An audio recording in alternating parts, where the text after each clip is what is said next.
finds that the AI holds no legal responsibility. But the data... This doesn't add up. Just do what the AI says. Priority. Protect company assets. Valve closed. Destroyed our home!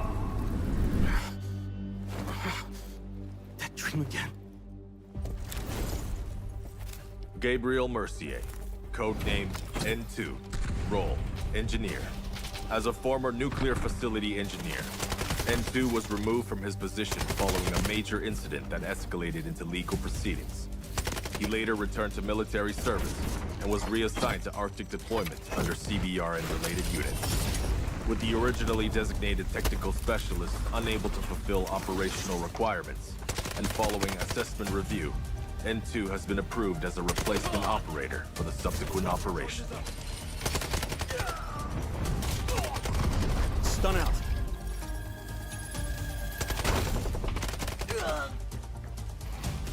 Throwing stun. Stun hit.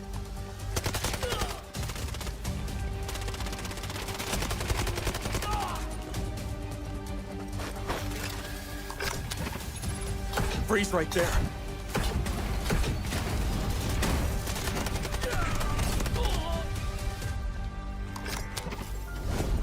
It's getting cold.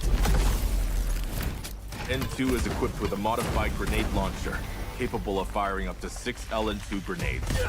Upon impact, each round detonates and releases a burst of cryogenic gas, dealing area damage and significantly impairing enemy mobility. Sustained hits can fully immobilize targets through extreme low temperature exposure.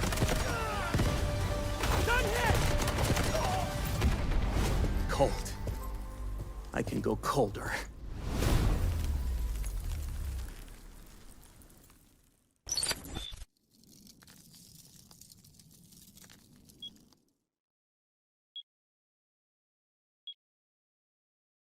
Unbreakable, unshakeable.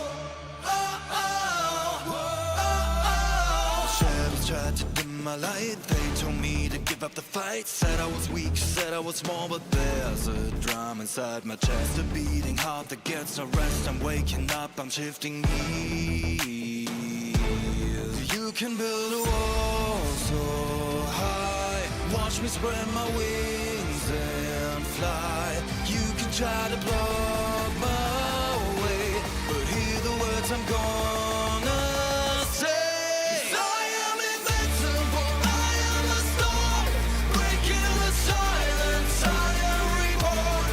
Throw your lightning, bring on the rain. I'll find my power inside on the plane. Unbreakable, unshakable. Unbreakable, unshakeable.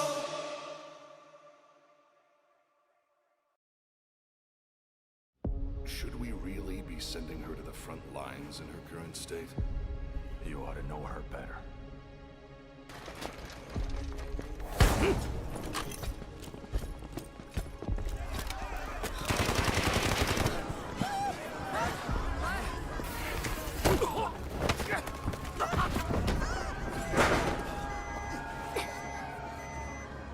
Stop!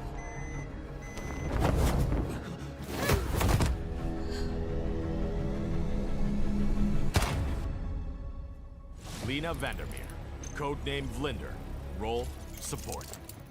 Vlinder is a medical specialist from GTI Europe, specializing in pharmaceutical research, possessing outstanding medical expertise, and a strong sense of responsibility.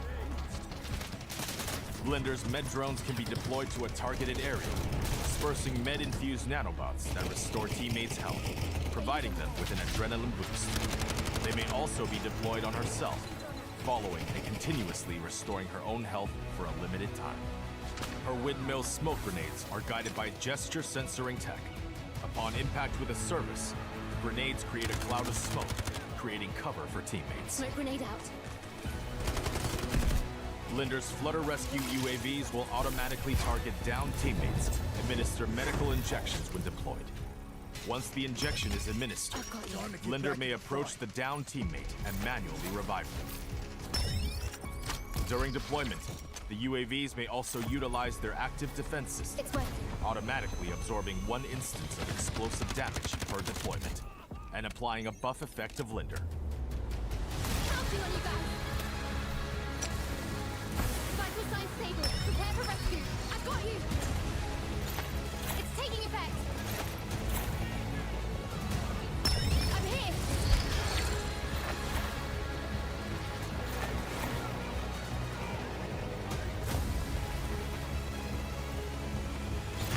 Feeling better.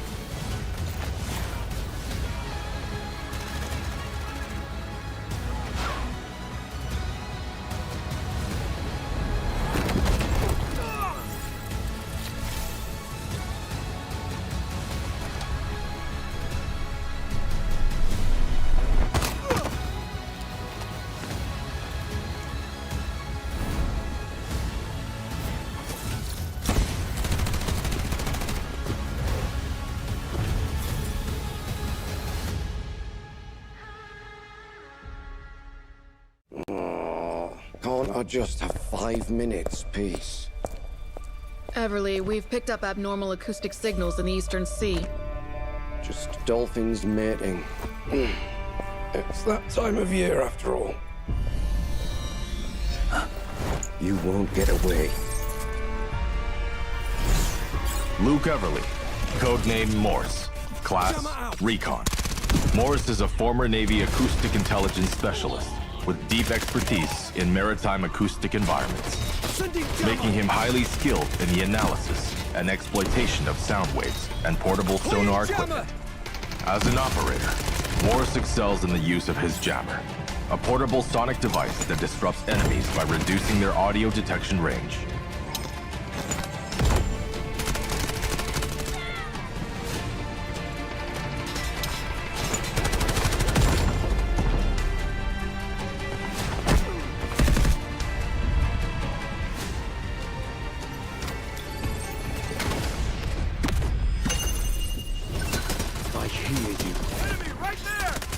Morse's advanced sonar device emits sound pulses to scan for enemies, generating markers on their positions. No more secrets!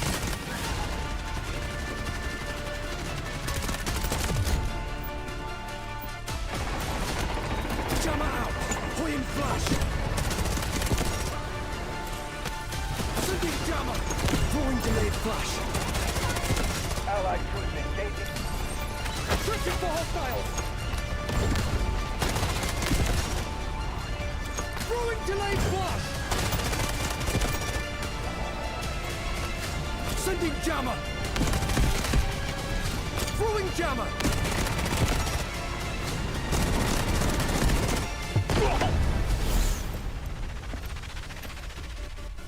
The storm is coming.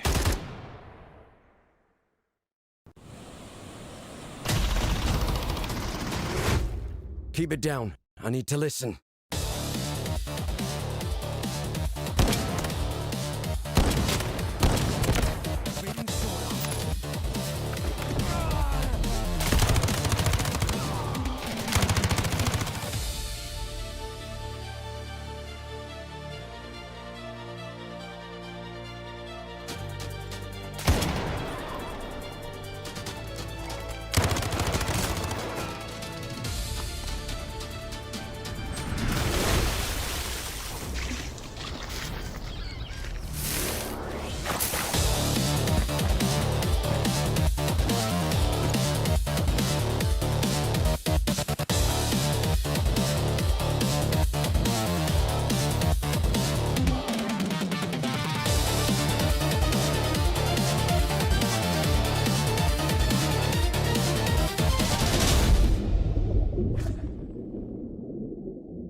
All right, operators. Name's Morse. Command decided someone had to walk you through the season update, and I'm the unlucky sod who got stuck with it.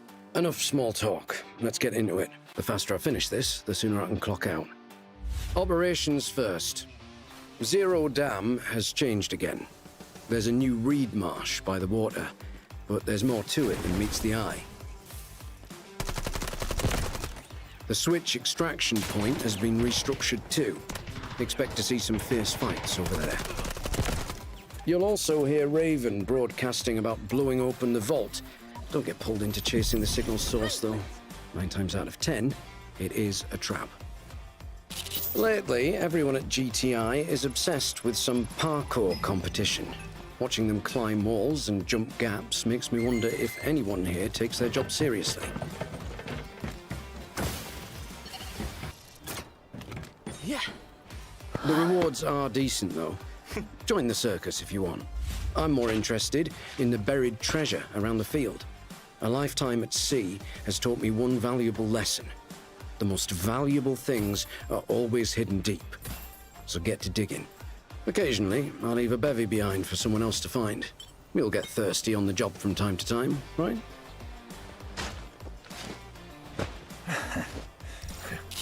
Oh, and before I forget, there are a few new collectibles. Have a look if you're interested.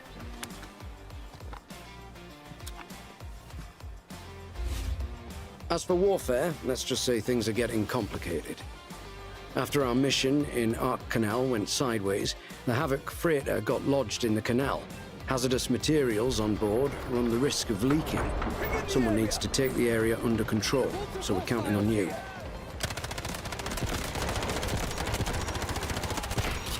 Command has prepped combat supplies. How much you walk away with depends entirely on your performance. Choosing other battlefronts is fine too. Whatever your speciality, there's a place for you here. Stack up on merits and earn rewards. Plain and simple. Now, since we will be working together, you'd better get to know me. I specialize in using sonar to detect hostiles. My resonance jammers and flashbangs can also disrupt enemies. Word to the wise, on the battlefield, the one making noise gets found first. So keep quiet. With that out of the way, let's have a look at the new weapons. The M82 sniper rifle has arrived. Semi-auto, heavy caliber, the kind that drops a target in one shot. This thing means business. We've also got the AR-57 assault rifle. This weapon boasts high capacity and mobility. It's perfect for suppressive fire when rotating positions. A few more things on the agenda. Season pre-registration is live. The early bird gets the worm, after all. There's a weapon skin for those who log in for 7 consecutive days. There's some new arrivals in the armory.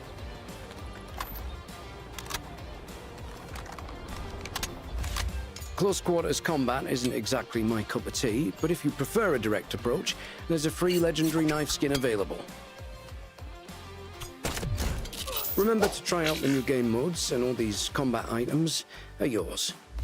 Clothes make the man, apparently. I don't give a toss, but Raptor clearly does. The Echo Season Pass includes a variety of combat supplies. It features an all-new operator outfit for Raptor, along with weapon and vehicle skins. Everything in one package. This season, the Mandel Brick drops weapon skins from the KC-17 Assault Rifle Relic series.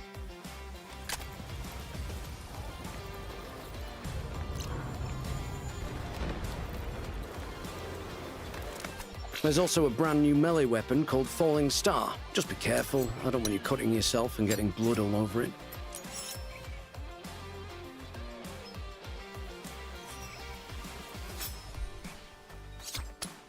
And I think that's everything covered for Season Echo. Great, I've got more important things to take care of. Go on, away with you.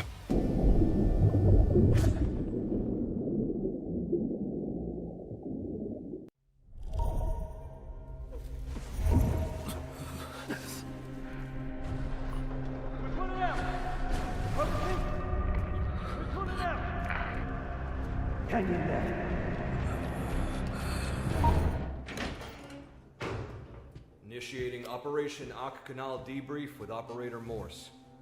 Got it. Full review, right? You want me to put together a presentation? Come back. Command has concerns regarding the outcome. Detail the sequence of events. Concerns? Patrol at 2 o'clock. Target down. Boarding. Mission objective. Verify the contents of Hudson's cargo. Avoid direct engagement. Enemy support is positioned close by. You have 10 minutes. Stand by to breach. First floor, 3 units. 2 upstairs. We're compromised. Breach!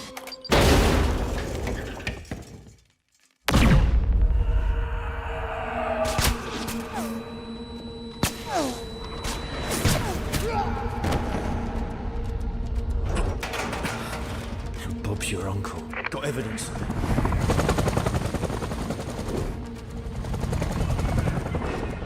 All units, rally at the cargo bay entrance for evac. Now! After confirmation of the Dark Star fuel, your signal died. Explain that. Comms failed. It's documented in the report. You weren't with the team. So where were you? Bob's your uncle. Something's off. Checking it out.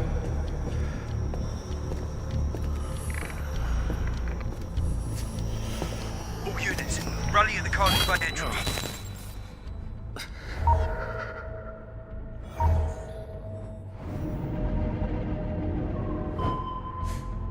Unknown acoustic signature at 2 o'clock. Radar empty. Requesting permission to investigate. Just heading at increased speed.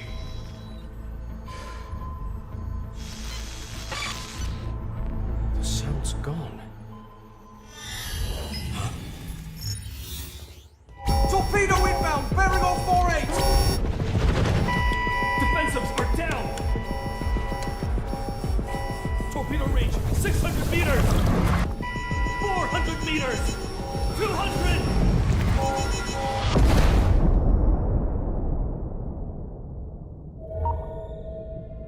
Given your performance during the operation, Command has determined you are no longer fit for frontline deployment.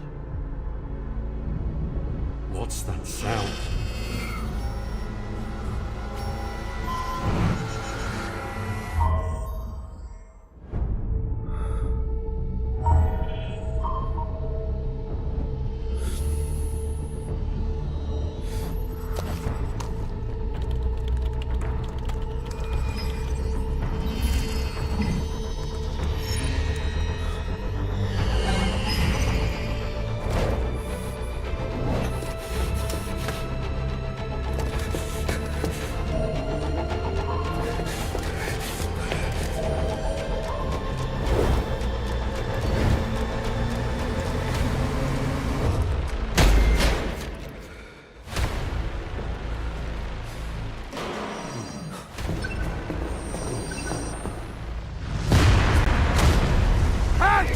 Don't lie to me!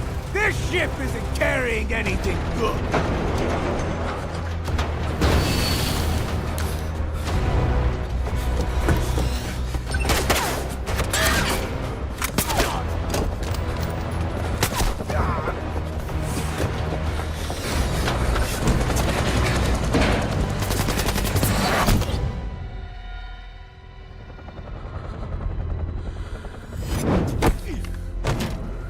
Got you, mate! We're pulling out! I repeat, we're pulling out! Hang in there.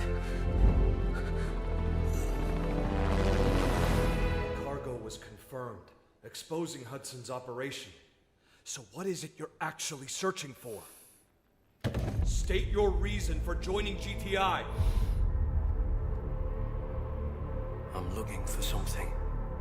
Something right in front of you. Something you cannot see.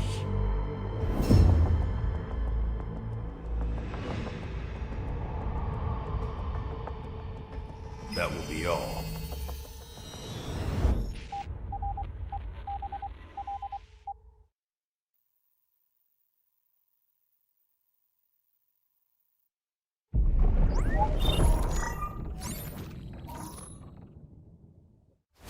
This court finds that the AI holds no legal responsibility. But the data... This doesn't add up. Just do what the AI says. Priority. Protect company assets. Valve closed. You destroyed our home! That dream again. Gabriel Mercier, codenamed N2, role, engineer. As a former nuclear facility engineer, N2 was removed from his position following a major incident that escalated into legal proceedings. He later returned to military service and was reassigned to Arctic deployment under CBR and related units.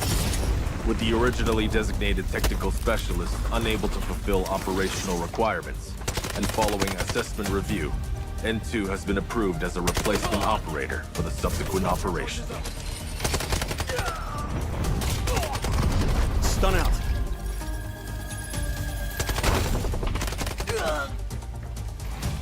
Throwing stun. Stun hit.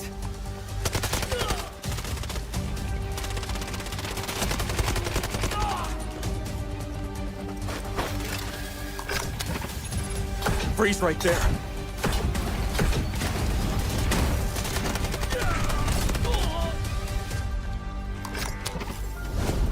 It's getting cold. N2 is equipped with a modified grenade launcher, capable of firing up to 6 LN2 grenades. Upon impact, each round detonates and releases a burst of cryogenic gas, dealing area damage and significantly impairing enemy mobility. Sustained hits can fully immobilize targets through extreme low temperature exposure. Stun hit! Cold. I can go colder.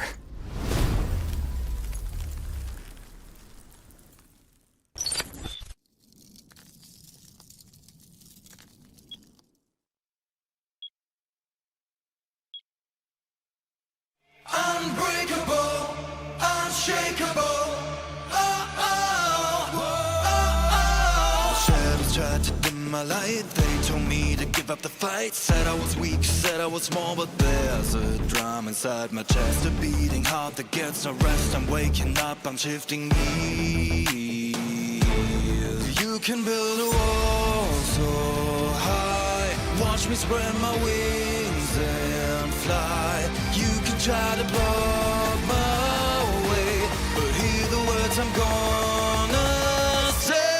'Cause I am invincible, I am the storm, breaking the silence, I am reborn. Throw your lightning, bring on the rain. I'll find my power inside on the blade. Unbreakable, unshakable. Unbreakable, unshakeable.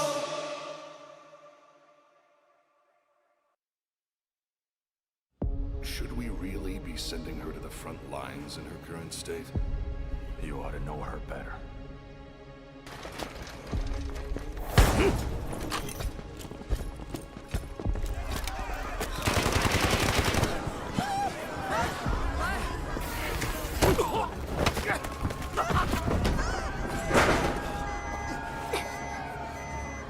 Stop!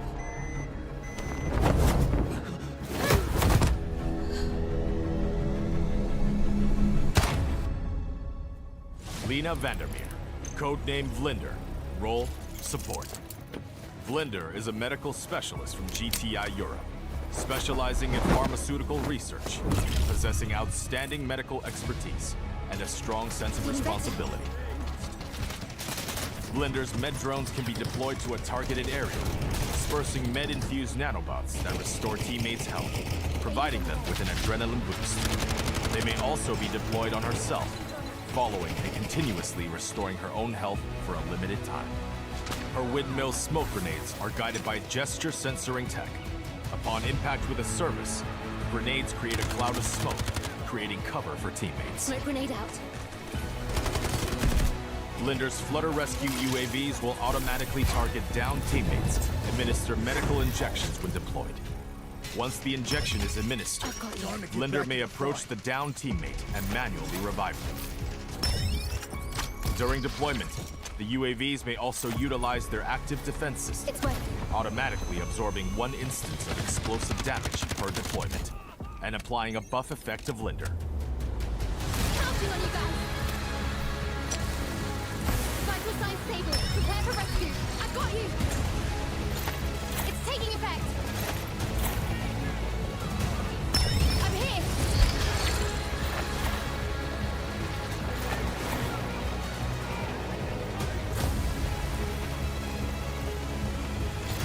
Feeling better.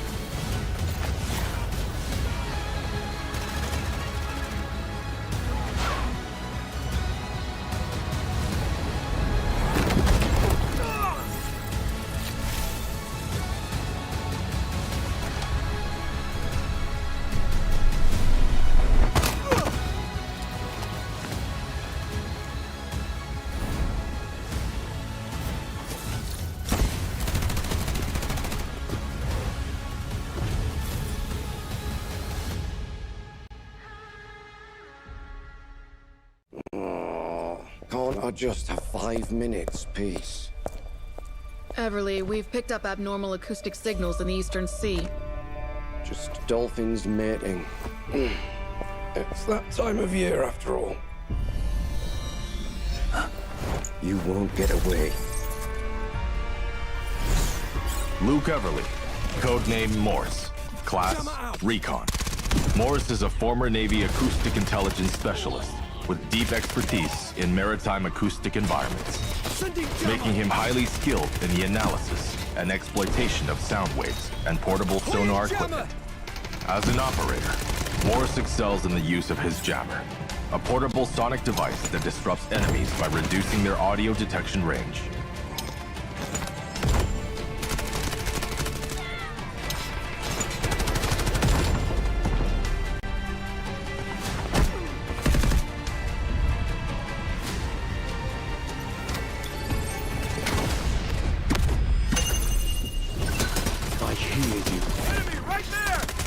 Morse's advanced sonar device emits sound pulses to scan for enemies, generating markers on their positions. No more secrets!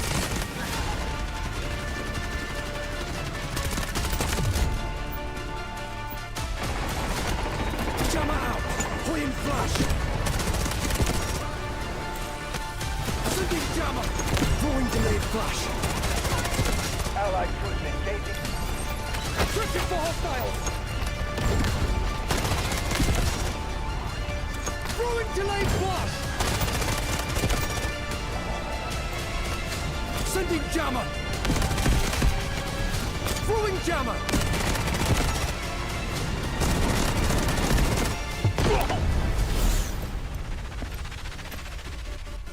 Shh. The storm is coming.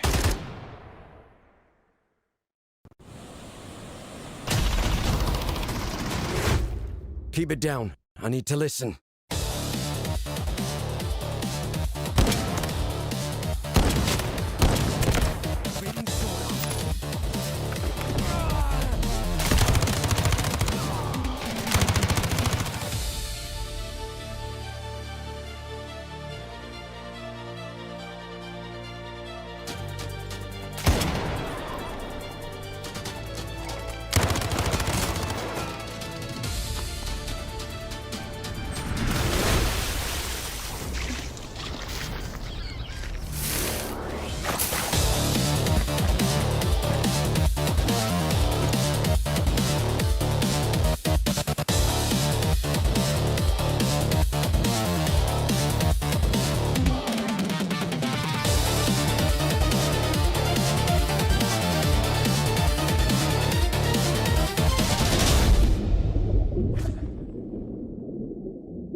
All right, operators. Name's Morse. Command decided someone had to walk you through the season update, and I'm the unlucky sod who got stuck with it. Enough small talk. Let's get into it. The faster I finish this, the sooner I can clock out. Operations first. Zero Dam has changed again. There's a new reed marsh by the water, but there's more to it than meets the eye. The switch extraction point has been restructured too. Expect to see some fierce fights over there. You'll also hear Raven broadcasting about blowing open the vault. Don't get pulled into chasing the signal source, though. 9 times out of 10, it is a trap. Lately, everyone at GTI is obsessed with some parkour competition. Watching them climb walls and jump gaps makes me wonder if anyone here takes their job seriously. Yeah. The rewards are decent, though. Join the circus if you want. I'm more interested in the buried treasure around the field. A lifetime at sea has taught me one valuable lesson. The most valuable things are always hidden deep. So get to digging. Occasionally, I'll leave a bevy behind for someone else to find. We'll get thirsty on the job from time to time, right?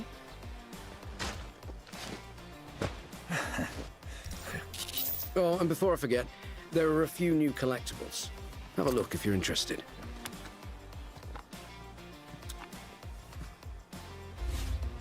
As for warfare, let's just say things are getting complicated. After our mission in Ark Canal went sideways, the Havoc freighter got lodged in the canal. Hazardous materials on board run the risk of leaking. Someone needs to take the area under control, so we're counting on you.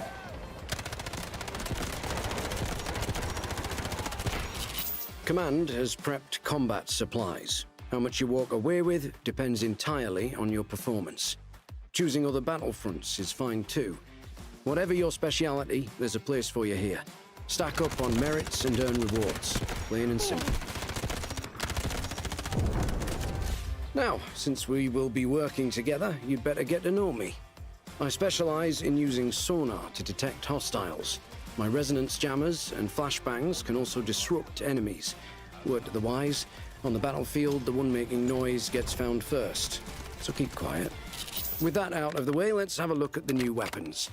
The M82 sniper rifle has arrived. Semi-auto, heavy caliber, the kind that drops a target in one shot. This thing means business. We've also got the AR-57 assault rifle. This weapon boasts high capacity and mobility. It's perfect for suppressive fire when rotating positions. A few more things on the agenda.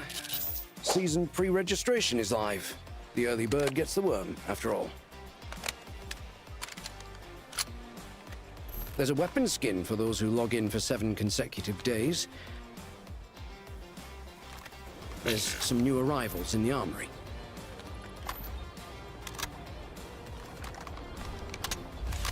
Close quarters combat isn't exactly my cup of tea, but if you prefer a direct approach, there's a free legendary knife skin available.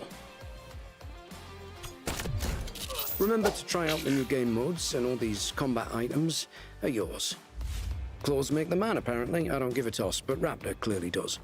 The Echo Season Pass includes a variety of combat supplies. It features an all-new operator outfit for Raptor, along with weapon and vehicle skins. Everything in one package. This season, the Mandelbrick drops weapon skins from the KC-17 Assault Rifle Relic series.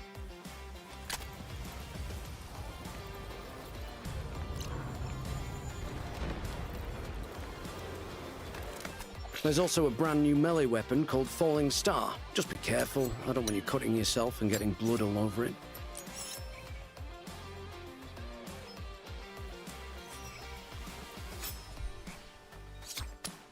And I think that's everything covered for Season Echo. Great, I've got more important things to take care of. Go on, away with you.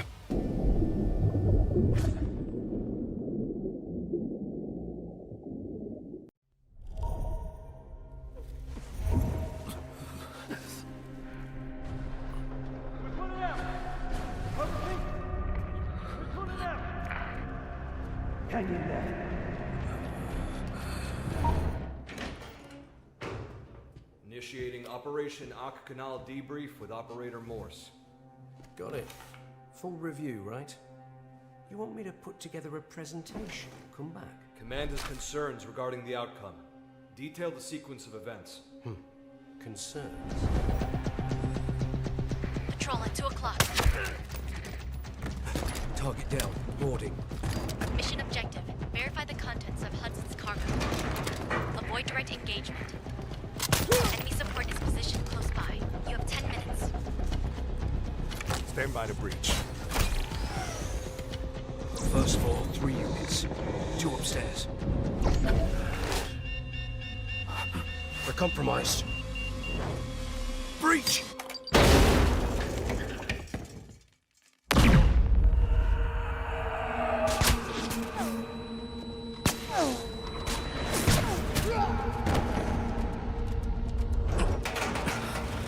Bob's your uncle. Got evidence.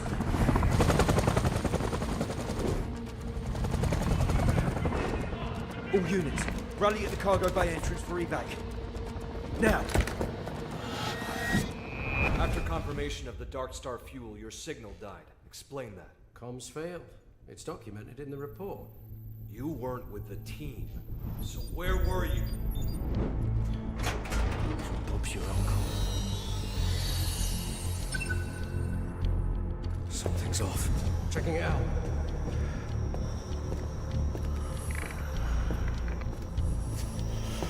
All units, rally at the cargo bay entrance.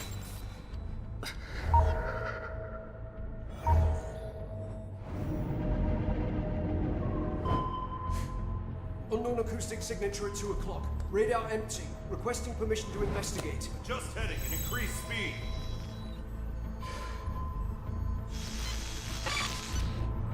The sound's gone.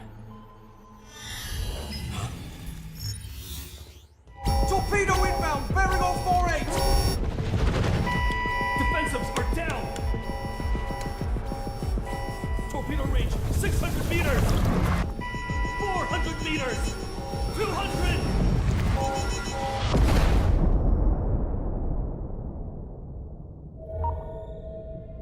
Given your performance during the operation, Command has determined you are no longer fit for frontline deployment. What's that sound?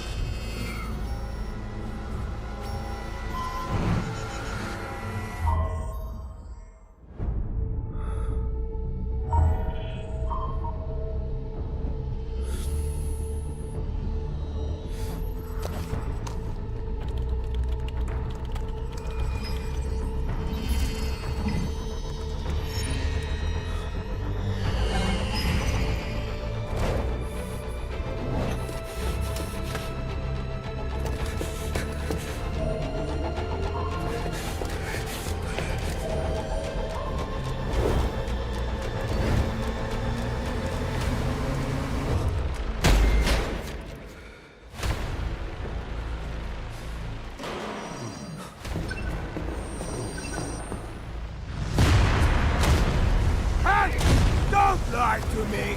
This ship isn't carrying anything good!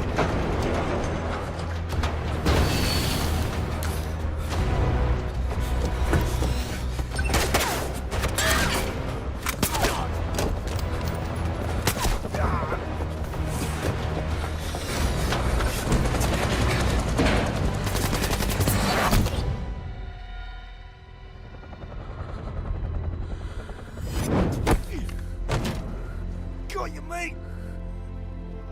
We're pulling out! I repeat, we're pulling out! Hang in there. Cargo was confirmed, exposing Hudson's operation. So what is it you're actually searching for? State your reason for joining GTI. I'm looking for something. Something right in front of you. Something you cannot see.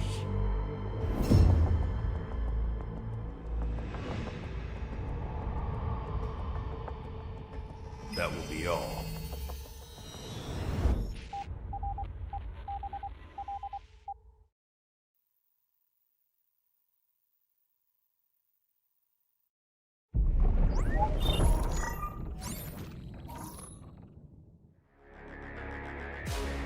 Welcome back to Delta Force Invitational Warfare 2026. It's day 2 of 5 here in Wuhan, China. I'm Doge, this is Vivid. Super excited to get right back into the action today, folks. We had a 14-hour broadcast yesterday, 4 matches. We went to Game 3, we were up all night, and it was so dang fun. We're back with some more action today, and today is elimination rounds. We got a couple teams going home, folks. Let's take a look at our bracket and where we ended up yesterday and where we're going today. Take me away, Vivid. I mean, we all know kind of how we started off yesterday. LT versus HAN. LT went ahead and took that one 2-0. So we're going to be seeing HAN down there in the losers bracket in our first matchup up against RBN. RBN had a pretty good battle up against FX. They went all the way to round number 3, but unfortunately came up short. So that's going to be our first matchup of the day. Second matchup down there in the lower bracket as well. AHR versus TXD. After we do finish up those 2 lower bracket matches, which, by the way, will, of course, eliminate 2 of our teams. We'll bounce right back up into the upper bracket, and we'll have some of these Titans go head-to-head. Technically undefeated teams so far. Yeah, that's right. I mean, this is one of a very unique tournament format where we get to see all 8 teams 2 days in a row. Yeah. Now, we're going to see 2 teams go home. It's either HAN or RBN or AHR or TXD. Those are the teams that could potentially go home in the lower bracket, but it is double elimination format, so the teams in the upper bracket still have a chance if they lose. Now, when we look back on yesterday, there are so many players that we could highlight, but we chose a couple here based on some stat lines. I want to walk through these. Of course, Wansa picked up the highest score of the day. This is a ridiculous stat line, 61,000 score in a single match. Wansa was the commander of HAN and was doing the most for their team. And so definitely watch out for Wansa today in the lower bracket against Reborn. I think that'll be that commander in particular, Wansa, was a difference maker for the squad, which is not always the case for the teams. Maybe the shot caller, but not always the difference maker. The crazy thing for me here is that if you take an actual look at the individual performances here, right, Wansa, they lost. Yeah. NTPP from TXD with 111 kills. They lost. Over towards the rescues as well, TXD, ATX. They lost. Of course, we do have RRQ Poppy in there coming in with his assists that were up there. We know how that went. RRQ, of course, won. And then FX Boom with 152 in the capture category. They won as well. But those individual performances, sometimes they still net you some losses. That's exactly right. NTPP has always been, for the last 6 months, between these 2 different LAN competitions, a highlight player for TXD. Reminder, TXD went the distance with their opposition and ended up losing. Like you mentioned, still picked up 111 kills in a single game. That's how much of a nail-biter and how long a lot of these games went on the map to be able to pick up 111 kills as an individual is insane. And a big shout out to Boom. You and I were talking before the broadcast started. Excited to get into the FX match later today. Boom was kind of one of those unsung heroes for this roster, absolutely. and you can see why they were so valuable. You and I were highlighting engineering, highlighting the overall squad, but just being on the capture point that much is ridiculous. So looking at today's matches, folks, you can actually see we already have done all the picks and bans and the map choices. It was all randomized. Quickly how this works is it's a best of 3. Both teams ban a map, and then a random map is pulled out of the remaining maps. Now, we did it all at the end of yesterday's broadcast. If maybe you were not there, or you went to sleep, or you woke up and had stuff to do, this is all the maps that we chose. So we're going to Ascension, Cracked, Cyclone again, and then Cracked to wrap up the day. A little less Cyclone than yesterday, but still going to see some of it today.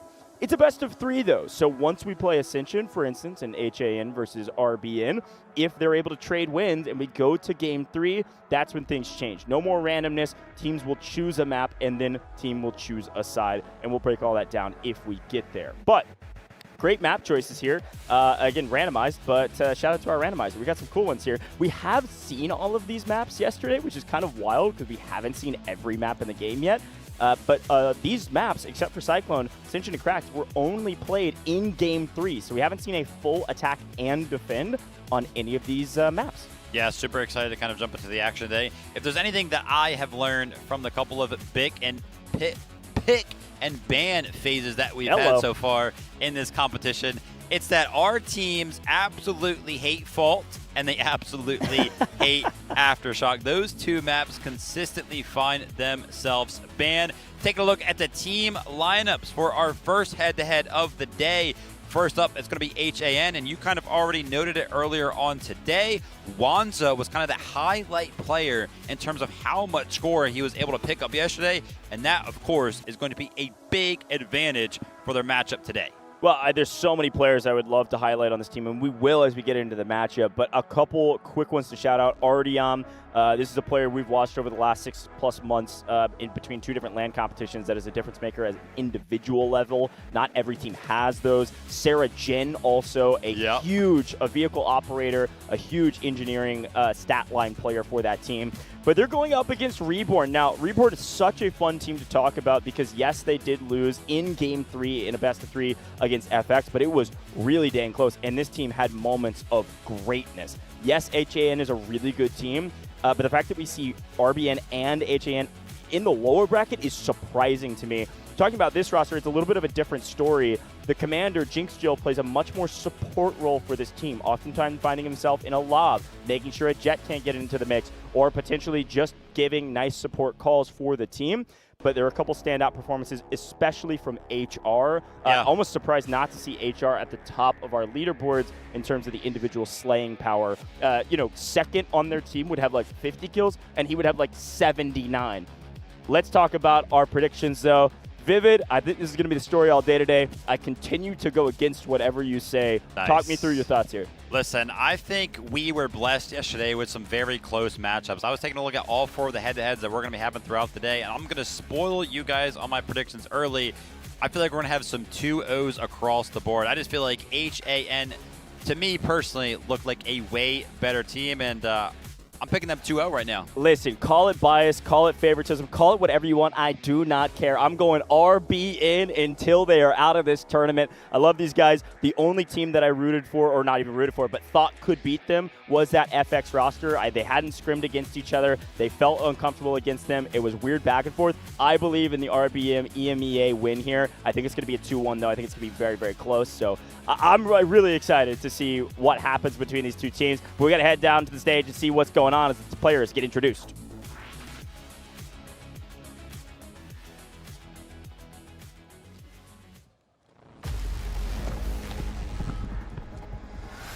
欢迎来到2026三角洲行动全面战场国际邀请赛。 Welcome to 2026 Delta Force Invitational Warfare. 有请 HAN 战队。 Please welcome Team HAN. 一队一心，坚持巅峰。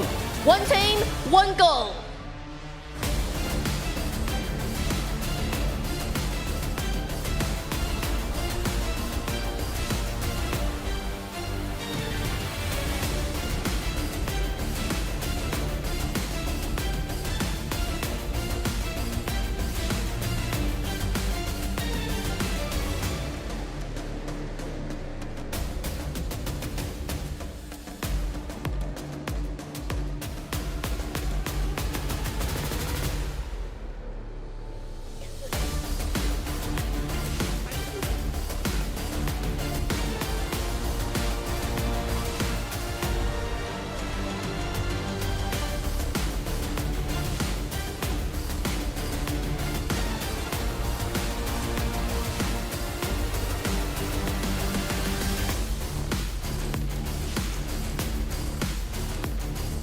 有请 RBN 战队。 Please welcome Team RBN. 铁血躯体，重整旗鼓，重返巅峰。 Resist, reset, return.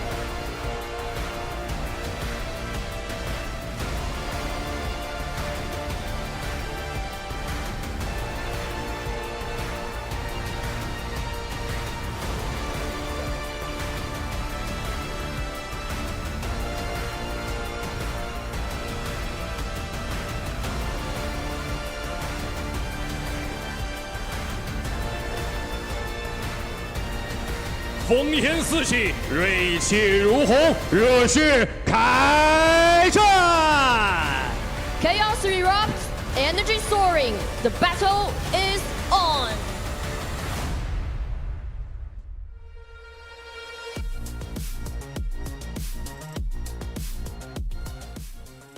Call it hopium, call it copium, whatever you want. I've got RBN in this matchup, man. They look ready to ball out.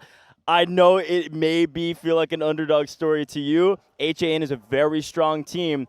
I just think it is still possible. Technically speaking, RBN went to game 3, and HAN got blown out in a 2-0. Okay. However, while we have a moment, since you're on the HAN side, talk me through what happened in their first matchup and what we can expect from them in this one. I mean, this was the first matchup of the day yesterday where they went head-to-head with LT, and we were kind of talking about it all day yesterday. Even though that was a 2-0, HAN kind of took them all the way to double overtime, and it was pretty much just a sliver of percentage away from them actually going ahead and winning that attack yesterday. So again, I think they look like they are an extremely strong team. And listen, obviously, you know, we're in person here, we're on land, we get to see the players walk out right behind us. And I'm feeling just a little bit more confident in HAN than I initially was, just simply based on the fact that Artyom has a cadence to him, man. That guy just looks like he spews confidence. The way he was walking out, dude, I don't know what it was. I was like, oh, yeah, this guy's locked. The thing I know about RBN, though, and the reason I'm still kind of a proponent of them potentially winning this matchup is I know they were in the lab last night, man. These guys care a ton. They're passionate about the game, and they have been practicing and preparing for this moment. They were in the lab last night. Again, this is a unique competition in the fashion that, hey, look, they can go for an entire, 24 hours almost? Well, not quite, because we were up quite late. But they have a long time of preparation. We got the information on what map they were playing much earlier than we had in past previous competitions. So they've been prepping for this map, and they've been prepping for this moment here in Hongshan Sports Center. Excited to be here. We've got a fantastic atmosphere all around outside. It has been beautiful days thus far as we arrive at the venue, and then Vivid and I are trapped here in the venue. So I'm hoping that things end a little bit earlier today so that we can explore a little bit. But either way you look at it, we're going to have a dang good time, especially with this being our first matchup of the day. I think this, again, just like yesterday, just with HAN and LT, is going to set the tone for what today has to offer. This is one of the only other days that we have where we're playing 4 best-of-3s in a row. We're going to be here for a while, and it's going to be a ton of fun.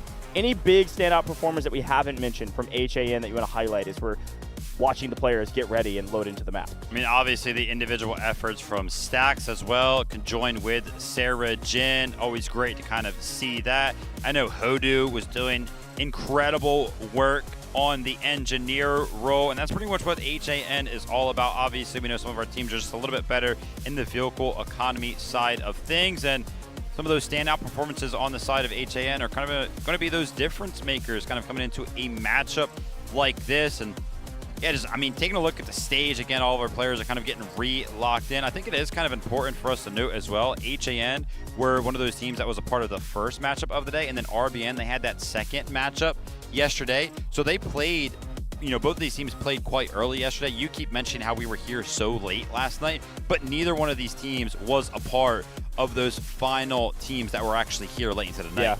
Yeah, no, that's a good shout. They actually had quite a bit of time to rest, recover.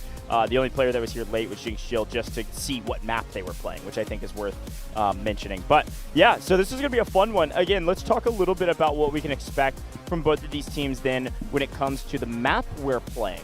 Talk to me about the difference in flow state of being able to play a map like, Cracked is what we're starting with. Is it Ascension? Oh, we're starting with Ascension, then Cracked? Oh, golly, I'm all over the place. Now you've got me. Dude, all no. Well, let's just wait and see. Yeah. Let's wait and see. I've got to remember. But anyways, regardless, when you take a... Yeah, you're right. It is Ascension first. Yeah. When you take a look at a map like Ascension, walk me through what you expect to see from both of these teams. This is a map that they both know extremely well. They've played thousands of reps on. And depending on whether you're starting on attacking defend, I said yesterday when we played Ascension, the win condition for the teams is set me up early.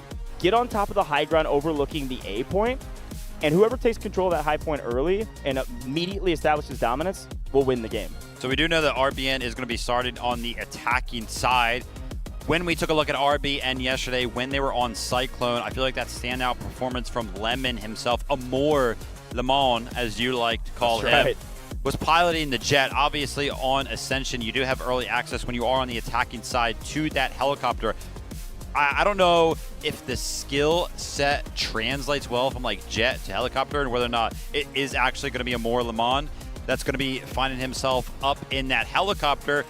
Whoever's going to be piloting for the side of RBN can really be that difference maker. That being said, it's not really a necessity either because we saw an absolutely incredible performance from the side of RRQ last night where they didn't actually need a helicopter to have a successful attack on this map. So I feel like Ascension is great because we have seen multiple times this map played differently with different styles, different access to different resources, and still some of our teams seem to find success. So I feel like Ascension opens up for a lot of variability, and I'm excited to see what RBN has brought to the table for this attack.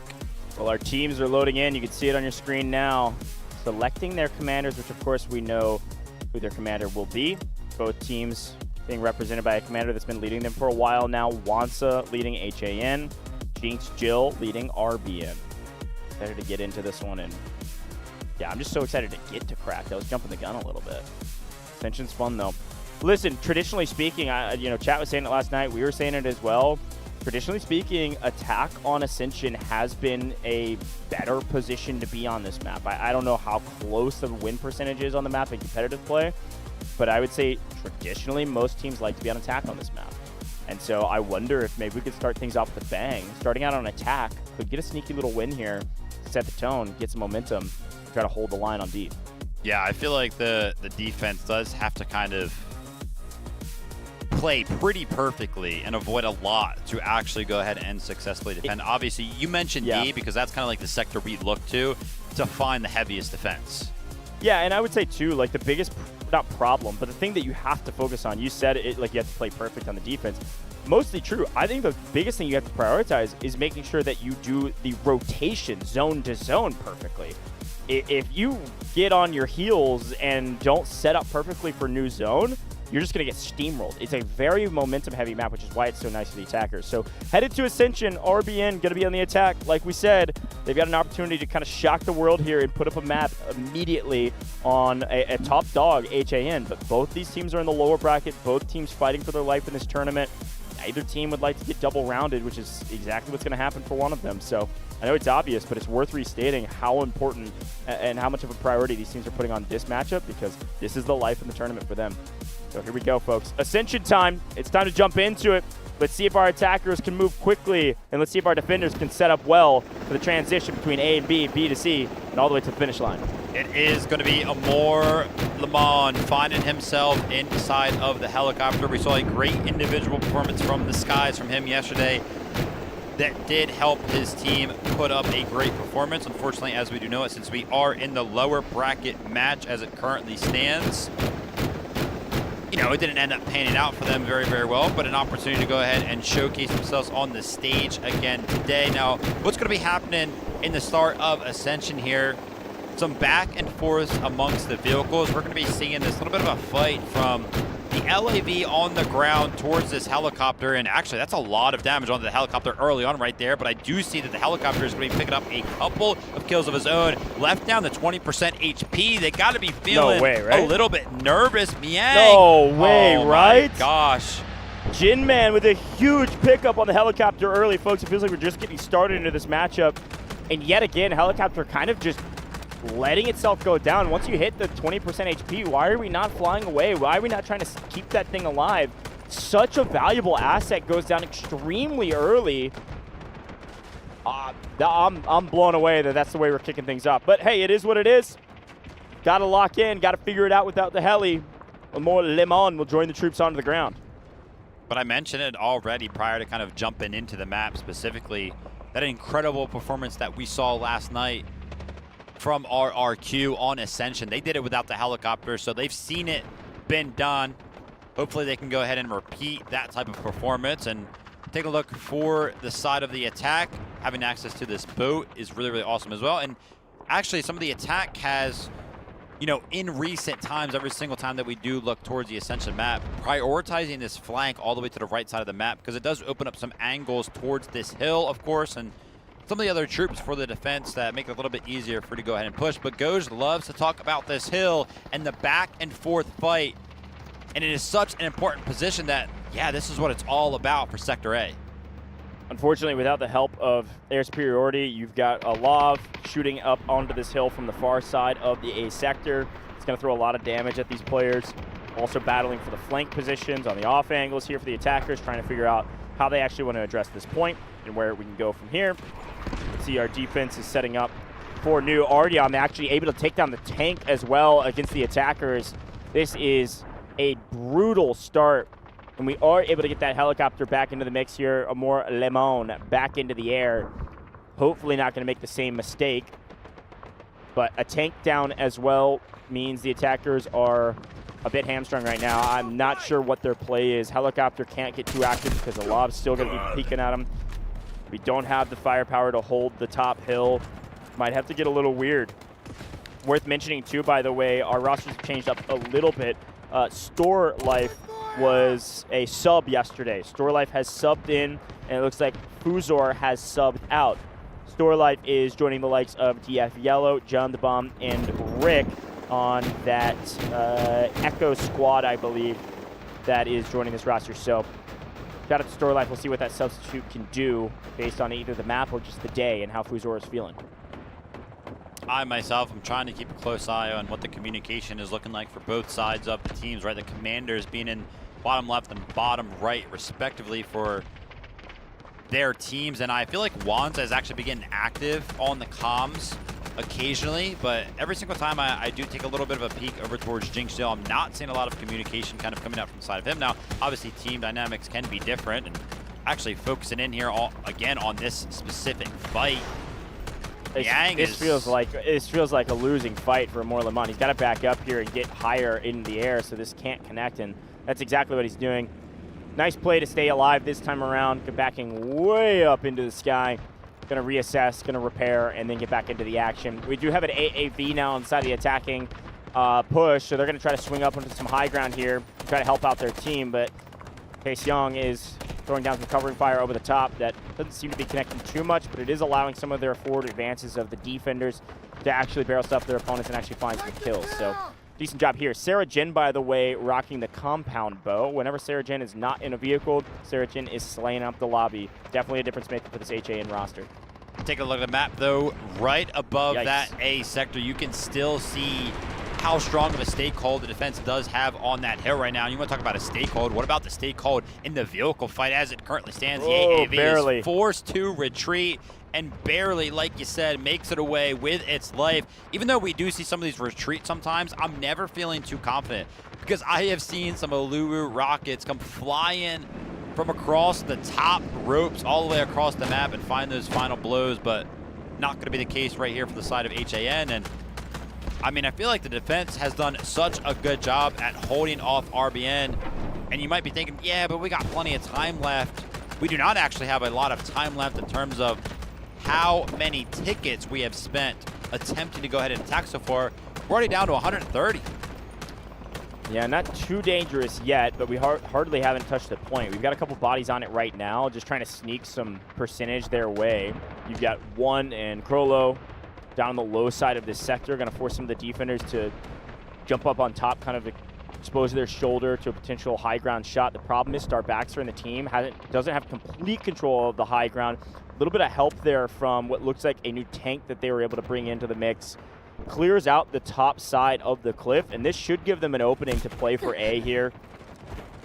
A little bit of a weird start for Reborn, but they're starting to catch some momentum, and as long as they maintain control of that, keep the pace up, get some bodies on the point here, should be a decent capture with not too much harm done. They've spent a decent amount of resources to get these vehicles into the mix, especially with a couple of them going down early, but it's worth it if they go into the B sector with near max lives. Now, all those foot soldiers that were down on the point were wiped.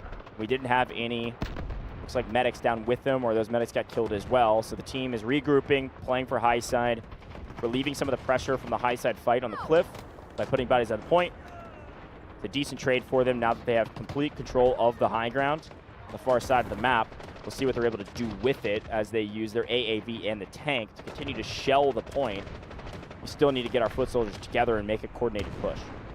Surprisingly enough, right, the attack has what you would think to be full control over this hill, being that they have 2 vehicles on top of it, a tank and an AAV. But take a look at the side of HAN. They're actually interested in pushing back this line of attack. They're actually approaching this hill with a majority of the boots on the ground for them.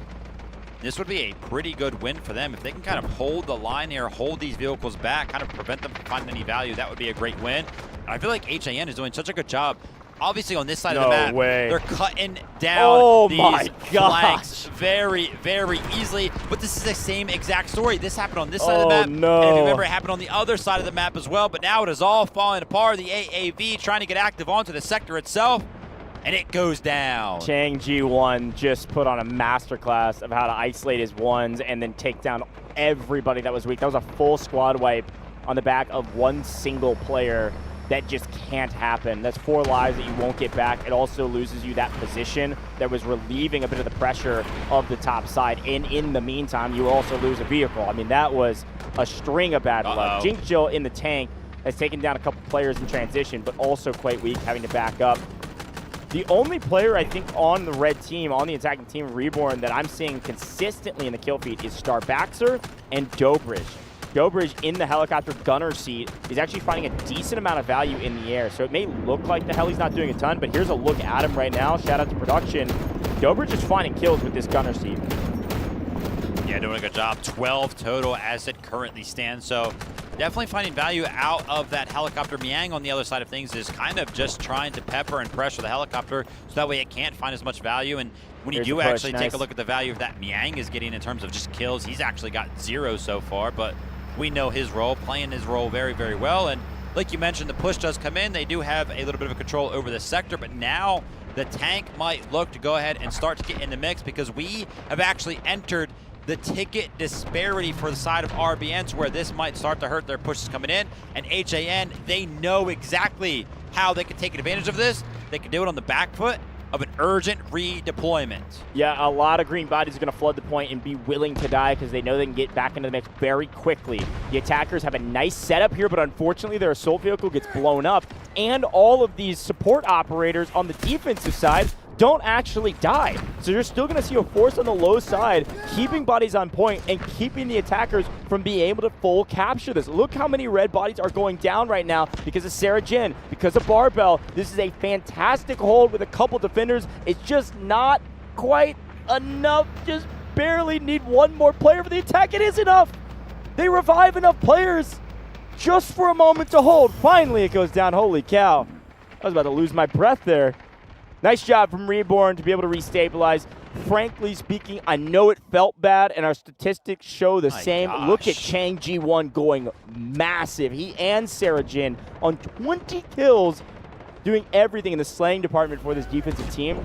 As much as that felt like a one-sided A sector, we're going into the B sector only 10 lives down. It's really not a bad attack for Reborn. The only mistake is just how much time and effort it went into, score and effort it went into to capture that A sector, which means they're going to be a little bit score poor going into the B sectors and could get stalled out here for a while. A real quick tip of the hat towards the side of Pano from the side of RBN. He's actually going to be in that boat, and we saw how well he was able to operate that boat yesterday on Cyclone, so good to kind of see him getting active once again. He had 19 kills, by the way, on that leaderboard for the side of RBN, so great work there. And back to the battle that continuously happens. We know exactly what HAN want to do, and I can't lie, this vehicle that's going to be spawning up top, yeah, it might go ahead and make it just a little bit easier to take out this helicopter. I feel like Lamont has to be a little bit careful. Yeah, I think pretty quickly probably noticed that there was another Lav shooting his direction, is backing way up towards the sea to make this more difficult for Miang and Jinman up the top. So I love watching our helicopter do its dance because, again, if it has to dance too much, that means it's not getting a ton of value shooting down the point. And what they're trying to do right now, Dobrich, anytime this helicopter tilts, he's got a better view of the battlefield. be able to take a couple pot shots down below and hopefully find some value for the team. Because the boat was just destroyed. But helicopter can't do whatever it wants right now with the amount of vehicles the defense have. They have a couple lobs. They've got a tank, light tank, main tank. Right now, defense is still feeling very comfortable on the B sector, and the attackers trying to figure out what push they want to make. Do we swing up to the backside of B2? We try to make a run at B1, keep in enemy territory. We'll see. We actually got a quick little glimpse into what RBN is currently thinking about. We saw a little bit of a flank squad from the side of Stickinson trying to get close to those 3 vehicles that are kind of grouped up on the backside of B2 on the side of HAN. So they definitely want to put a hurting on these vehicles because as it currently stands, a big talking point on Ascension is being able to take these vehicles from the defense of the B sector all the way up top. Of course, that's going to be allowed through the access to the elevators, so you do have to do a pretty good job of keeping them alive, but taking out these flank squads is what HAM have been consistently doing, and they're going to be successful in doing just that once again as Ubishka goes down. Yeah, those flanking teams, Uzbishka team, that's, I believe, Charlie roster for Reborn. That's going to be Baxter, Uzbishka, Stickinson, and HR.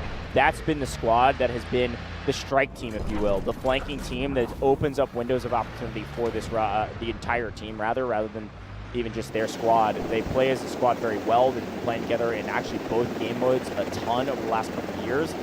Definitely a squad that is going to be one of the reasons for the win, or if they get thwarted, the reason that this team isn't able to actually push forward any further. Now, Stickinson doing a good job, I believe it was, sitting on the point, was able to sneak up onto B1, and just trying to find a foothold for the team, allowing his teammates to respawn on him. See HR there, dead center of the map in the mix. Also, by the way, Joe Bridge, no longer in the heli, is joined the ground troops. Saw that just a moment ago. Curious who's up in the helicopter. Nobody. With a more Lemon. It's just Lemon. Just Lemon, okay. Yeah. He's actually flying behind the mountain all the way off in the distance if you do look. Oh, yeah, Center of one your out screen two. off to the right, yep. So I'm not sure what the game plan is going to be there. Maybe potentially have somebody kind of spawn in on the helicopter and join in the gunner seat, or maybe just have somebody jump into the helicopter and kind of parachute down and try to get some sort of a flank. Oh, nice onto find. some of the vehicles, but finally the attacking tank does fall. And take a look at the vehicle economy at the bottom of your screen right now. 4 land vehicles accessible to the side of HAN. They are dominating in terms of the land, and the only thing that can really compete with it is, of course, going to be that helicopter. But that thing is flying beyond the mountain right now. It doesn't even have any sort of sight line towards pretty much anybody for the side of HAN, and you talked about it as well. Nobody's even in the gunner seat, so how much value are you really finding right now? Yeah, maybe trying to do a bit of a sneak attack and then get somebody to respawn inside the heli. That was what I would do at least. And then maybe make a surprise attack with one of the lobs that's on the high ground, try to make a play. But I think they're going to be well aware of what this helicopter is doing. We'll see what they're able to pull out. But down the bomb, Mini 14 looking for some shots over the top. Unfortunately, can't connect. He'll go down. Right now, we're just looking at, hey, how do we actually egress over to B1? We're playing now high ground of this small, like, rock-like cliff that's right outside of B1, kind of similar to the way we were trying to play A. But there are a lot of defenders that are just sitting on the point. Once it was contested, the defense said, well, we're not giving this away for free. We're going to play the rooftop. And because you don't have tanks to shell the rooftop, you got to beat us on our headies. Like, you got to take a headshot with the top of my hat as I crouch down behind an HVAC unit. Like, this is going to be brutal to break for the attackers without extra firepower of vehicles or score to be able to call in artillery barrages like you're seeing here from the defense. Defense maybe getting a little bit bored or wanting to rip this team off of that high ground position overlooking B1, drop an artillery strike on their head, and make them back up. That's exactly what they're doing. Look at where it's landing. Yeah, great awareness there from the side of HAN, and I can't lie, I saw Wanza find himself in a tank all the way up top. He actually retreated, jumped out of the tank that he was in previously, went all the way up top, spawned in his own vehicle, which brings the total count now to 5 for the side of HAN. And I gotta tell you, if they can keep destroying the vehicles out of the air as they start to float down from the side of RBN, a 5-0 lead in ground vehicles feels like something that would be impossible to push through for the side of RBN. I can't even lie, as it currently stands, I haven't seen a defensive hold on the B1 zone that has been so effective from anybody that's ever defended Ascension. And obviously, it might end up falling eventually, but the fact that it has cost an RBN 50 tickets, and they haven't even like touched B1 already? This looks dire. Yeah, I mean, when you don't have the firepower, they finally get a tank onto the ground, so this may help a little bit. When you don't have the firepower to shell the top of these points, it's just tough to break the defensive line. I just watched a smoke and run push by, I think it was 6 different attackers right here, this type of a line. They just tried this a moment ago. Throw the smoke line, everybody run forward. All 7 or 6 of those players all died and couldn't be revived. That's where the tickets are going. They're trying to make these pushes that are just being thwarted. I mean, Veronica's holding, Jappy's holding, Carr's holding the line, and they're winning like 1v multiple fights. I mean, they're just getting paid right now in stat lines. That's going to be even more useful in terms of utilizing that score to call in more artillery barrages, or who knows, urgent redeployments, respawn beacons on B1. I mean, they can get out of combat enough on B1 right now that they can just have their squad mates spawn in on them on B1. And that's the problem. Like, you're never breaking through this unless you can blow open a line or kill a full squad that's on the point and then make your push. But there's just too much firepower from the defensive side right now. Sarah Jen is brutalizing this team anytime they move from behind this rock. They have vehicles just positioned all across the map. It's kind of disgusting when you think about it, right? 2 vehicles placed all the way up top, you know, in that next sector that's already towards the top of the elevator. And then we take a look at stacks, right? I was kind of mentioning how we've never seen a hold like this on B1. Well, I also don't think we've ever seen a defensive side actually have access to 5 total land vehicles. They're trying to make a push happen, and yeah, they send somebody jumping them out of the helicopter, trying to send in the Virant to go ahead and land those charges. Only is able to go ahead and land one, tries to land a second one, but where's the follow-up? I mean, yeah, you're going to do some damage, but if nobody is able to go ahead and follow you up, that vehicle is going to be fine. That was the right play. I mean, we've seen that work in the past. Does hit the second magnetic bomb, saw the vehicle go down to Happy, right? There's nobody else able to help out with firepower because the helicopter wasn't ready to have another player respawn in it. I think you could have played that slightly differently. I think you drop somebody down as the fire and drop the magnetic bombs right when they leave the helicopter, have somebody ready to spawn into the heli gunner, heli full commits, you get a kill there. The problem is, of course, the risk of potentially losing the helicopter. But another drop off, and the helicopter has to run away and gets extremely low, having to back off. The player then gets cut out of the sky. I don't think that's going to work twice in a row. Yeah, I mean, we've seen Lemon kind of taking a passive approach in that helicopter, just been kind of flying behind the helicopter because the pressure has been felt immensely from the side of RBN. They're trying to make something happen, and I feel like if they would have tried to make that play long ago when there was only 1 vehicle up there, then they would have had a way better chance. But as it currently stands, because there's 2 vehicles up there, they can just defend against plays like that very, very easily. Trying to, you know, keep a close eye on what RBN can kind of get going for them. I mean, the tank that it did spawn in hasn't really found much value. They do have an assault vehicle that has been called in as well, but those things are incredibly hard to find value out of. And yeah, I mean, I do want to kind of wrap back around to the point that I was mentioning. The Ascension defensive side of things has never really been held onto the B1 point, but we've never really seen it to where there's been 5 land vehicles available for the side of the defense either, so much so to where Stacks has been pushed just so far forward. Great play. Great heads-up play from Stacks. Read that the team was over here. Once his teammate went down and died over here, they knew they were trying to drop a vehicle respawn beacon with that armored assault vehicle. And he said, yeah, not on my watch, big dog. I'm not worried about losing my tank right now. We have complete control of the map.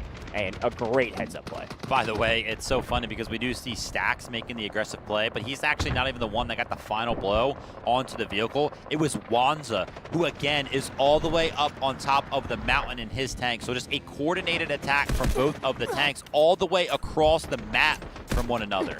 Yeah, that's a good shout. Helicopter still in the sky, haven't seen much value from it, so currently paying attention to Miang.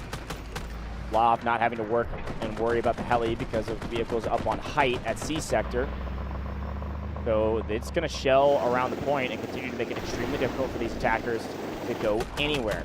I'm seeing all green in the kill feed there for a moment and a lot of red missing on the map, which means they're all respawning. Bad news in terms of their life totals. We're down to 78 total lives remaining for the attackers, and they have gained very little ground. I am a RBN believer but it is becoming more and more difficult for RBN to have a shot in this one. They just lost way too many advantages early. They hadn't been able to have any sort of a foothold in the B sector, and it felt like they were fairly disorganized of like, how do we even figure out how to resolve this? How do we get to B1 without dying? Finally, they're making a coordinated effort. Whether it's a weird play, a good play, a bad play, it doesn't matter. At least it's coordinated. Full string of attackers swinging up the far side on this off angle to try to catch some of the defenders by surprise and hopefully open something up on the main point. Unfortunately, they're getting obliterated. I mean, we're picking up a couple infantry on the ground who are getting revived. It's stacks. It's just causing disruption from the backside with the tank. RBN can't make any of their plays work. I liked the idea. Maybe it just didn't move fast enough, or it was the wrong play. But at the very least, like I said, they're moving together, which is good news. I think with that Toxic going down from the side of RBN, that was kind of the last standing boots on the ground that was over here behind the hill. So a great play from the side of HAN to go ahead and just flush out this flank that tried to come in from the side of RBN. You mentioned it, yeah. Oh my goodness, that was a coordinated Allura rocket combo with the help of a tank shot over the top. Another tank goes down, and I don't know how many nails it takes to nail down the lid of a coffin, but I think we're there already. We'll see if Reborn can break this thing wide open with a miraculous play. But they desperately need some help right now. They need more vehicles. They need more firepower. And the defense just got too comfortable on this B sector. It's going to be really difficult to rip them out of this comfortable position they found. I mean, they've made a home here in B. They're trying to make something happen to the side of B1, but it's actually only two members. It's going to be Baxter and Stickinson that are going to be boots on the ground onto the B1 point. So contesting this is going to be quite easy for the side of HAN. That being said, three members now boots on the ground towards that B1 zone. HR is also in the mix over there, and you've got to imagine that's how that one's going to go. Uzbishka finally finds something for the side of RBN. That's going to be one of the vehicles being destroyed. So now only 4 left, but again, still a big mountain to climb. And simultaneously, the capture does come in as well. So maybe a little bit of momentum, but typically the hold comes in for the B sector towards the B2 zone. It's a little bit harder to attack. Hopefully, RBN can get something going, though. Listen, man, I've got to continue to shout out this Charlie roster, this Uzbishka, Starbaxer, Stickinson, HR roster. They are doing everything for this team right now. I know they're not going to be able to hold B1 here, but at least just giving their team some breathing room. And Uzbishka picking up a vehicle kill. I mean, they're the only players that are actually able to get to the point, which is their role. This is a team effort, but these guys are trying to put the team on their back. Unfortunately, the off angle here, the back side of the fight, team's just getting obliterated. Artyom in the feed picks up a 4-piece with the shotgun. That guy was on 30 last time we tuned in with him. He's probably at 40 plus as it currently stands. He's having a field day, just kind of running down some of these flank squads, and that's exactly what a player like Artyom needs to feel comfortable in a situation like this where there's no vehicles really available for the side of RBN, so it's all just gun v gun. What just happened? Pano got the vehicle very weak. Nice. Jill is able to destroy their own vehicle that they lost. Pano got the vehicle very weak, dropped the respawn beacon and bailed, and the HAN player just decided to steal it. We were able to trade that one out, but stacked parachuting in here. This is a good job from the attackers to finally get a foothold in this building. If I'm then, I know they're running out of time, but you've got to just get inside the building and stay alive. Is this the earliest access to a guided missile we've seen? That UI shows us that they actually have access to a guided missile that can be called in already on the B sector. What? I mean, game's been going on for a while. It makes sense. They've earned the score, achieved all their objectives, have a ton of kills. I wouldn't be surprised if it's Changji 1, to be honest, that has the guided missile. Yeah, I mean, it can be really a number of players for the side of HAN. They're all just playing so well. They've got 2 now, so. Oh, jeez. And we lost everybody on B1. That is a lot of lives going down quickly. I see some head shakes of frustration from the attacking team. It really has just felt like G-Shield can't quite figure out what his team needs to do to get to this point. We finally, from HR, again, this Charlie roster, Stickinson, HR, Starbaxer, Uzbishka, they're finally trying to play the game correctly. They're finally trying to get some breathing room for their team by attacking B2. The defense has to respond to this or they're going to lose B2. While they respond, the rest of the team should make a big push over to B1. or they full commit on B2, get a foothold here, get some beacons down, and then make an effort to go to B1. Either way works. You gotta pick one, and we finally get to B2. B1 also contested. It's working. It's like this is how you play Warfare, baby. We're back. The problem is we are running out of daylight.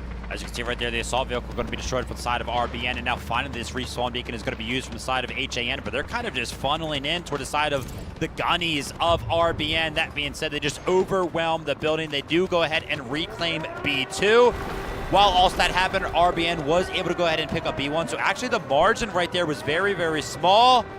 And trying to go ahead and press the attack is going to be the side of HAN. The guided missile very, very early on the map of Ascension lands onto B1, finds absolutely nothing.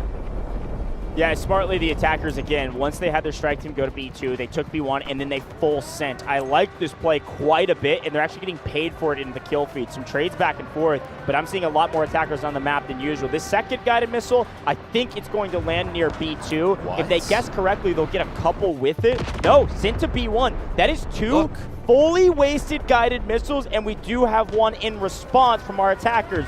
We've got an artillery barrage. We've got a team respawn beacon. We've got a guided missile. The boys have woken up. We're just running out of daylight. 19 lives remaining, and the guided missile lands with hardly anything to show for it. Bushbishka picking up another one of those vehicle destructions. Going to get credit for that. And yeah, the attacking guided missile does not find any value. The defensive guided missile also does not find much value. Now again, a lot of these guided missiles find value just simply in the fact that they are able to zone so many of the members off. 2 more guided missiles available for the side of HAN. They're kind of just waiting until they feel like they need to go ahead and call it in. DF Yellow now calling in the artillery barrage. RBN are trying to send everything. They're trying to go ahead and flood B2 with a little bit of a flank from HAN capturing B1.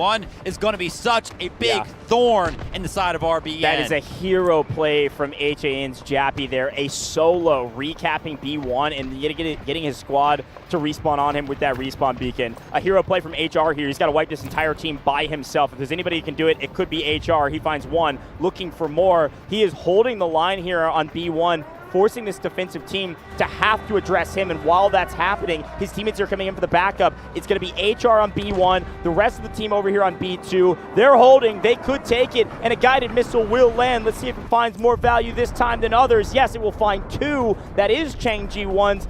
Finally, his guided missile. Only 2 go down, but is it enough to retake B2? Could it get any closer for the B sector? B1 recapped, B2 in contest and in the neutral zone, but there are way more green over on B2 right now, and another guided missile likely landing on B2 means this is likely wraps in GG's. It's likely a little too late, folks. Things looking good for RBN in the final 5 seconds of this map even, but it's just too late. We make those moves earlier, maybe, but no. HAN, a dominant victory in the very first map of the day, a dominant hold on the B sector of Ascension, and they look like the team that they promised to be, which is one of, if not the top team in this competition. They want to be in grand finals. They want to get the revenge against LT. They got a long road to go, but it's a great way to start it. I love the fact that every single time that we see one of these individual, unique teams take an approach to a map, we see something new. It feels like every single time. For me, the thing that I noticed that was new there for the side, of just the spectators of the sport of Delta Force here, 5 land vehicles, such a big advantage for the side of HAN. Well done from them to go ahead and maintain and keep those things alive and hold out Sector B, an incredible feat for them to go ahead and pull that one off. Yeah, regardless of the team you're playing, regardless of what strength you believe they are, holding a team on Sector B is really impressive. Here's a quick look at the stats, though, and we can really showcase the efficacy of what we're talking about with Artyom. Holy moly, 57 kills from Artyom, 55 from Johan. These are crazy stat lines. Chang Ji-won picked up 40. Crazy stat lines for a short game that ends on the B sector. I mean, this is pretty impressive to see. Engineering score also fantastic over here from Wansa. Talk about putting the team on their back. I was hyping up this C Charlie roster, but can we hype up 113 revives from our friend Mr. One? That is wild in a map that ends on B sector. That's nearly as impressive, if not more impressive, than the 57 kills over on Artyom. Yeah, I'm actually taking a look at the row here. We saw that there was one guided missile called in for the side of RBN. That was going to be Xmiet. Yep. He's got 28,000 score, and I'm taking a look at it. I mean, it's like 20 kills, you know, nothing too crazy. I guess it's 71 revives. 71 revives is a ton, man. That are adding a lot to the score right there. Yeah, I mean, listen, we know RBN, they gave it one heck of a try towards the end there. And it took them a little bit of, you know, trying things out. Like you mentioned, they were trying the flank, the cohesive strike on the right side over there. So they kept trying different things out. And yeah, it seemed like finally towards the end there, when they had like 20, 30 tickets remaining, they figured out the winning formula. But you ran out of resources at that point. I'm going to put a hot take out. And again, I'm cheering on RBN, so I'm not flaming them necessarily. It really felt like, and we'll take a look back on the highlights and see if we can see it, it really felt like they weren't trying anything. They didn't try anything until the last 20 lives. And then finally we're making a play for B2 instead of just bashing our heads against 5 tanks on B1. It just was too slow of a decision-making process, and that feels like a team experience or chemistry issue comparatively to like a skill issue. But looking back, of course, of how it started, the A sector really wasn't pretty. It was fine. We really lost a lot of our value at the very beginning of the map, losing out on our first helicopter out immediately, our first tank out immediately. We finally get some action with the A sector, and it's like, hey, this actually doesn't look too bad. We have only 10 lives left than max moving into new. Here's the problem. Look at the bottom of your screen. We started, you saw it there briefly, we started the move to Sector B 2 to 3, then in vehicles. Then you look, yeah, that's my expression too. 5 land vehicles versus a helicopter who basically was forced to do nothing, and a couple tanks that would just keep dying and respawning over and over again. It is a huge disparity in firepower with the way the defense was able to set up. I mean, the power position, we can see the tank finding its way all the way to the top of the mountain, alongside that LAV, just raining down shots, kind of keeping that helicopter at bay simultaneously. Just way too much value. And RBN, they tried to do something right. They tried to send Lemon along with a Viren here and there to destroy one of those vehicles, but it never ended up panning out. HAN did such a good job, obviously, in the vehicle economy of things, you know, destroying, keeping theirs alive, controlling the sectors, controlling the zones. But I feel like what really won them this map so convincingly was how good of a job they did at controlling the flanks and stopping those strike squads from the side of RBN. Yeah. Well, and again, maybe that's why it felt like RBN didn't try anything until this moment. They were able to sneak over to B2, get some nice value there. It gave the breathing room, the opening, the window of opportunity, whatever you want to call it, for the rest of the team to address B1. And here you are, red on both, bodies on both, able to kind of win. The problem is you just can't keep up with the firepower of the defense. Again, it was a team victory. It was an HAN victory, but it felt like, honestly, a commander win as well. That was an HAN leadership diff as well. Yeah, I mean, we saw the highlighted players kind of coming into the day based on their performances from yesterday. The highlighted player in terms of score was Wanza. Yeah. Even though they lost, and you can see that type of performance is going to be repeated once again. And I was taking a look at the comparison in terms of the leaderboard. Jinx still, some of the kind of, you know, flack that we gave him yesterday was it seemed like the score just wasn't really there in comparison up against FX when they lost that matchup. Yep. I think he ended that match on Ascension right there with like 18,000 score, but then again, Wanza had like 36,000. Sure. Obviously, sure. The commander role is based off of how well your team is performing to your calls and what you are marking around on the map. Yep. So it's not necessarily all on his fault, but Wanza constantly does so well in the commander role that hard to beat. Well, speaking of hard to beat, this squad right here, best squad indeed. My goodness, you got Johan, you got Artyom, you got Chang Ji-1. Look at the kill totals from these fraggers. Good grief, 55, 57, 40. And then even RU1B picks up 15 kills, sure, but picks up 36 revives for a defensive team. This guy's just pocket reviving the top fraggers so they can just battle and body everybody on the map. Well, let's talk about how comfortable Artyom must have felt on a map like this, and Johan, when, like you mentioned, they do have somebody that is reviving them consistently, but then they are also in a situation where they don't really have to go and worry against vehicles. They can just play boots on the ground. Bro, boots on the ground. They're winning 1v4s. Yeah, I mean, we saw... I mean, that can't happen, right? When you're winning 1v4s, 1v5s, even more than that, we saw Chang Ji-1 go on a crazy spree. That's the type of individual value. You don't see it that often, but when you do, you know that single player is beating a team of 20. MVP of the match, no surprise. It's going to be Wanza here. The score, the commanding, him sitting all the way up on top of the mountain. in the tanks, controlling the battlefield entirely. Definitely a well-deserved MVP from round number 1. Do want to kind of wrap back around to that point, though. Remember what we were saying, right? Those 1v4s were kind of popping off. It was an incredible feat there. Remember what I said kind of coming into this head-to-head when those walkouts happened? Who did I mention that I felt like had a certain cadence to them as they were walking out? Artyom, yeah. The dude, I'm telling you, there's something about the way he was walking. I just knew. We've been saying it for a while, folks. I was going to say years, but I guess about 6 months. Between the last 2 LAN competitions, Artyom has been a standout performer, but this new squad, all as a unit, best squad and a huge standout performing squad, doing so much for the team in terms of the slaying power. You know, you add the firepower of a squad that picks up well over, 160-something kills between 4 players, as well as the firepower of the vehicles and the leadership of Lanza. This is a tough team to beat. Now, I've got a charge for my RBN team that I am desperately hoping can get a win here. One thing again, I will say it one more time. Charlie Squad, Starbaxter, Uzbishka, Stickinson, HR. Thought they did well. Uzbishka, the only player to kill any vehicles, except for, I guess, Jinx Jill in the tank picking up the armored assault vehicle, or the assault vehicle that was originally theirs, right? So great job from them. This team needs to be let off the leash. They need to be able to make some calls. I know the squad leader, Starbaxter, is probably communicating with the commander. They need to make some calls on how the game needs to be played at some moments, because when they make a push and they're deep in enemy territory, they have the info. They can see where the enemies are, or in particular on this last map, where they aren't. When they make the move to B2, they go, hey, listen, B1's wide open. They're all going to come for us. We're capping this by ourselves. Everybody moves over, B1 gets captured, and all of a sudden, they're doing well. I'm putting a little bit of a hot topic out there, but I think they need to make some more calls for the team, because when they finally do something like that, the team is able to open up and actually play the game. They were just bashing their head against the wall until then. Sometimes it feels like, for the side of RBN, calls in general just need to be made. I mean, we kind of talk about how Jinx Jill throughout some of these matches does feel like, we can see the camera. Lips aren't moving for a majority of these games, right? Which means there's no communication. The commander role can communicate with all of these squad leaders, so that way they can formulate an attack. If the commander is not talking, then we're not receiving any sort of a plan across the board. And again, I want to be very clear, this is all hypothetical. We don't actually know what the comms are like. True. We don't have all the info, but what it feels like to us is definitely that. I will give a little bit of benefit of the doubt to Jinx Jill.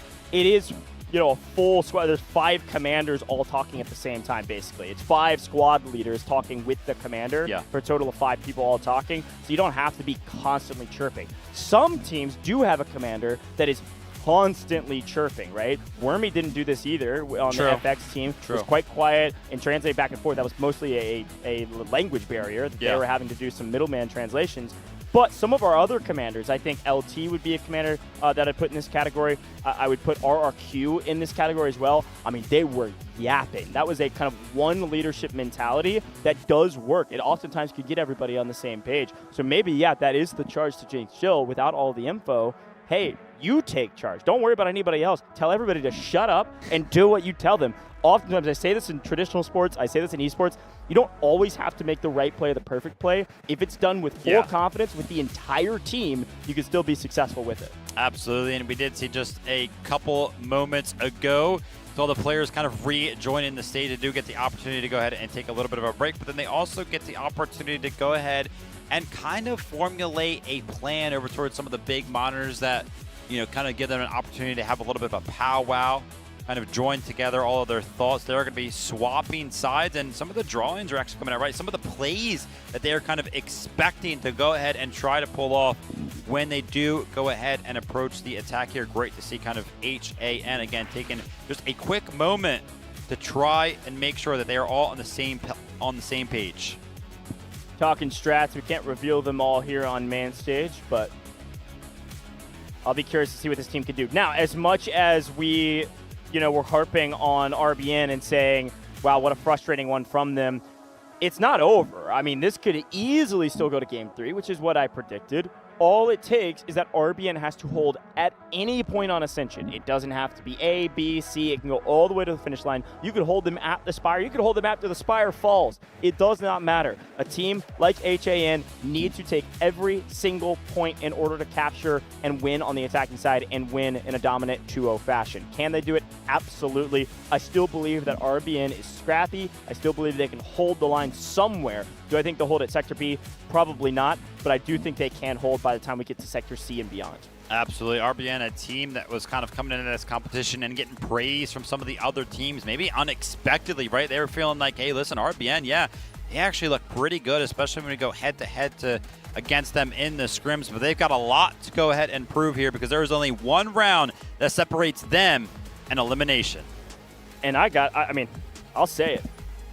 It's a tough matchup for first round in the lower bracket. You got to battle against HAN. I mean, on paper, for those that don't know, if you're kind of just tuning in or listening to us, yap about the games, on paper, your top 3 seeds were LT, HAN, who played first against each other, and then the former champion of TXD, right? Yeah. You see HAN and TXD in the lower bracket off rip. Those are tough matchups to kick things off and hopefully prevent yourself from getting double rounded. I remember that me and Goj had the opportunity to talk with HR, and he was like, man, the bracket's tough. Like, RBN, if they won, then they had to go up against the winner of LT and HAN. He was like, oh, I mean, that's terrible. Either way, and he was we're like, the well, blender. if we lose, then we have to play the loser of that same exact matchup. So they were like, man, no matter what happens, Day 2 for us is going to be very, very tough, and we are seeing exactly why he said that. Yeah, 100%.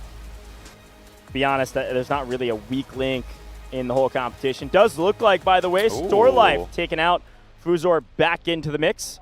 This was the substitute we talked about from yesterday. Store Life going in for a game, and now we've swapped back. So Fuzor will be rejoining Yellow, John DeBomb, and Rick on that Echo squad. So watch out for Fuzor to potentially be a difference maker. If you didn't know, Fuzor also played with the No Mercy squad from last year, representing the EMEA region in Vietnam.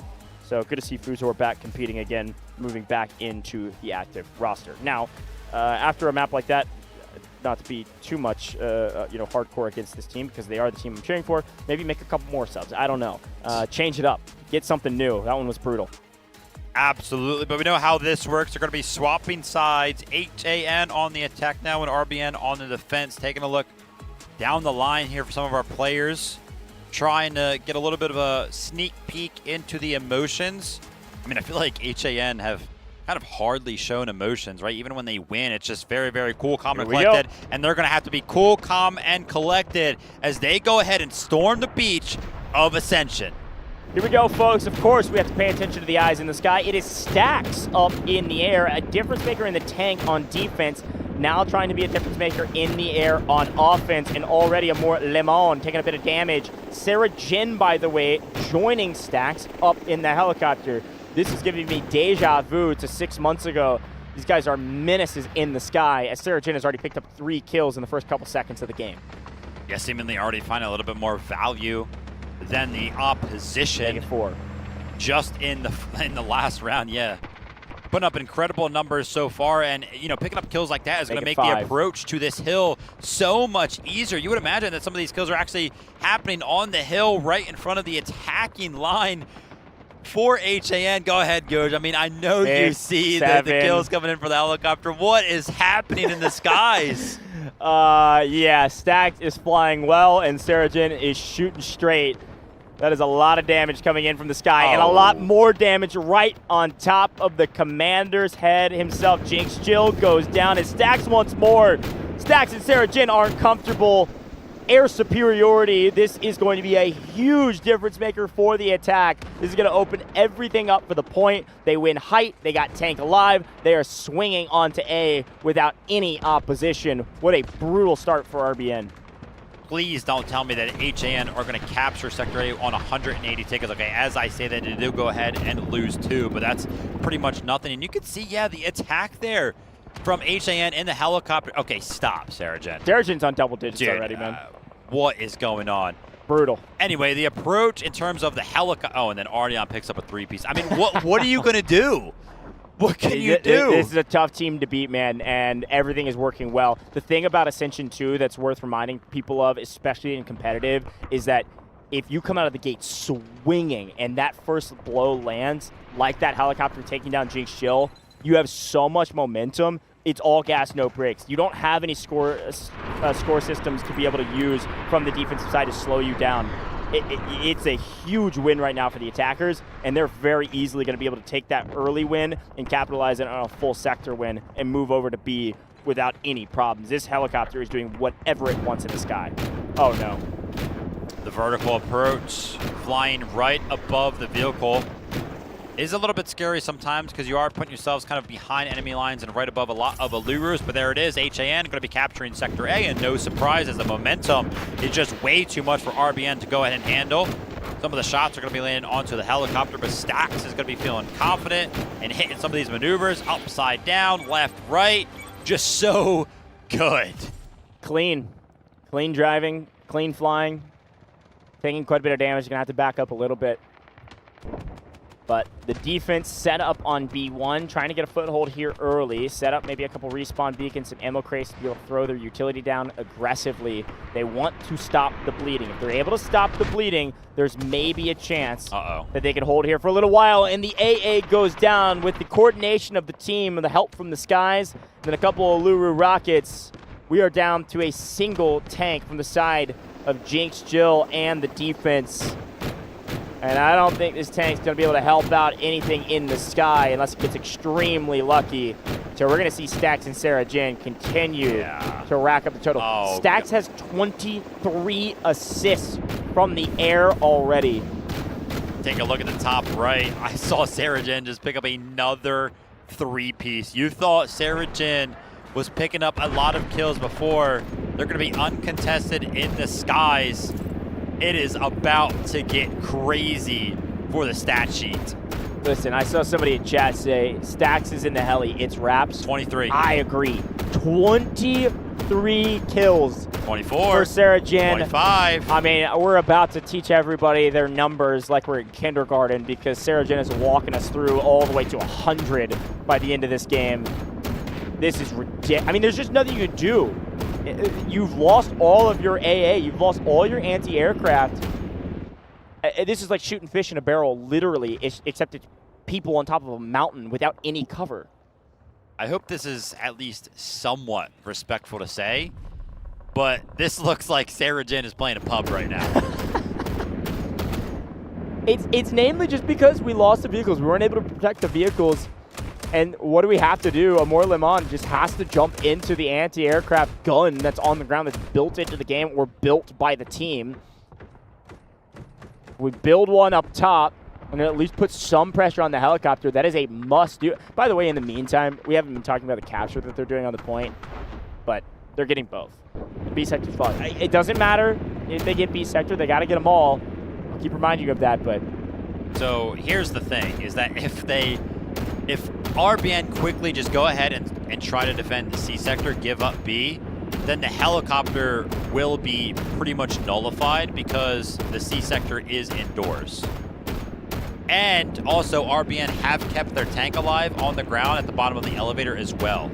So, you know, a little bit of a caveat there. That being said, HAN know that this tank is currently alive, and they're actually trying to go ahead and push it.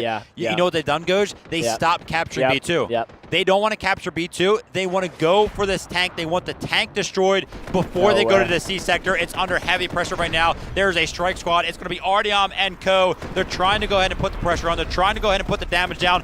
Funk is going to be losing some of the engineers. The explosives are going off. The tank is down to 25% HP. It is getting healed right now, but oh my gosh, take a look at all the boots on the ground that are right outside of the tunnel. All the explosions need to land. One more hitter to do it. What about an AAV to go ahead and join the fight as well? Funk is trying to do everything he possibly can, hold RBN on his back, but HAN, they've just got way too good. They've got way too much momentum right now on Ascension, and they're going into Sector C with a full-fledged advantage and a full-fledged attack. And again, we've seen an Ascension so many times in the competitive circuit. We knew that was coming. I know that RBN knew that was coming as well. They just didn't have the bodies to help out. That was too much pressure, not only with the helicopter up in the air, but just too much pressure down below that they couldn't withstand. Everybody's on respawn timers. They didn't have enough bodies. They did everything they could. Honestly, Jinx Steel did a pretty good job of fighting back. That's just too many people. And they're not capturing B2 until that tank goes down. Taking a look at the leaderboard breakdown, 39 kills. The disparity for Sarah Jin is on full 40 display. kills. Listen, none of the other stats really matter to me. I mean, assists from Stacks makes sense as well. 42 total assists. 40 kills from Sarah Jin. Not a single person has more than 5 kills from RBN on their entire leaderboard. This is the difference between air superiority and not. This is the first time we've been able to see a helicopter do whatever it wants on the map, and that is why it is important to win the skies. Unreal. By the way, Wanza's about to give Sarah Jin a run for his money. This tank destroyer, when he doesn't have to go up against any vehicles inside of the caverns, he might be unleashed as well. He might be looking for a 40 bomb of his own, but he's actually going into the C sector with just 2 kills. So I think it's going to be pretty fun for us to go ahead and keep a close eye on how many kills Wanza is going to be able to pick up. Take a look at the feed on the left side, compare it to the right side. I mean, I think I saw 3 kills picked up for the side of RBN over the last like 20 seconds, and HAN just keep picking them up. We should stall out here at least a little bit longer, like you mentioned. Our helicopter, yeah, I was going to say Sarah Jin. Sarah Jin wants to set some records. Sarah Jin's not going to stay up in the heli. We're going to call in another vehicle. Earned that, right? Yeah. Probably another tank destroyer. Destroyer. They've earned enough scores. Sarah Jin can call in whatever they want. Sarah Jin's going to call in whatever he wants, and he's also going to call his team back. On a full tank. Guys, get back. I want all the kills. Yeah, I mean, we'll see if maybe he spots some of these anti-tank mines in the alleyways, but Sarah Jin, well-earned tank, will join the troops on the ground to join the fight. Again, helicopter not nearly as valuable on the C sector. There's a couple of cool plays you can do. We'll see if they decide to go for them. They may not need to, because Sarah Jin joins the ranks indoors. And Stacks actually does have a gunner out here to throw some bullets down, or that was his position in the pilot seat, his attack helicopter, to throw some missiles down range, at least to just put some damage on, you know, through some of these openings, but going pretty quick. It's going super quick. It's just a snowball effect, man. HAN. Nice. We did lose a tank. Sorry to cut you off, but we did lose a tank to the tank mines of Funk, picking up a couple kills, finding at least one, but again, it's, you know, one of many. They don't really care necessarily about that. Wonder who was in that tank. I think it was Wanza, tank destroyer. Not sure. We'll try to keep a close eye on that, but you can still see at the bottom of your screen, full advantage for the side of the vehicles. Also, top middle of your screen, we're actually capturing C1. And they're just that much closer. But Stacks, you freak! Stacks will not let them even get a vehicle on the backside of the Spire. That's why the helicopter, I mean, how many times have I said that? That's why the helicopter is so valuable. That is another one of the 15 reasons we've seen in this match alone of why the heli is so valuable. I had that hopium that RBN could win it. It is all but gone. We need a miracle to hold a team on max lives going into the final sectors without a single vehicle to their name. I'll be curious to go ahead and see here if Sarah Jin does rejoin the helicopter gunner seat. You would imagine that he would want to. Might opt to actually go ahead and stay in the tank. We'll have to see what the preference comes down to. But now the tank destroyer and some of the vehicles are going to start to get active, leaving the cavern over here, the boots on the ground, using the smokes to try to go ahead and push back the side of RBN. And this is where it gets difficult. A position that we saw yesterday for what felt like the first time. This tank sitting all the way on the edge over here can pretty much deny all of the vehicles that get called in for the side of HAN. And Goj just left off a little bit of a smirk, a little bit of a chuckle, because Sarah Jin started to light up the kill feed once again. Yeah, that was 5 kills back in the helicopter. It's GG's, guys. Listen, as much as a caster, I want to try to hype up this moment. There is just no way. The math doesn't work out anymore. There is nothing that you can give to RBN to say they have a chance right now, because they have every single advantage. Every advantage is on the side of HAN. They have played a near flawless attack on Ascension. They've repped this so many times. Thousands of hours playing this map and this map alone. They are putting on a clinic of how a team, as a cohesive unit, plays this map on both the attack and the defense. They prioritize the right things at the right time, and it's just a matter of time before they end this map in a quick 2-0. 57 kills is the running number as it currently stands for Saragen. By the way, 26,000 score. I think it's like 27,000, 28,000 when you get access to that guided missile. This is going to be a very quick one if he decides to go ahead and call it in. I don't know why you would. Just stay in the helicopter. You're having so much fun picking up all of these kills. And early contest for the side of HAN. They're actually already kind of flooding the point, looking to end this one early before Saragen can hit the 100 bomb. And it is just all red in the feed. No surprise. Momentum has just been way too heavy.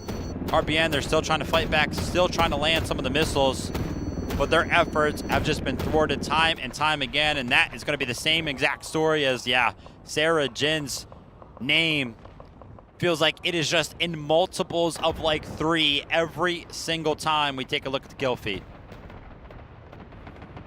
I don't really have any more words to say other than perfection.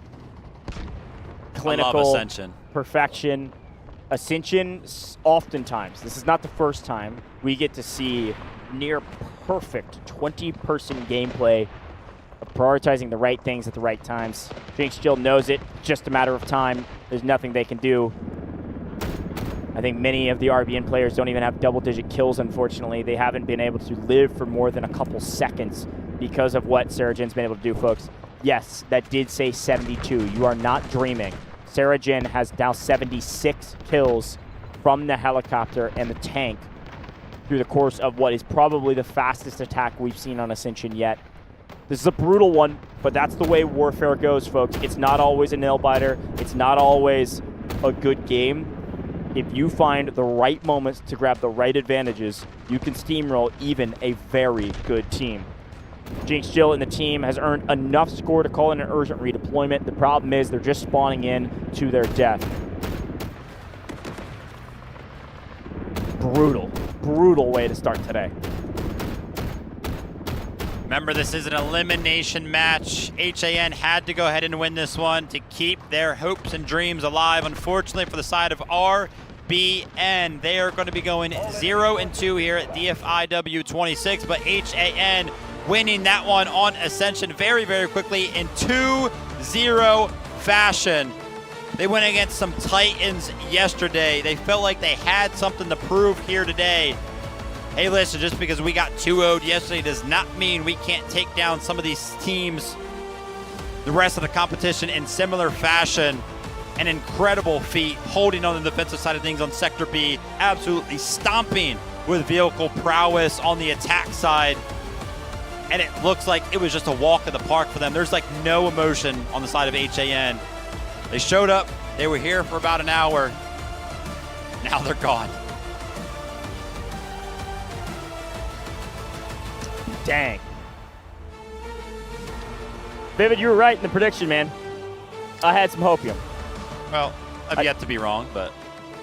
Listen, HAN's a really good roster. It's really no surprise, I think, to a lot of folks at home that they win this game. It was a bit of a surprise to me that they won it in such a dynamic fashion. Big credit to this HAN team. They're a strong team led by a strong commander with strong players. The MVP, no question. I don't know what our graphic's going to say. Actually, I know for certain what it's going to say. But regardless of what it says, Saragen is going to be MVP of this team. And if you could put him in second, maybe they can tie for MVP. Shout out to Stacks, man. That helicopter was the most dominant helicopter I've seen in competitive warfare yet. This team is a force to be reckoned with. They've got a long way to go before they meet whoever they decide to meet in the grand finals, and they got a lot more wins they need to get, but this is now a scary roster that anybody in the lower bracket is going to have to battle through in order to earn their spot to day 5. Unfortunately for Reborn, RBN, they rebuilt the team from the ground up. The former No Mercy turned Reborn from the ashes as a phoenix does. Could not piece it all together here on land in Wuhan, China. Yesterday, had moments of greatness, glimpses of opportunities that they could shock some of these great teams. Today just wasn't their day. Big shout out to a lot of the players on this roster. Jinx Steel, the commander. We had a lot of words, a lot of suggestions, a lot of hypotheticals. We don't know what's happening behind the scenes, but this team is a good team, just not a great team today. Jinx Steel leading the team. We had Silly Cat leading a squad. Starbaxer, Yellow, Pano, all great players, all leading their squads. And across the board, this stat light won't show what they have been able to do in other competitions, but what it will show is how dominant HAN was, and in particular, Sarah Jin. You can add up every single kill on the Reborn side. You add them all up together. Mental math tells me Sarah Jin had more than the entire Reborn team combined. Disgusting. It's also disgusting that somehow amongst all of the chaos, listen, I am always going to favor the gunnies on the ground. Artyom somehow picked up 39 of his own. I don't even know how he found a moment to breathe amongst all of the chaos that Sarah Jin was able to cause from the helicopter, but shout out to those two picking up 100+ kills combined in a very, very quick match like that is an awesome feat. And again, we see Wanza towards the top. Such a good job at playing that commander role, able to pick up a lot of score, keep calling in those vehicles, keep calling in some of those streaks for his team to keep the ball rolling. Stacks as well, finding himself up towards the top. And again, pilot difference. We can see how comfortable Stacks felt flying right above some of those ground vehicles when we first got into Ascension. That is just all pilot capability, feeling comfortable going above some of those LAVs, going above those tanks and dodging all those missiles, all those artilleries kind of coming in your way. Even winning it out, destroying one of those tanks early on as well. That felt like a confidence thing. That just felt like they were confident to know they're not going to lose the heli with this type of a play, with aggressive push to take down the first lob. It opens things up for them. You know what? Why not as well? Because we know how Ascension works. If the first helicopter goes down, you can call in a second one anyway right after it. I feel like the risk is worth the reward there, and HAN obviously go ahead and prove that with the destruction of an early battle tank to kick things off. Battle tank and the lob going down on the back of Sarah Jin. Again, you look at not only the kill total there, but look at the engineering score of Sarah Jin, and you can really see how different this helicopter was and why it was the key difference maker. Again, HAN is the better team over Reborn, but it came down to a couple really smart decisions. Anytime Reborn had a potential opportunity to at least save even one tank for the next zone, HAN would not allow them to get a single inch. In Warfare, if you give a team an inch, they oftentimes can take it a mile, but in this competition, I'm not sure Reborn even got an inch on this map at all. They couldn't go anywhere besides back to the lobby and, unfortunately, back home. By the way, after that tank got destroyed at the bottom of the elevator, there wasn't a single vehicle that was able to touch down for the side of RBN, which is why we put a giant emphasis on momentum. They just played so well throughout the entirety of that game. Crazy, man.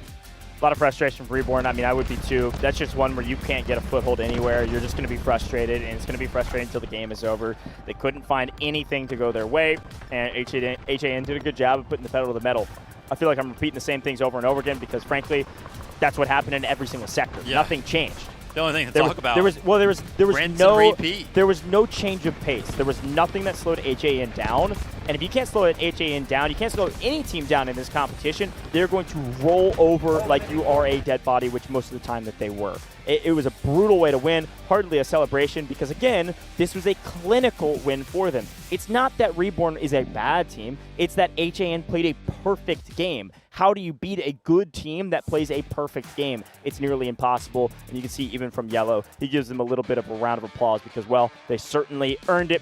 Who's the top squad? Well, it looks like as a totality, as a total squad, Johan, Artyom, RU1B, and Chang G1 still put up some insane numbers. The fact that Artyom even found 39 kills on the map is ridiculous when Sarah Jin was killing everybody else. I really like the way that this squad played Ascension on both the attack and the defense. We got to see it a little bit better when they were on the defensive side of things, just preventing a lot of those flanks from kind of happening, but they were, of course, in the mix when it came down to those flanks on the attack as well. The MVP, I'm actually going to close my eyes. I'm not even going to read the graphic. What does it say? I can Sarah Jin, 33,000 score, 78 kills, 39 assists. Hey, I guess most of those assists maybe went to Artyom on the ground. I don't know. In a 25 engineering score with a couple vehicles that Sarah Jane was able to take down. There really weren't, frankly, that many vehicles for the defense because they couldn't earn them. But Sarah Jane, unbelievable job. And again, should be like a second photo with this of Stax flying to heli. One of the only reasons Sarah Jane was able to do that amount of damage is because Stax put Sarah Jane in the perfect position to take those shots well.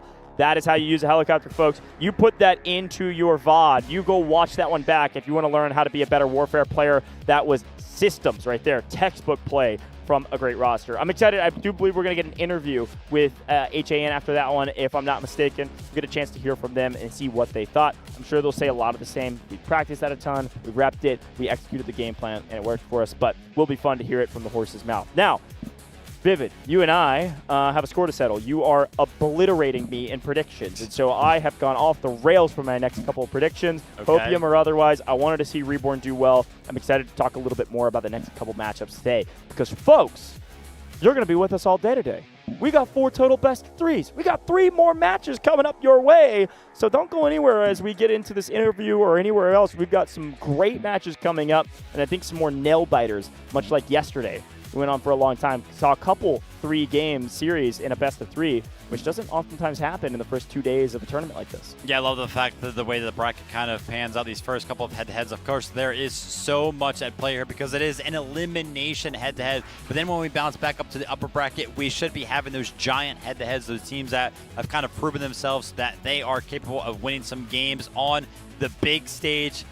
And I just can't wait to kind of see how it all unfolds at the end of the day. It's going to be a lot of fun, folks. And listen, you won't see HAN anymore today. They have done their job, and they're moving on to the next day. We're seeing every single team today, and Reborn is our first team eliminated. We will see another team eliminated next best of 3. But before we get there, let's tune in with an interview on stage with HAN.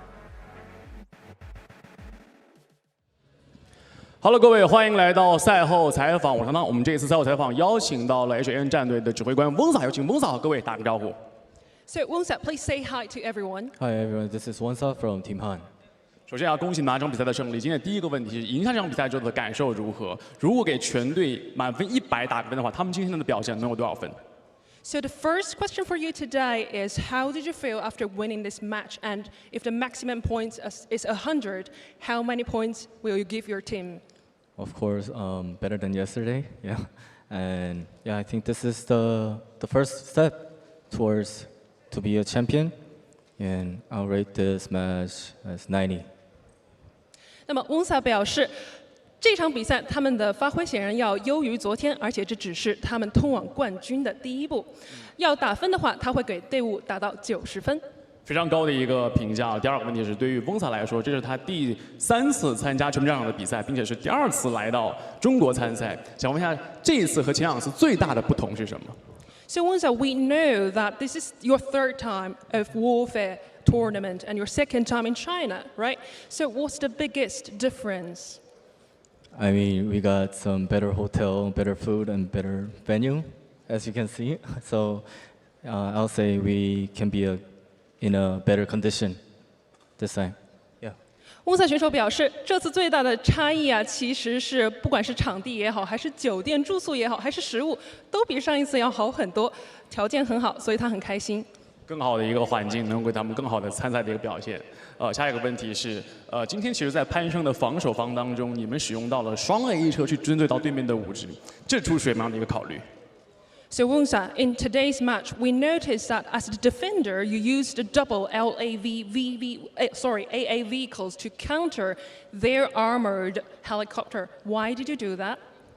You just said it to counter the helicopter, and we thought the helicopter is the only chance they can make during the match. So we tried to block any chances that they can win.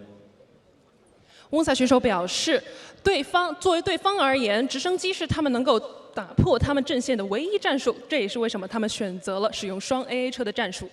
看他们对胜利非常渴望，还是用了一个最稳妥的方式赢下这场比赛的胜利。下一个问题是，下场比赛你们的对手将会是 HYD 战队以及 RRQ 战队的败者。翁萨怎么看这场比赛？做个预测。So Wunsa, in the next match, we will face the winner of HAD versus RRQ. So what's your prediction of this match? I want to see a fun game, so I'll say 2-1 Who's the winner? RQ.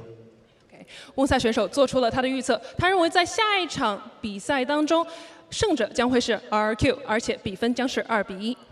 好的，期待你们接下来更好的表现，谢谢翁萨。接下来把时间交还给评论席。Thank you. A humble king. We like a humble king. He gave him a 90 out of 100. I don't know what makes 100 out of 100. You hold them on A? Like, that's the only thing you could have done better. But still, just never dying. Great interview. Any thoughts from that one? I mean, listen, I think that the loss yesterday is hitting the guy's hard because immediately right off the rip he was like, yeah, it was better than yesterday. And that's why we're kind of seeing a lack of emotion. Yeah, that's a great shout. Well, folks, we're going to head to a very short break. When we come back, our next best of 3, one more team going home. You're not going to want to miss it.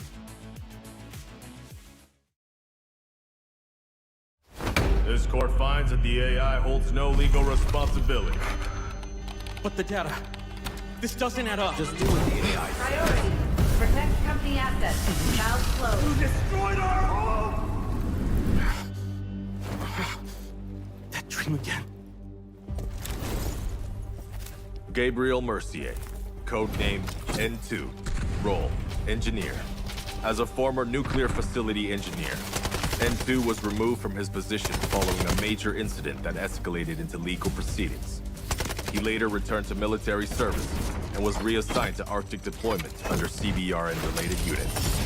With the originally designated technical specialist unable to fulfill operational requirements, and following assessment review, N2 has been approved as a replacement operator for the subsequent operation.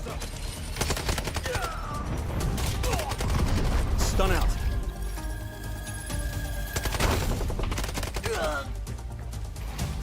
Throwing stun. Stun hit.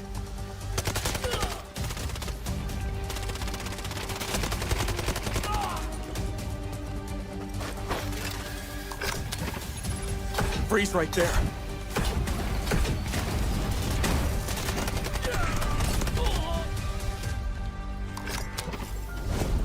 It's getting cold. N2 is equipped with a modified grenade launcher, capable of firing up to 6 LN2 grenades. Upon impact, each round detonates and releases a burst of cryogenic gas, dealing area damage and significantly impairing enemy mobility. Sustained hits can fully immobilize targets through extreme low temperature exposure.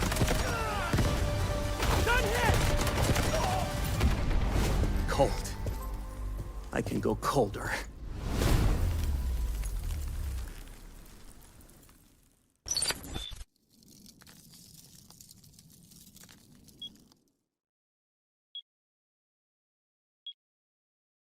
Should we really be sending her to the front lines in her current state?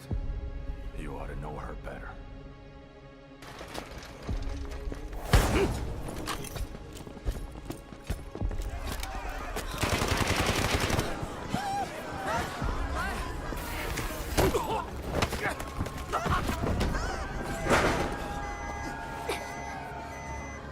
Stop!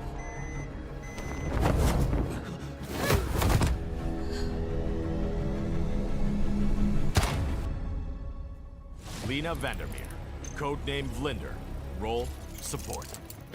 Vlinder is a medical specialist from GTI Europe, specializing in pharmaceutical research, possessing outstanding medical expertise, and a strong sense of responsibility.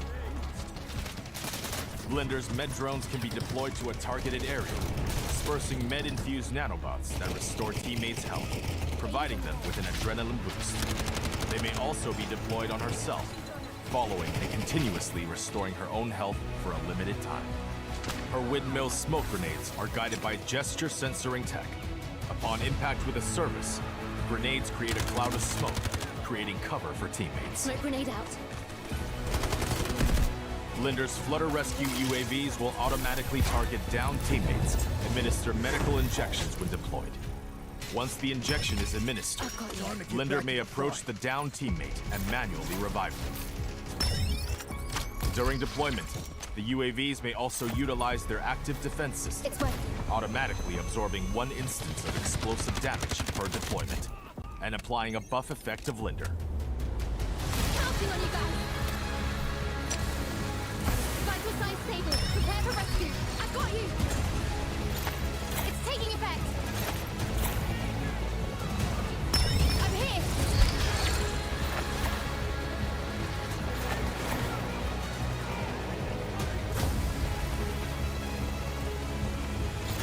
Feeling better.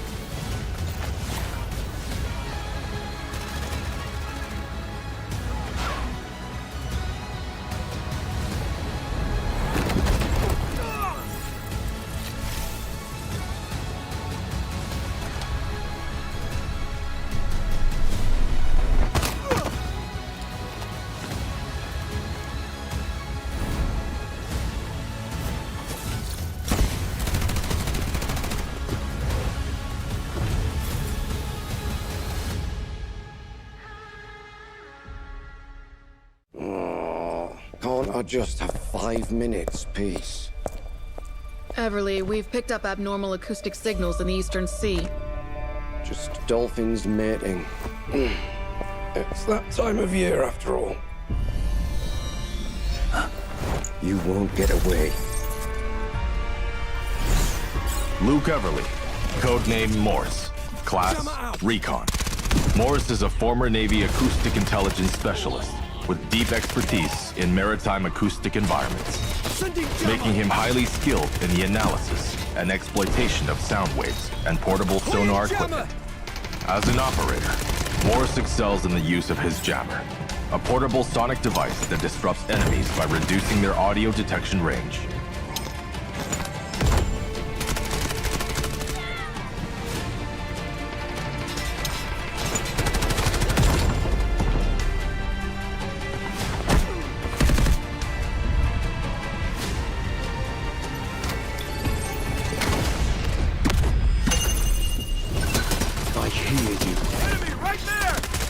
Morse's advanced sonar device emits sound pulses to scan for enemies, generating markers on their positions.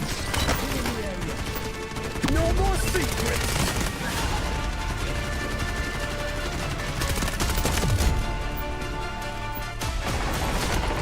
Jammer out!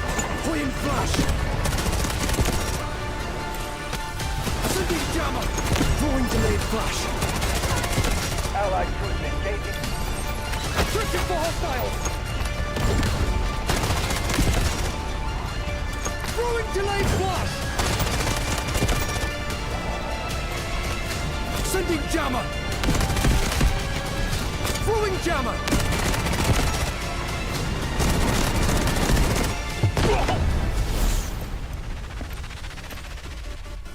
Shh. The storm is coming.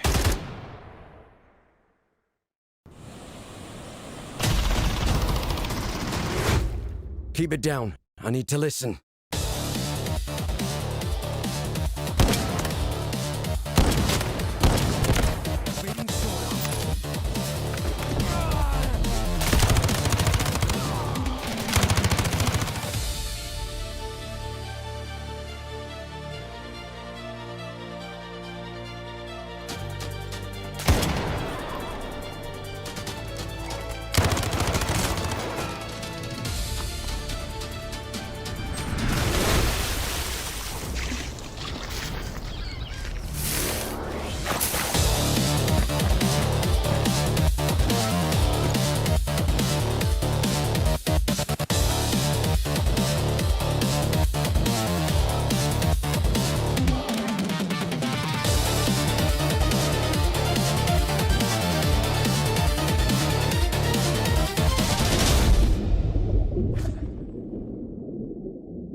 unshakable. Shadows tried to dim my light. They told me to give up the fight. Said I was weak, said I was small, but there's a drum inside my chest, a beating heart that gets no rest. I'm waking up, I'm shifting gears. You can build a wall so high. Watch me spread my wings and fly. You can try to block my way, but hear the words I'm gonna say. I am invincible, I am a storm, breaking the silence, I am reborn. Throw your lightning, bring on the rain. I find my power inside on the plane.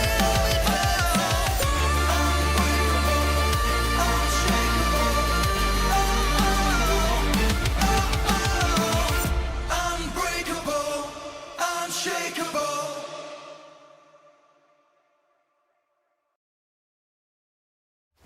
This court finds that the AI holds no legal responsibility. But the data. This doesn't add up. Just deal with the AI. Priority. Protect company assets. Valve closed. You destroyed our home! That dream again. Gabriel Mercier, codenamed N2, role, engineer. As a former nuclear facility engineer, N2 was removed from his position following a major incident that escalated into legal proceedings. He later returned to military service and was reassigned to Arctic deployment under CBR and related units. With the originally designated technical specialist unable to fulfill operational requirements, and following assessment review, N2 has been approved as a replacement operator for the subsequent operation. Stun out.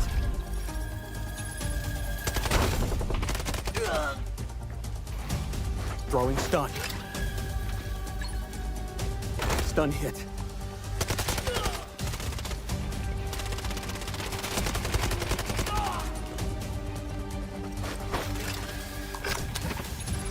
Freeze right there.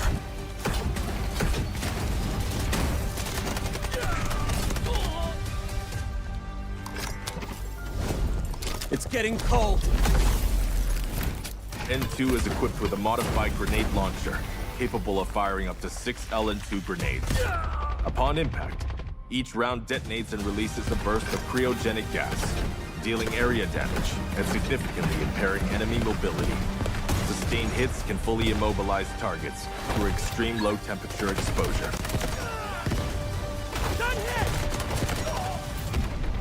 Cold. I can go colder.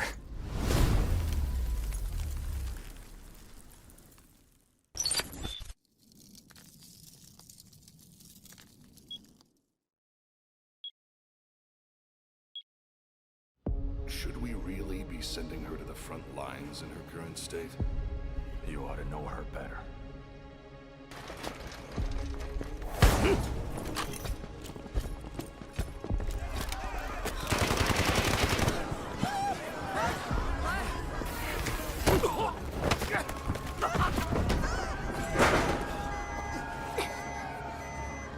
Stop!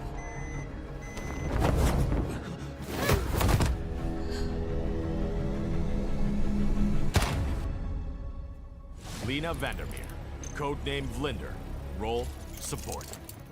Vlinder is a medical specialist from GT.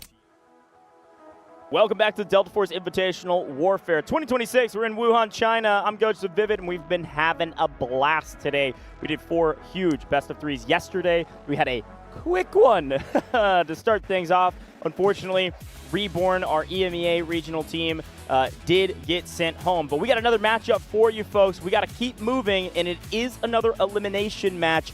AHR versus TXD. David, what you got for me? I'm going to be honest. I'm going to rip the Band-Aid off on this one. I feel like we're going to see a similar pace and match here. We've got TXD, the reigning champions from Vietnam just 6 months ago, going up against AHR. I don't know a lot about this team of AHR, but we did see them kind of get shut down pretty quickly on Aftershock yesterday. Now that we did kind of chalk that up to, yeah, maybe it's a new map. They don't have a lot of prep kind of done on it. So I'll be very, very excited to see if this team can kind of make a new name for themselves here today on the map of Cracked. Yeah, I mean, I think it's worth mentioning. We're going to talk about both of these rosters. It's worth mentioning TXD lost a very close last match of the day yesterday. AHR did get rolled quite a bit, like you said. So a chance for a bit of revenge, a chance to prove themselves still. AHR on your screen right now, led by SJD as their commander. You can see the rest of these squad leaders. Again, a lot of these players, we talked about them yesterday, late night yesterday, China time, kind of normal hours for you all at home. We talked about this roster of somebody, you know, we recognize a couple of these names, but most of these names, most of these players are trying to prove themselves for maybe the very first times, at least on the global stage. They've done some things in their regional competitions, but on the global stage, still a lot to prove. A couple heavy hitters on this roster. Turtle was one of the only players really making an impact on the team in the stat line that we could tell. Had a couple moments in vehicles to be able to destroy some vehicles of the opponents and do some decent damage. SJD, the commander, had some okay moments as well, but again, it really felt like the team was lost on Aftershock. The opposite is true of this roster. TXD, I want to be very clear, this is our reigning champions. These are our defending champions trying to reclaim their title of Dfiw champions here in 2026 instead of 2025, where they won in Vietnam. So talk to me about this roster. Quick hits, heavy hitters. Romania, fantastic commander. Who else stands out to you? I mean, that final squad all the way to the right over there, OSSN. We had Oak, Skynet, and of course, Legacy, who's of course going to be operating some of those vehicles throughout this head-to-head. It is going to be Cracked, so it is going to start slow in that vehicle gameplay side of things, but this squad is just all over it when it does come down to it. So take a look towards this squad if you want to see some vehicle gameplay and kind of pop-offs there.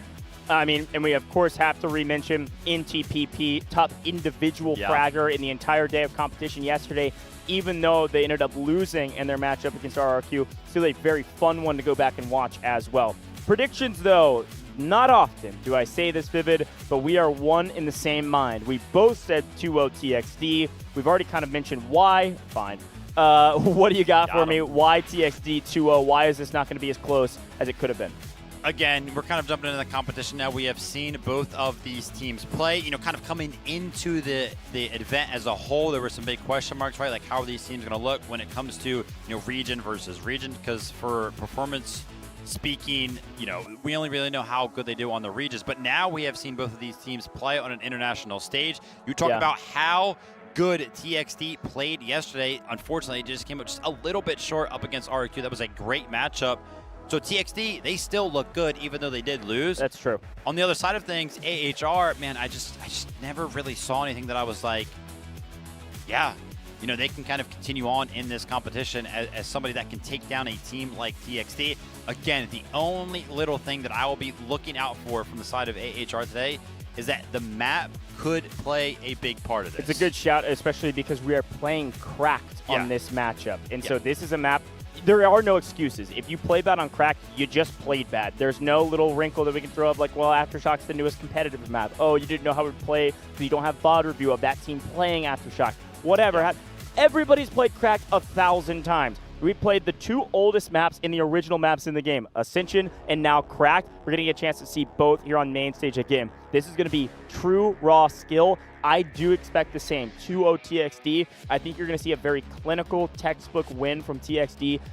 Honestly, quite similar to what we just saw from HAN. There are no mistakes. There are no room for error, margin for error of just major mistakes in a gameplay on Cracked because they've repped it so many times. This is like going out to play basketball and instead of changing the height of the rim like you do in Aftershock, you go out and play standard basketball. You just got to play the game. Like, there is no weird wrinkle that you can blame something on a loss. It's going to come down to who's the better team today, and let's see what they have here on 行动全面战场国际邀请赛。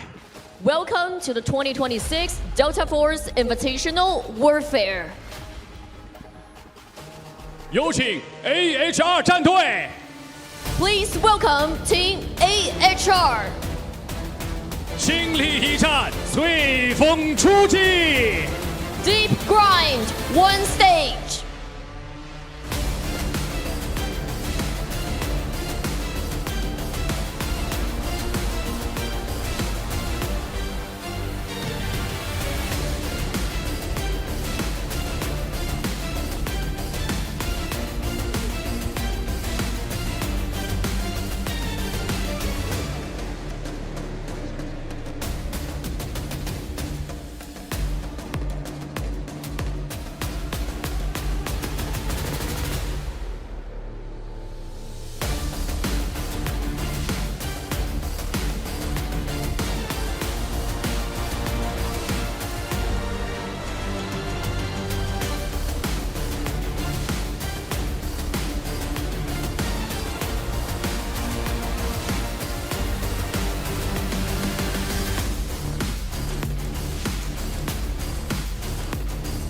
有请 TXT 战队。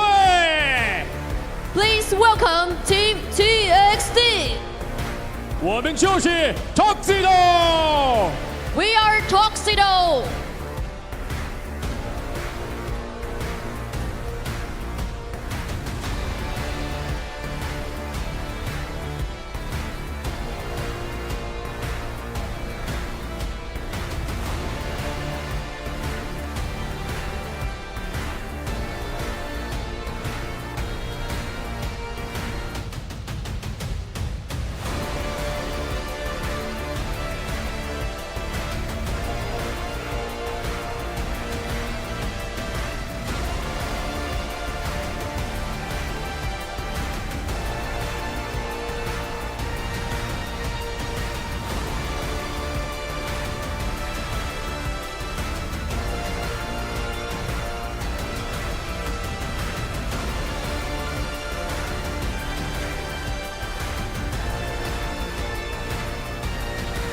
热血喷涌，所向披靡，激战开启！ Passion surges, victory awaits. Let the battle begin.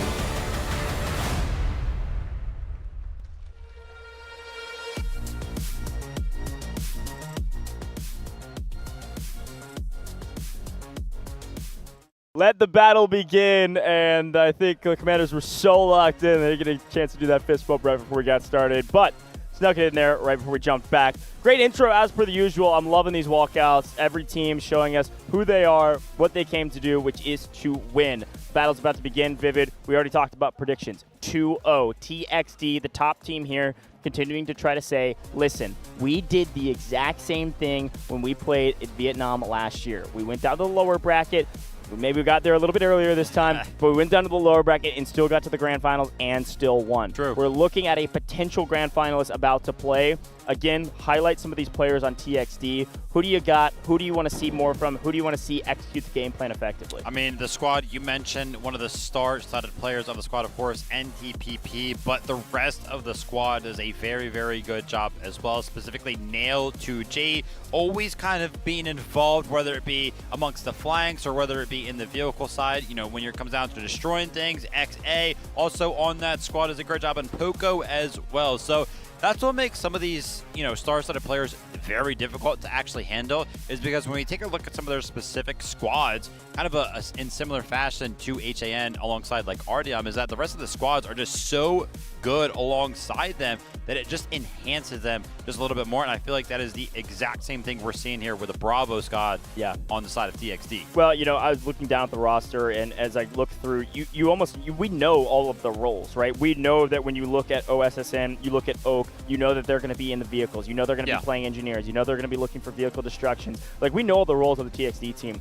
When you look at AHR, we just didn't see enough from them to where I can fully delineate anything. The only person that I remember vividly making actual plays on the map is Turtle. So watch out for Turtle on the Commander squad with SJD, who really needs to step up in a big way and help carry this team to a victory, at least get them some momentum so we can see more from them. I know on the side of AHR as well, we had Luwei, TTV there, also going to be looking to get active in the vehicles for the side of AHR. But again, if we can kind of really only denote for a couple of these teams how good they can do when it comes down to the vehicle gameplay, and we're talking about a map like Cracked, where the initial couple of sectors feel like the vehicle gameplay is obviously a little bit lackluster, specifically on Sector A, where you pretty much don't have any vehicles outside of some four-wheelers and that assault vehicle that you eventually gain access to. Yep. You gotta have those players that can make those differences, that can win those 1v2s, 1v3s, 1v4s. And for me, as it currently stands, TXT is really the only team that has that in NTPP. Yeah, no, I actually like that call quite a bit from you. It'll be fun to watch these two teams battle out. Again, I still believe in the fact that this is going to be a 2-0. I still believe that TXT will run this, but it could be a little bit closer than the matchup we just watched. Absolutely, and a quick reminder, TXT will be starting on the defense for round 1 here, and AHR will be on the attack. I'm trying to think back to yesterday. How did the defense go for TXD? I mean, obviously they won one of the defensives yesterday. Yeah, I mean, they were solid. I honestly, TXT was probably more solid on defense, in my opinion. I thought they were clean. But regardless, you know, when you think about Cracked in particular, and you think about the way this map plays, we were talking a little bit before the broadcast started about the maps that have the least amount of vehicle presence. Yes, Cracked, you eventually do get vehicles, but you don't start with vehicles. One of the few maps that you don't start with vehicles. It's going to come down to some infantry gameplay. It's also one of the fastest maps that you can play in terms of just generally average time of gameplay. We saw Cracked a couple times yesterday into best threes. We saw it as the third game between the Reborn and FX match, and that went extremely quick. FX kind of rolled through them on the attack. I wouldn't necessarily say the attack has an advantage on Cracked, but it is a very heavy momentum game, and the little vehicles that do come into the mix are extremely important. Yeah. It's a classic kind of age-old proverb of like a supply and demand, right? It's this idea of like, hey, if the supply of vehicles that is on the map is extremely low, then the demand or the importance to keep them is even more that important, right? You just don't get that many vehicles on this map. You've got to take care of them. Super smart breakdown from Goj over here. Economics, bro. Come on. Economics. Yes, thank you very much for the quick lesson. I feel like this is a big matchup. Obviously, you know, the stakes are high, especially when we're talking about an elimination match. We're going to say that about 7 more times just to make sure that everybody is reminded that, yes, one of these teams are going to be going home at the end of this head-to-head, but even a little bit more so, I'm going to put the pressure on to TXD, because I feel like this has to be a little bit of a bounce-back statement. They've got to kind of put themselves back into the conversation. Hey, listen, reminder, guys, we are the reigning champions. We can stomp out teams in this tournament, kind of similar to what HAN just did, right? Making a statement. I need TXD to also make a statement. Showing some love to the crowd. We got a lot of love for TXD in the house. Crowd slowly but surely filling out for the day. Again, really excited that we have crowd here during the week. We are a sold-out stadium for the weekend. It is going to be loud in here, and they are within reaching range for us. We could probably reach out and get some high fives before we get into the game. So excited about the weekend. We got a long way to get there, though. Again, this is a 5-day competition here in Wuhan, China. 8 teams joined us here on the global stage. 2 teams are about to head home. One already being that of Reborn, the first team out. The second team about to be right here, right now. AHR versus TXD. What a storyline if AHR was able to turn this around. On paper, they are the underdogs in this matchup by a large margin. We'll see what they're able to do. That being said, you know, I mentioned how TXD, it is important for them to win this because they need to make a statement. So do AHR. They need to make a statement. Hey, listen, yeah, Aftershock did not go our way yesterday, but we feel more confident in some of these subsequent matches. Yeah. We're bouncing back. We had some time to go ahead and reset and talk about what happened, what went wrong. They have the opportunity right now to show everybody that if they go ahead and win this, if you take down the reigning champions, teams are going to start to think about you differently. People are going to start to talk about you a little bit differently, and you're going to have a lot more confidence going into the following matches. So I feel like both of these teams, a lot of pressure obviously onto them, elimination on the line, but even more so just the conversation around you as a team also on the line. 100%. Lot to prove. That's what we've been saying since the very beginning of Top of the Show yesterday. A lot of these teams are showing up with a lot to prove. Other teams are showing up with a lot to defend and continue to remind people of who they are and what they've been able to accomplish. We've got a lot of newbies on a land stage here with AHR, and we've got a lot of returners on this champion roster of TXD. Definitely going to be a tough matchup for AHR, but it doesn't mean that they can't take it. Going to rely on this man right here, SJD, the commander, see what he can do and how he can lead the team to a victory. We talked a lot about commander communication, how it works, Victory Unite. But again, folks, AHR will start on the attacking side here on Cracked. Defender will be TXD. Quick look at the bans, by the way. Did ban Aftershock. Yeah, actually, fair enough. Just picked up on that. Yeah, they banned Aftershock. They were like, listen, yeah, that's not our map. Let's make sure that doesn't happen again. TXD returning to that ban of fault. I don't know if we're ever going to be able to see that map. One map that we have already seen once. It was for a short spell. It was Cracked. I'm excited to go ahead and return. It's going to be TXD on the defense. It's going to be AHR on the attack.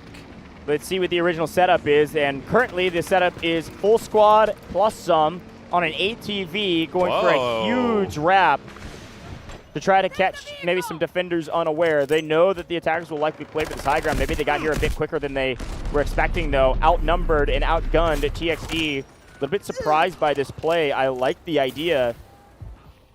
Able to couch a couple early kills and then set up for this push over to A with maybe a couple respawn beacons. Throw some ammo crates up here so you can keep replenishing those smokes and nades. Clear the way. NTPP gets cut down fairly early as well. On the high ground, the attackers setting up a position. By the way, somebody yesterday as well, you were kind of talking about who we saw start to get active for the side of AHR. Toby was actually somebody that we did see on the compound, though, quite a bit yesterday, and him already kind of picking up NTPP with said bow. Gets me a little bit excited to see how well he can do. Now, Crack on Sector A is a little bit of a tug of war, not in the sense that we have two zones, because of course we only have one zone, but on these flanks around the right and the left sides of the sector specifically, almost every single attack that we see, they do prioritize the right side over here up towards these hills and all of these rocks and all the head glitches, but eventually they'll turn their attention over to the left side as well and start to create a little bit of a pincer maneuver onto the sector. Yeah, solid thought. It'll be fun to see what the attackers decide to do and how many times they decide to do it. That's the thing. You know, we had this same conversation when Reborn was playing of just try things. Make some moves, make some plays. Right now we're smoking, we're working together, and we're seeing a lot of 1v multiple kills. NTPP has picked up nearly double-digit kills at this point. Nail 2G, this whole squad, we highlighted them for good reason.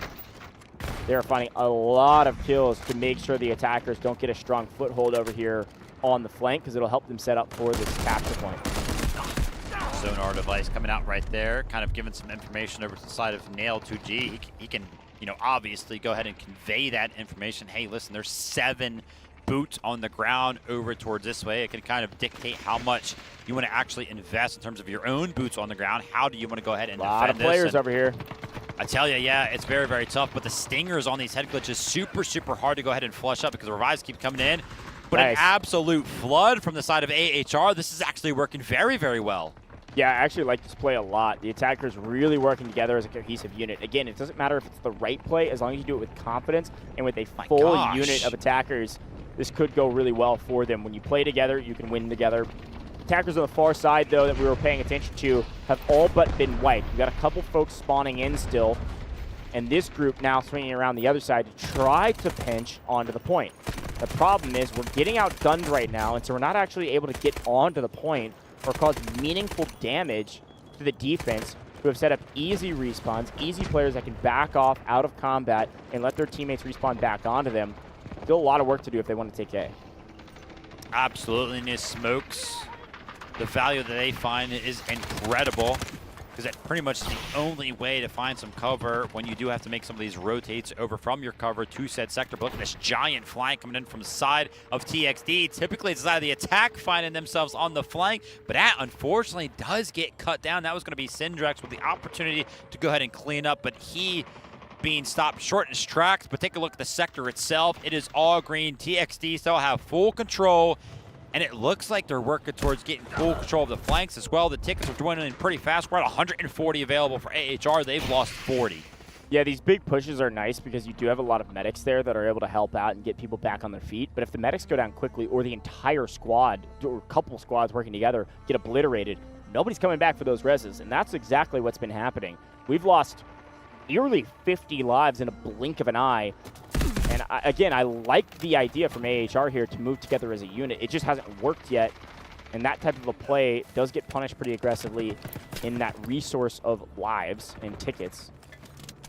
So something to keep in mind here. Maybe we slow down a little bit as the attackers and make something a little bit more strategic pushing rather than kind of full send. My gosh, 19 kills for Whistly here. A player that I don't think was on either one of our radars. He plays the medic, but the ability to go ahead and pick up 19 kills is incredible. MP7 in hand. Not a lot of damage at that type of range, but is able to go ahead and find the shots needed to go ahead and secure that kill. And take a look at this. We talked about the availability of just one singular vehicle that is able to spawn in from the attack side. It's going to be the assault vehicle, but Skynet finds it, destroys it. Incredible work there. Yeah, immediately too. That's the important part. That assault vehicle is nice just for respawns, putting on a vehicle respawn beacon, being able to drive people in, make some drop-offs. But it being down means the only available resource right now is a built AA gun that TXD decided to put down. We saw that pop up in the feed that they're doing some construction. It'd be nice to make sure any more vehicles that get called in will take quite a bit of damage as they come flying in. So I like the play. Also helpful to shell the point, but just continue to pay attention to AHR and what they're doing with their medics, what they're doing with their support operators. Here's a look at where this AA gun is on the map. Be able to shell down on some of these pushes, hopefully get a couple people weak so it's even easier for some of the players to get killed. Nice shot. Bows over the top. Throw those arrows. Hope they land on some heads. You don't even need them land head. How about a body shot? We'll take whatever we get. And look at this flank Poco. Again, this is what TXD need to do. They can't let the attackers just form these gigantic pushes and then all death ball down into the point. So what they're doing is they're sending these individuals, or at least one squad, to just thin the herd from the back line. You don't have to kill them all. If you're just able to pick up 2, 3, or maybe even 4 total out of 6 or 7, you're going to be in a really good spot for your team to be able to withstand what would be a 7-person push, now a 3-person push. I mean, it's all semantics, but these quote-unquote flanks, like you mentioned, from the defenders, to rip some of these attackers off high ground is the reason that they've gained 0 ground on the point and are down to 80 lives. Let's look at the stats. Whistly's on 23 kills already. ATX on 17. Impressive stuff. NTPP on 19 as well, so 3 players for the side of TXD approaching 20 kills. And when you take a look at HAR, you've only actually got 2 members that have hit that double-digit mark. And as I say that, a third was actually found right there. AAV. AAV is now going to be used by the side of AHR. And we mentioned it, right? Luwei is, of course, going to be operating that. And this has to be the difference maker. But not only does it have to be the difference maker, it's got to make something happen in it right now, because we're down to 90 tickets. Not to mention the tank is also falling out of the sky for the side of the defense. If this tank starts to get active, if this thing starts to defend the sector, how are AHR ever going to press the attack? Yeah, and unfortunately, because of the nature of Cracked, they hadn't swapped to engineers fast enough or didn't have enough on the map to Aluru rocket that. They did enough damage with the AAV where that tank could have gone down before it hit the ground if there were engineers available. But you don't oftentimes play engineer on the attacking side of Cracked because you're not looking for vehicles this quickly. But enough score to call one in. Well done from TXD. This is looking grim for AHR. Folks, blink and you missed it. We're down 100 lives. One of these giant pushes from the side of AHR coming in again. Last time, it worked in terms of gaining the position, but they eventually did not really find anything from it. Can they make something happen from it now? They're actually getting called out right now. The side of TXD is calling in the reinforcements. Legacy now knows that there is a lot of members from the side of the attack coming around the flank right now, and he does not want the tank to be successful to all of these members of AHR. What can they make happen with this great push that they've managed to build up? Watch Skynet and Legacy in the kill feed. Let's see how many they're able to pick up from a distance here. Again, I think the diff here is that this push probably, I'm looking at their icons, does not have very many engineers in comparison. So they don't have a lot of damage they can actually throw at this tank without any vehicle support right now. The AAV too far away and another vehicle coming in for the defense. This attacking push, well earned, well played, but it's just not enough firepower for this tank not to just blow them all to smithereens. There's a ton of medics there, so they have to kill them all. And if they do, that is going to be a lot of lives lost. That is most of the team. We'll go from 84 to 64 when all of these players give up, as they're about to do, to respawn back onto the map. What a wild hold there from the defense. It's very recognized as a map that does not necessarily involve vehicles until you get to the later stages, but if the defense can actually hold on to Sector A for quite some time, you can see the vehicles do become quite available. The tank being called in, the LAV, the assault vehicle, and with those vehicles now being able to be used for the side of TXD, And, you know, with AHR already losing 110 total tickets pretty much before these vehicles were able to get active, I feel very, very confident in TXD's ability to go ahead and just hold here on Sector A and pretty much leave this defense very, very early. Again, that big push, it was all together as one. It was confident. It was the right play. It felt like either the wrong operator choices or they should have backed up and reassessed when they saw the tank catching them in transition. They just got mowed down by the tank, and it's GG's already because they lost. Again, they went from 84 to 67 in the blink of an eye because all those players had to hit the respawn button.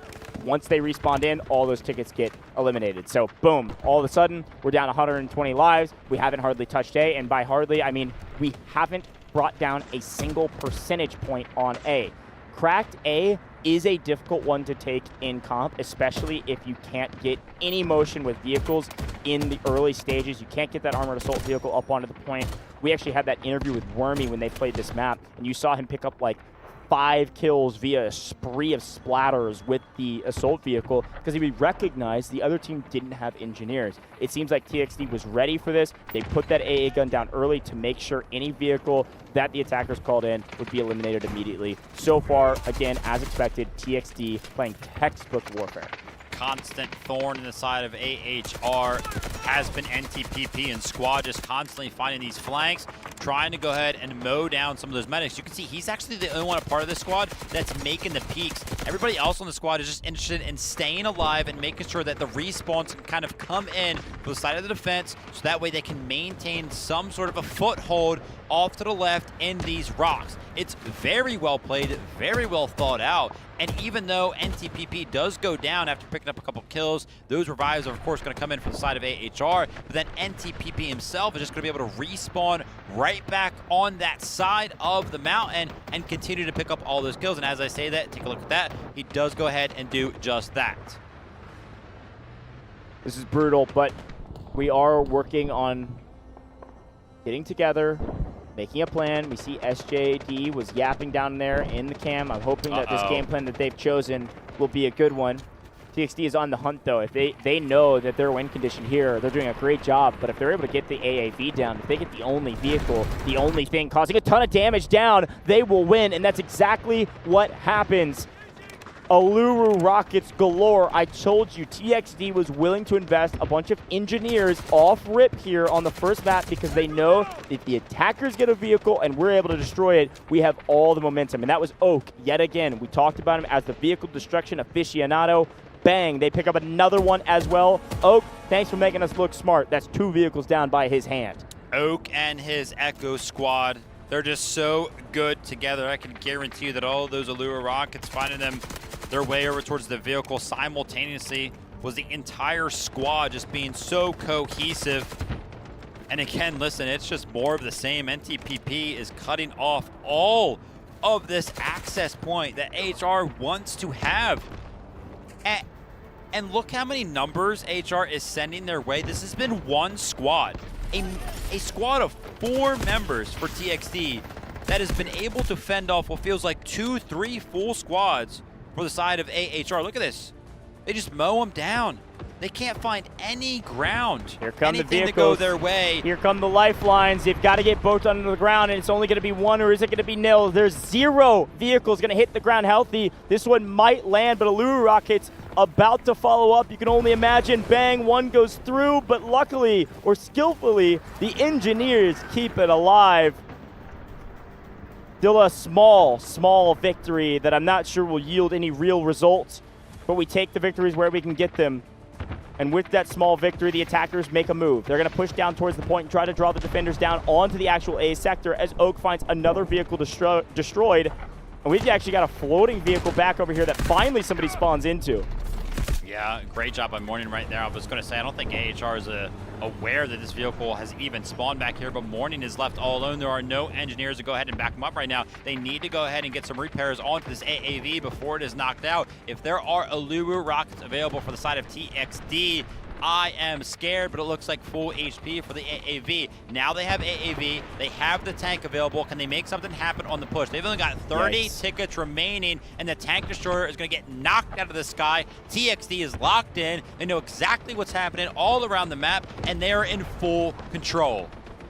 calling in the artillery barrage to hopefully clear a lane over to the point. They need to get interior. They need to get in the buildings in the A sector so they have a bit of cover. To do that, they're going to invest a lot of resources. One of those is an artillery barrage. Another one is this AAV. They know this AAV is likely going to go down. It's just a matter of how long can it stall out and how much damage can it take so that our infantry can get indoors. In response, Romania says, don't worry, we're holding it. Give me 2 minutes for the extra score, and also an artillery barrage of our own with a little bit of help with some Virons. Down goes the AAV. And was it enough room to work with for the infantry? Absolutely not. They are not able to make it to a building. They are not able to get a single percentage on A, and the defense is in complete control.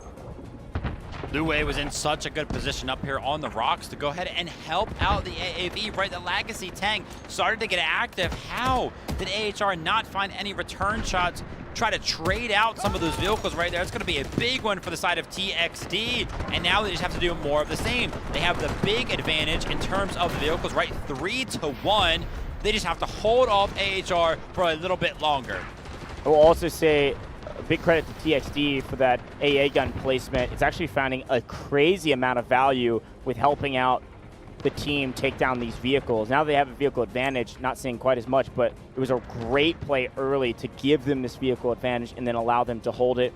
Here's one of the last couple pushes that the attackers can make. They've smoked this thing up like crazy to be able to make a move to a building. And a look over the top here from AHR. They're trying to get a decent amount of damage on this lob to hopefully open things up on maybe the right side as well, should the left side push not work. Trying to jump over these rocks and get to the buildings, getting cut down on the way.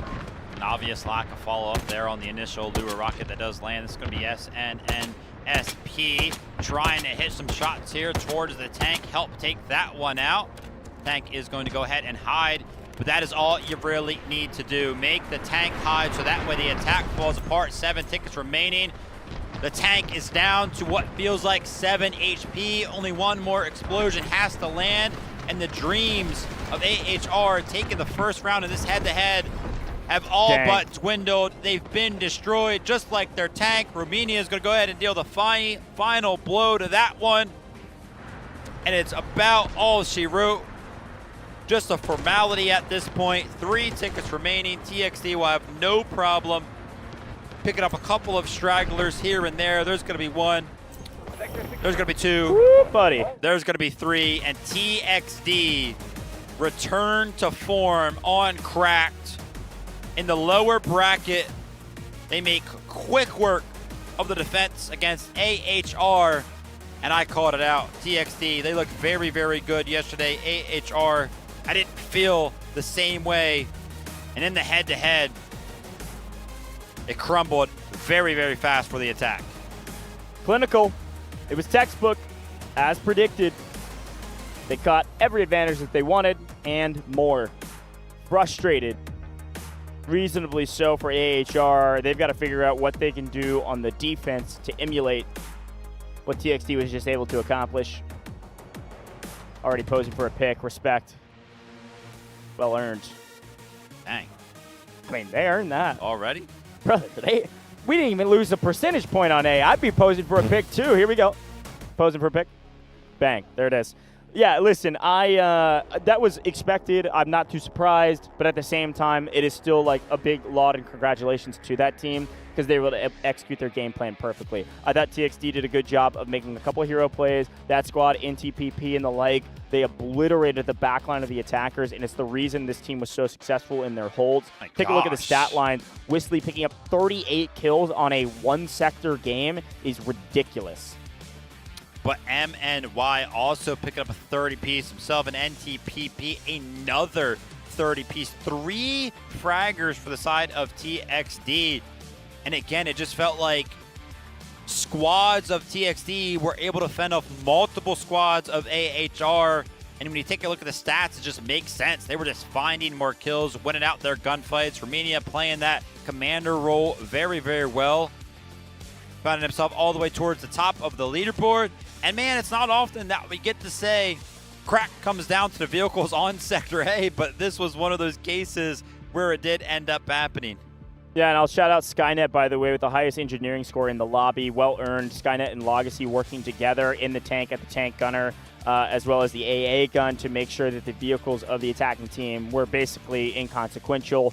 Very well done. Earned the advantage, kept the advantage, exactly like we thought it would go. Now, as we turn our eyes to flip the script, it's time to see if it can surprise us with the way AHR is able to play defense here.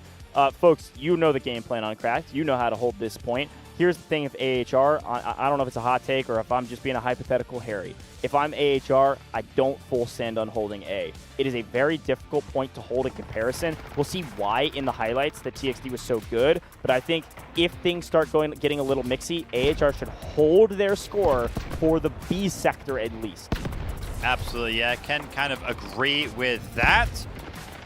I wouldn't necessarily mind a full send, you know what I mean? See what you got, go head to head, and also right there around the 120 ticket mark for the attacking side, we did see TXD take up that assault vehicle, which is pretty much the turning point for the side of Crack towards this Sector A. That's the first time a vehicle becomes available, and TXD cutting that down very, very quickly, and after that, they just had the advantage in terms of the vehicles. They started to just pick up more, and when AHR finally had access to vehicles of their own before they were even able to use them, they just got destroyed instantly. Oak, Legacy, Skynet, a ton of damage thrown down. There's Oak again, Allure rockets as well. Huge pickups and some aggressive comms because they know that these moments are so important. It's the fun thing, in my opinion. One of my favorite things about Warfare are these critical small moments in these long games. 20v20, and it comes down to these tiny moments where the Allure rockets land at the perfect time. The AA gun hits perfectly to get it weak enough for somebody to finish off the kill. You even see SNNP pick up the kill with the Barrett, which does a little bit of vehicle damage. Like, they're working as a team near flawlessly. This is a communication diff, I think, more than anything else. TXD, yes, outgunned their opponents, but they just out-strategized them as well. Yeah, absolutely. I mean, I will give a quick shout to AHR because, again, we did see some plays being made as like squads of like 12, squads of like 16 trying to make some of those pushes happen, but I mentioned it multiple times. It just felt like the individual ability from the side of TXD. Yeah. They didn't even need like 16 people on the defense to go ahead and fend off 16. They needed what felt like 8. They needed like half of the amount that the attack was kind of pushing with to fend them off. I don't say this often in Warfare. It almost felt like an operator diff. Like, it felt like an operator choice diff. I mean, what did we see from the flanking teams that were able to hold? We saw sonars go down to be able to get reads on where players were through smoke. Yeah. They win their engagement that way. We saw a lack of engineers from the side of the attacking side. We saw a more investment of engineers on the defensive side than you would expect for Crack in order to gain that advantage. Yeah, like, true. Yes, that's a strategy diff, but that's also playing operators correctly, and playing through smokes is also the most important part about cutting down an attacking flow. Yeah. The attacking flow was hyper-reliant on smokes.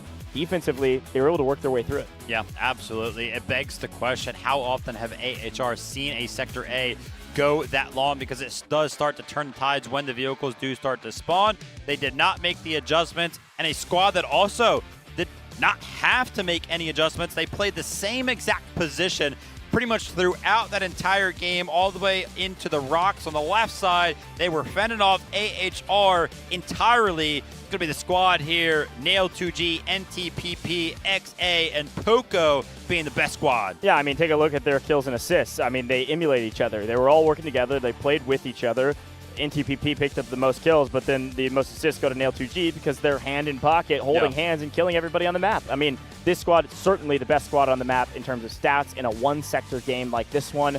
Very well done, and honestly, impressive stat lines for how quick it was. Absolutely. Of course, we know what follows the best squad. It's going to be the MVP as well. I'm excited to kind of see who picked it up for the side of TXD.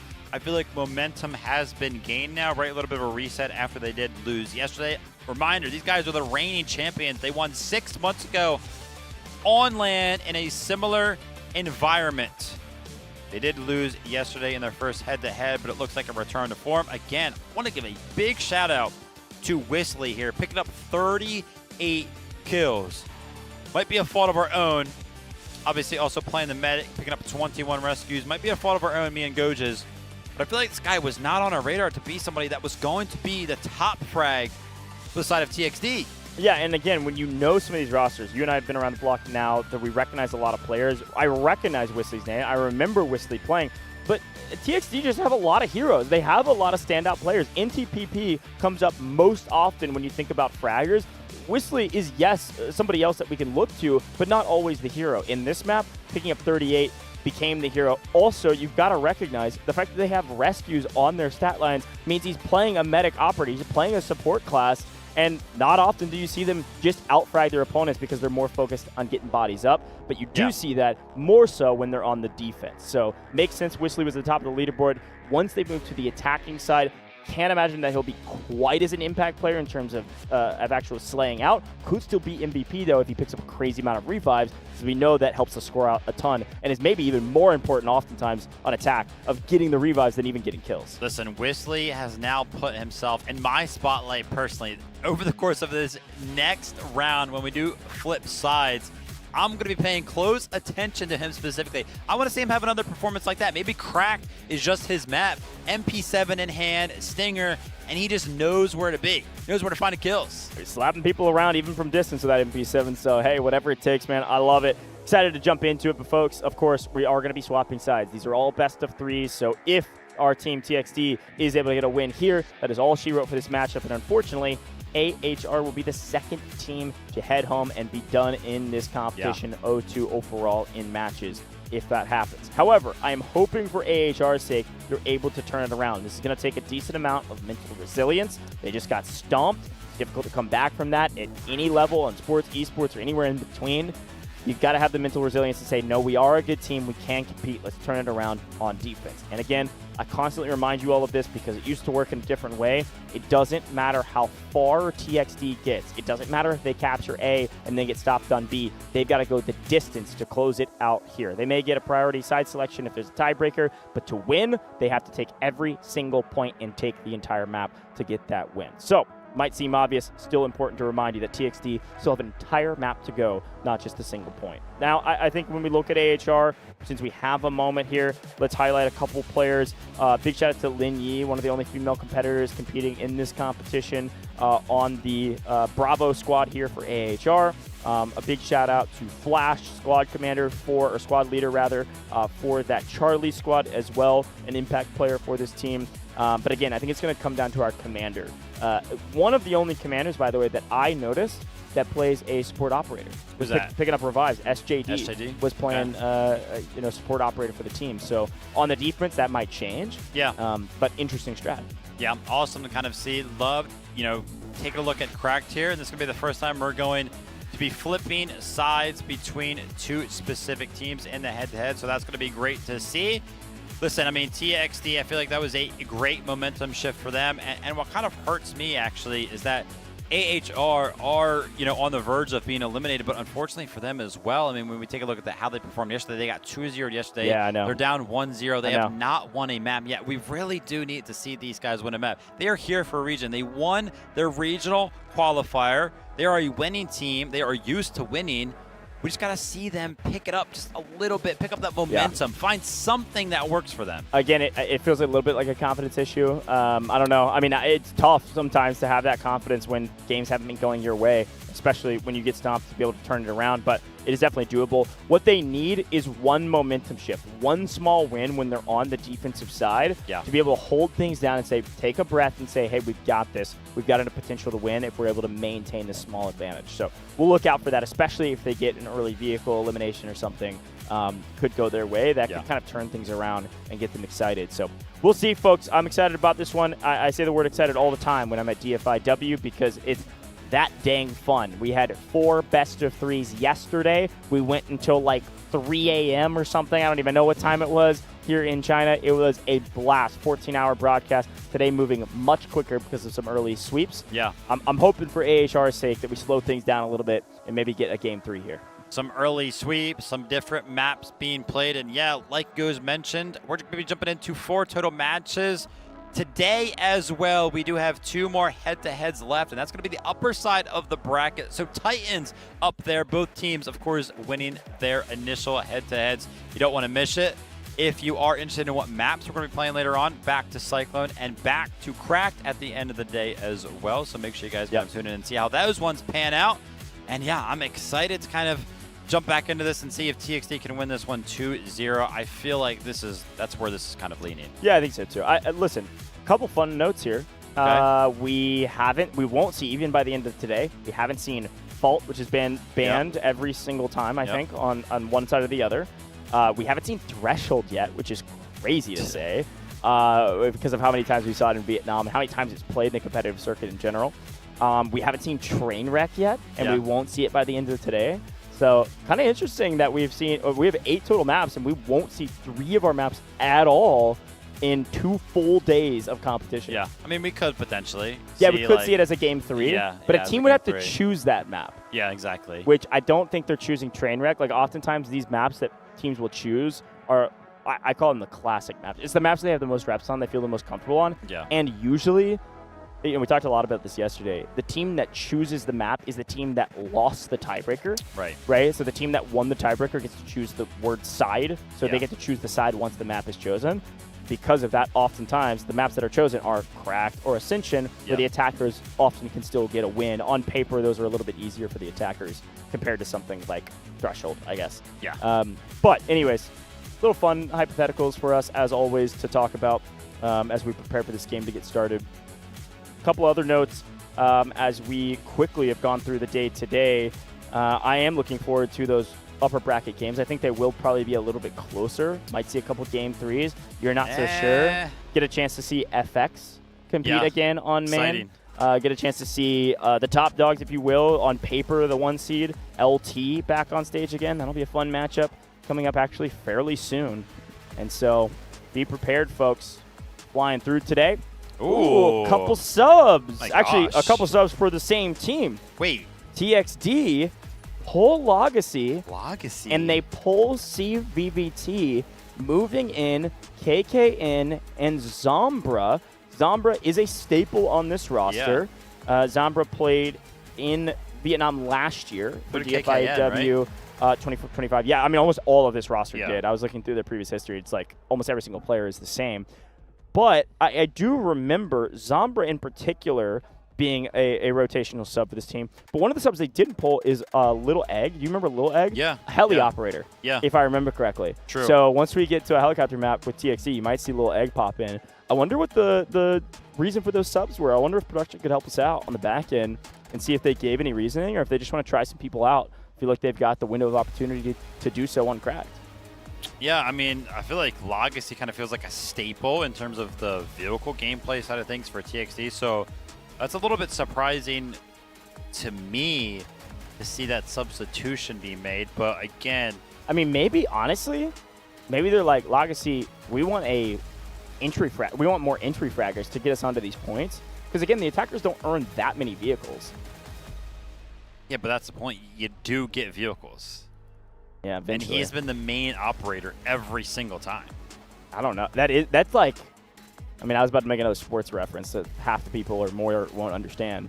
I mean, but that's like subbing out the starting 5 in minute 4. Like, it doesn't make a lot of sense. I don't see the reasoning for it, but of course they have a ton of strategy. I mean, this is a well-accomplished, well-practiced team. I know these substitute players are really strong. I just don't know the reason why for the Legacy poll. Zombra's going to go nuts here, by the way. And we're going to be like, oh, yeah, that's why. Yeah, yeah. I'm pretty sure my thought process on the reasoning would be that these players coming in are heavy entry fragger infantry players. And they need more of these on Cracked, especially on attack.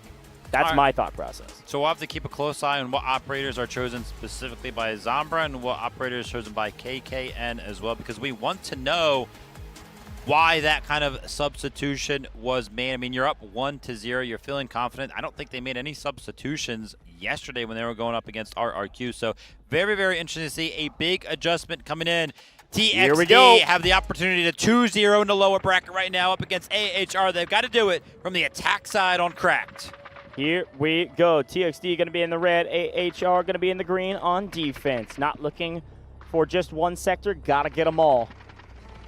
And TXD are sprinting at the point. Wow. Talk about pedal to the metal, folks. I'm telling you, sometimes you just put your head down and run, and it works out for you. Already putting a few bodies on the point, and in the meantime, NTPP coming in the backside of the shotgun and more, trying to find some extra damage on the backside so the defense can't put reinforcements onto the point.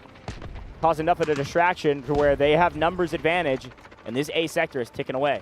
Look at that Zombra over there. Does look like he is playing, what is that, Saniva on the point. So that's going to be an interesting adjustment as well. Maybe looking to go ahead and get defensive towards this building. We've actually seen this strategy before, so keep a close eye on that. But yeah, TXD with an early contest towards the Sector A. Are AHR going to make an adjustment? Or are they going to start to flood the point? I mean, you got members all the way off in the distance playing Luna and look for some snipe shots, but you're losing A. Yeah, NTPP is just picking off reinforcements on the backside. This is an easy A sector capture.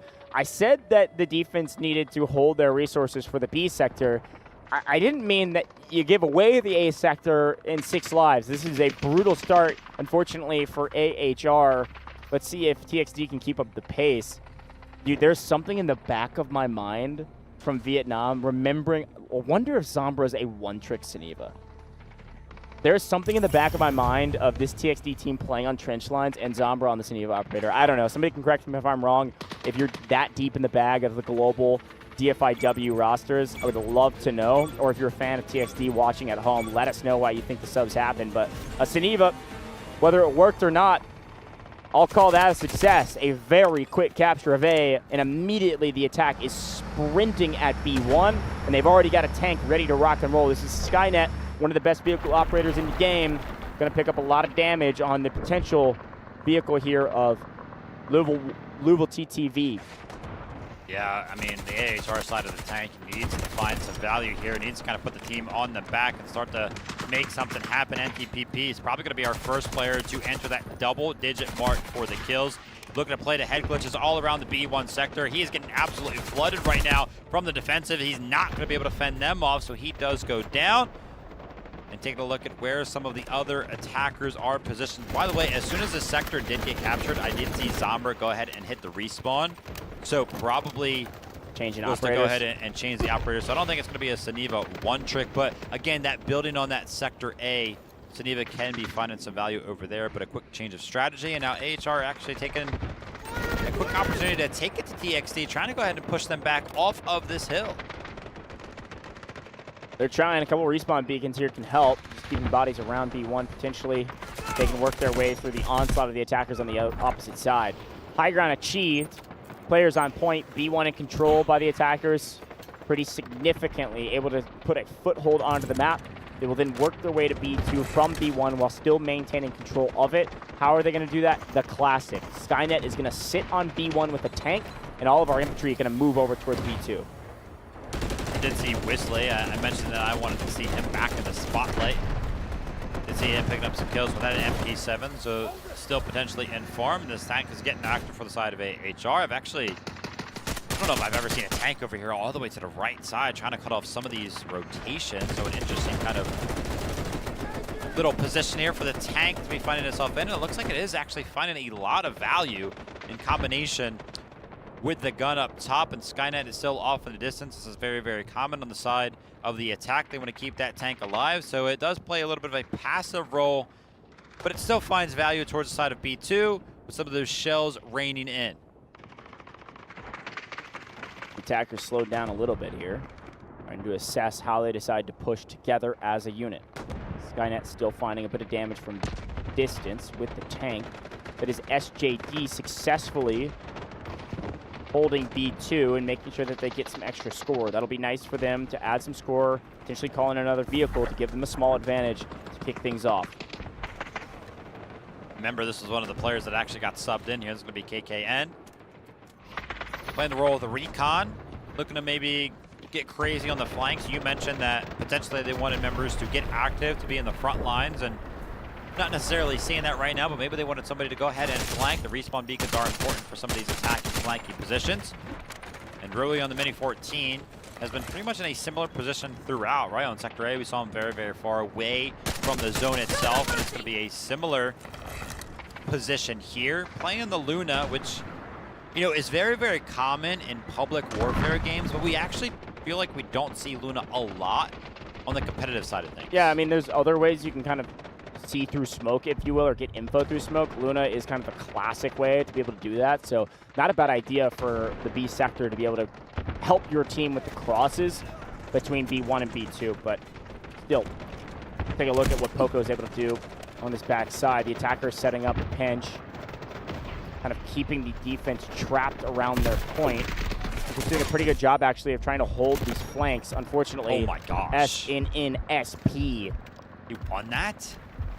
Really strong play there to win the fight and clear off this high ground position, giving his team another foothold as they slowly but surely pinch their way in onto B2. Yeah, I love the fact that you went in and mentioned that the attack had seemingly paused. But it looked like it was worth it because they have all kind of conjured around the point in their specific locations as if this is like a full-on planned attack. Hey, this squad goes over here, this squad goes over there, and then they go ahead and funnel in. And because of how they funneled in towards B2, they were able to pretty much take out all of the squads that were defending it from every which angle. Now, they are going to be losing some of those follow-up fights, unfortunately, so I think the defensive side of AHR is going to be able to reflood the point. Actually, as I say that, some incredible individual efforts, especially on the flank, from members like NTPP is actually making that very, very difficult. NTTP is fighting for his life against some spiders and otherwise a lot of utility being thrown his way. He's able to stay on his feet, utilize that shotgun effectively to find a ton of kills. B2 likely falling right here. Attackers really well done. Slow the pace a little bit, set up the right push, and then clear off the point. Maybe got enough bodies there that it will fully fall here in just a moment. Luo TTV is in kind of a tough spot. Does have the tank, has done a good job of keeping it alive. I've actually seen a little bit of value from it as well. The problem is, can't get too mixy. If he gets up into the mix and he dies, that's actually GG's. Desperately needs this tank, especially for the C sector. I would expect to see a little bit of shenanigans on the C sector from the attack because they're going to be able to pull in some more vehicles, and you might even see those vehicles start climbing some rooftops. Looking to go ahead and actually take out this tank. You called it. It would be GG's if they were able to go ahead and destroy this thing, but they're doing a great job of defending against all of those rockets that are finding their way across the map. I think TXD did a little bit of a pause there for some reason. I mean, we've seen pauses before on different maps. I'm not entirely sure. They're getting everybody over from B1 to B2 before they full cap it, yeah, so that pushing into C is nice and easy, and they're actually together. Like look momentum. Look how quick the transition is from B to C. So as they move into the C sectors, usually the attackers will full send on C1 and take the hangar, but I'm not sure if that'll be the play for this attacking team because it kind of feels like they can do whatever they want, and if they feel that way as well, they might try to full send C2 rather, which is more difficult. Let's see what they decide to do. 180 tickets available for the side of TXD. This will be a very long, drawn-out defense for AHR if they're able to be successful in doing so. Once we get to the later stages of this defense, if it does take some time, score streaks will play a big part of the attack for the side of TXD, but I don't even know if they're going to need them. The individual prowess is continuing to shine. And remember, when we do make it to the C sector, this is when we start to get a little bit crazy on Cracked with the vehicles, both sides gaining access to multiple vehicles. It turns into like a 3v3, I believe it was what it ends up being in the vehicle count. So keep an eye out for that. Keep an eye on when those vehicles are going to start to fly down from the sky. I'd love to take a look at the map view if we can to see what the attackers are setting up right now. From what we can see in the free cam, looks like most of the attackers are on respawn right now. I don't really see them on the map. So a decent job of stopping the flow. Here a couple players are. Whistly finding a lob, and it looks like, I didn't quite catch that player's name, but a second player picking up a tank as well.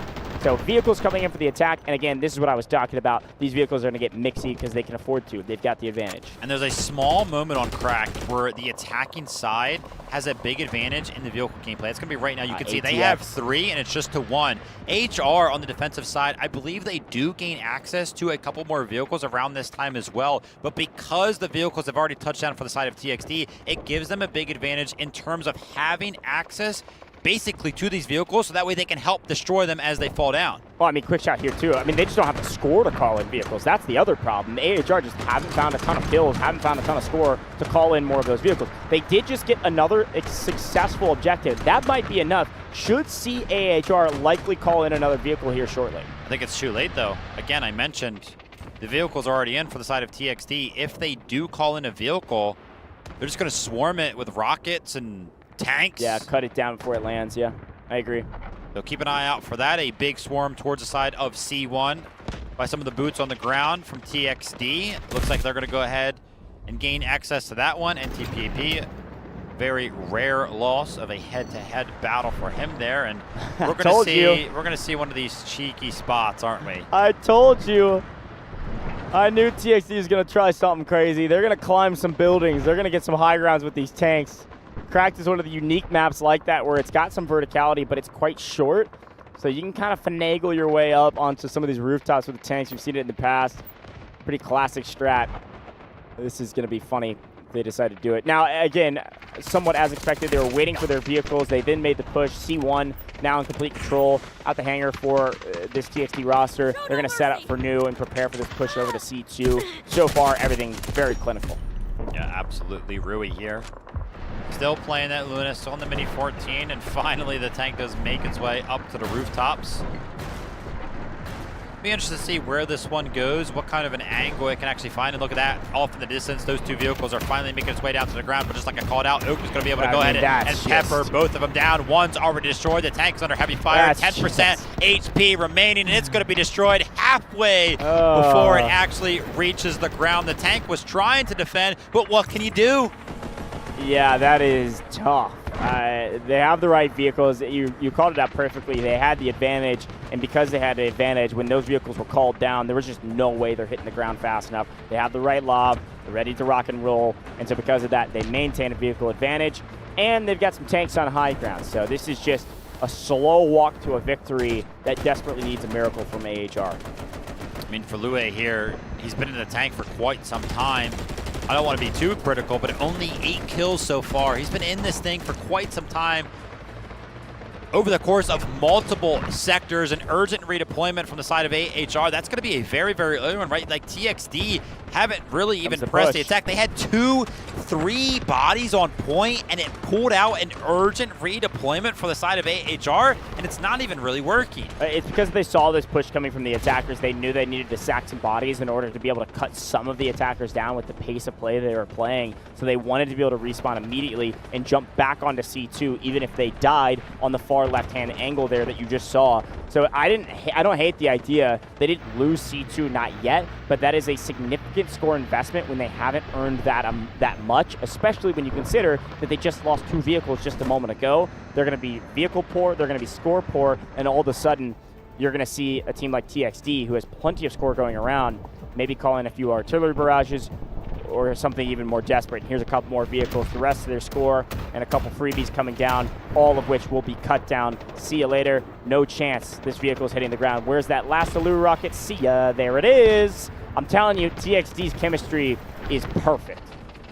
Well played there. Giving them no chance, pretty much just suffocating them in the vehicle gameplay here. TXD is doing such a good job. Now they're feeling the momentum. Now they're feeling pretty good. They're putting a couple of bodies onto the point of C2. And look how many members of AHR are missing from this specific zone. There's like nobody around that could even be here in the next like 5 seconds. So a little bit of a lapse here. Individual prowess here from NTPP is not going to be found. The bow is going to be finding the best of him, but Poco always behind him, always finding the res and keeping him active. Looking like GG's. Need a miracle. The miracle is being called in the form of an artillery barrage. Vehicle's in. This has got to wipe everything under the sun and a vehicle. It is landing directly on point, so the attackers are going to have to tank this in order to still capture right now. It is going to buy them a little bit of time, AHR, being able to use this artillery barrage. And our attackers, finally vehicles in a bit of jeopardy, able to back up, get their engineers online, get this thing healed back up, and then reassess this point from a different angle. Here come the flood of the attackers and the flood of the defenders. They're going to butt heads, and I can only expect to see red standing when the rest of green falls. Yeah, but you can see they're trying to make their way through that little bit of an alleyway, but the vehicles are just having an absolute field day. That's going to be 10 members of AHR that are going to be forced to go ahead and wait out that full respawn. The pressure is being felt right now. They're investing a tank onto the sector itself, but it is under heavy fire from the side of that love. It is able to go ahead and push the tank off, and now look at the flood from the side of TXD. They don't even have really any score streaks that are helping them out here. Obviously, the vehicles are playing a big part. The artillery barrage is helping out a little bit as well. But the full-on onslaught, it looks like every single member from TXD is getting involved in this attack. Oak is having a day in those vehicles, man. seeing his name fly through the kill feed because the defense is being forced into choke points. This is the thing about Crack. Once the defense is pushed off the point and they have to move on to C2, they're having to sprint through these alleyways where the vehicles can get triple kills on a single shell. Like, this is just a tough one to retake. They've already lost the ground, they've already lost the vehicle war, and there's the final nail in the coffin if they needed any more. Nobody is raising from the dead. Unfortunately, AHR are out of here, and TXD remain in the competition in the lower bracket, ready, poised to prove they should be the defending champions yet again. Some emotion, some claps, some fist bumps across the entirety of the stage.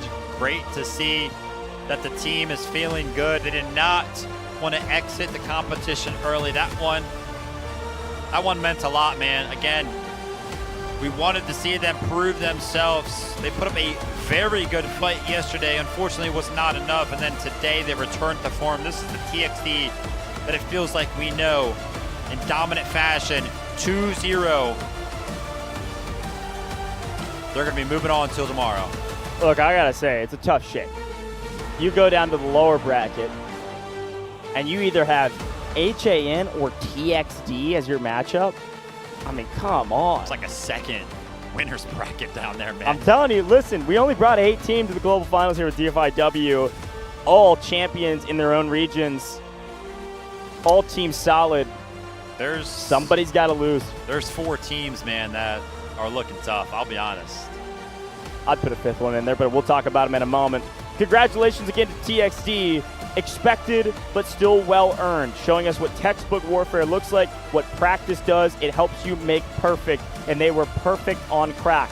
Held them at the line, held the attackers at A, and then walked through the entirety of A, B, and C sector on Crack with ease. Everything going their way. Because of that, they are done for the day. Obviously, the story has been told, but the tickets, I mean, never even dwindled below, like, what, 130. They were in full control throughout. Substitutions, they worked. I'm interested to kind of see the individual breakdown on the leaderboard as well, see if those subs, how they ended up performing. But yeah, I mean, TXD looked good with or without the subs. There it is. My eyes are going straight to Whistly once again, finding himself with those kills. Love to see that here. I got to go ahead and find my main man, Zambra. Okay, actually, all the way at the bottom, all right? And Kkan also towards the bottom. So those substitutions, not entirely sure. I mean, obviously, Zambra, we did see him kind of playing that engineer role. Going to be getting some tags in on the engineering side of things. Take a look over towards AHR. Do we have anything really going for us? Any standout performance? I mean, a couple of the members there picking up 20-plus kills. We see Rui towards the top was playing that Luna on the Mini 14. Revives were a little bit lackluster. And, I mean, the engineering column is looking pretty desperate as well. Yeah, I mean, and I do want to bring up the classic age-old question or quandary that we just brought up in the last matchup in another stomp, right? Oftentimes the commander's score will look bad if your team is not able to execute your game plan. Here's the thing. The team did actually execute. They got a couple of objective marked successes for SJD. So that's some extra score that the commanders earned. And unfortunately, I think here's the issue. Just like RBN, there is a commander question. Is that a strategy issue? Is that a skill issue? Was it a commander issue? Maybe a little bit of everything. But either way you look at it, unfortunately, AHR is out of here. They are done in this competition. And as we look back on the highlights, we'll be able to see why. TXD swept them, attack and defense. A went down immediately, and if that set the tone of the way TXD was going to attack, it was GG's from the start. I don't think I've ever seen the approach to the A sector where it was just run down mid, throw a couple of stinger smokes, and we're already on the point. We're already going to capture it. And after that, it was all about the momentum because instantaneously, as we go over to the B sector, each side gaining access to a tank each. And that was pretty much the big question mark for us, right? The side of AHR and their tank. Think about it. I kind of called out Lue. Had 8 kills when we went over to the C sector. Did not really find much value in helping defend B in its entirety. So you got to imagine the TXD tank was able to go ahead and help the push come out. But I mean, it's really, really hard to find value when everything just happens so fast. TXD, again, we're just in control.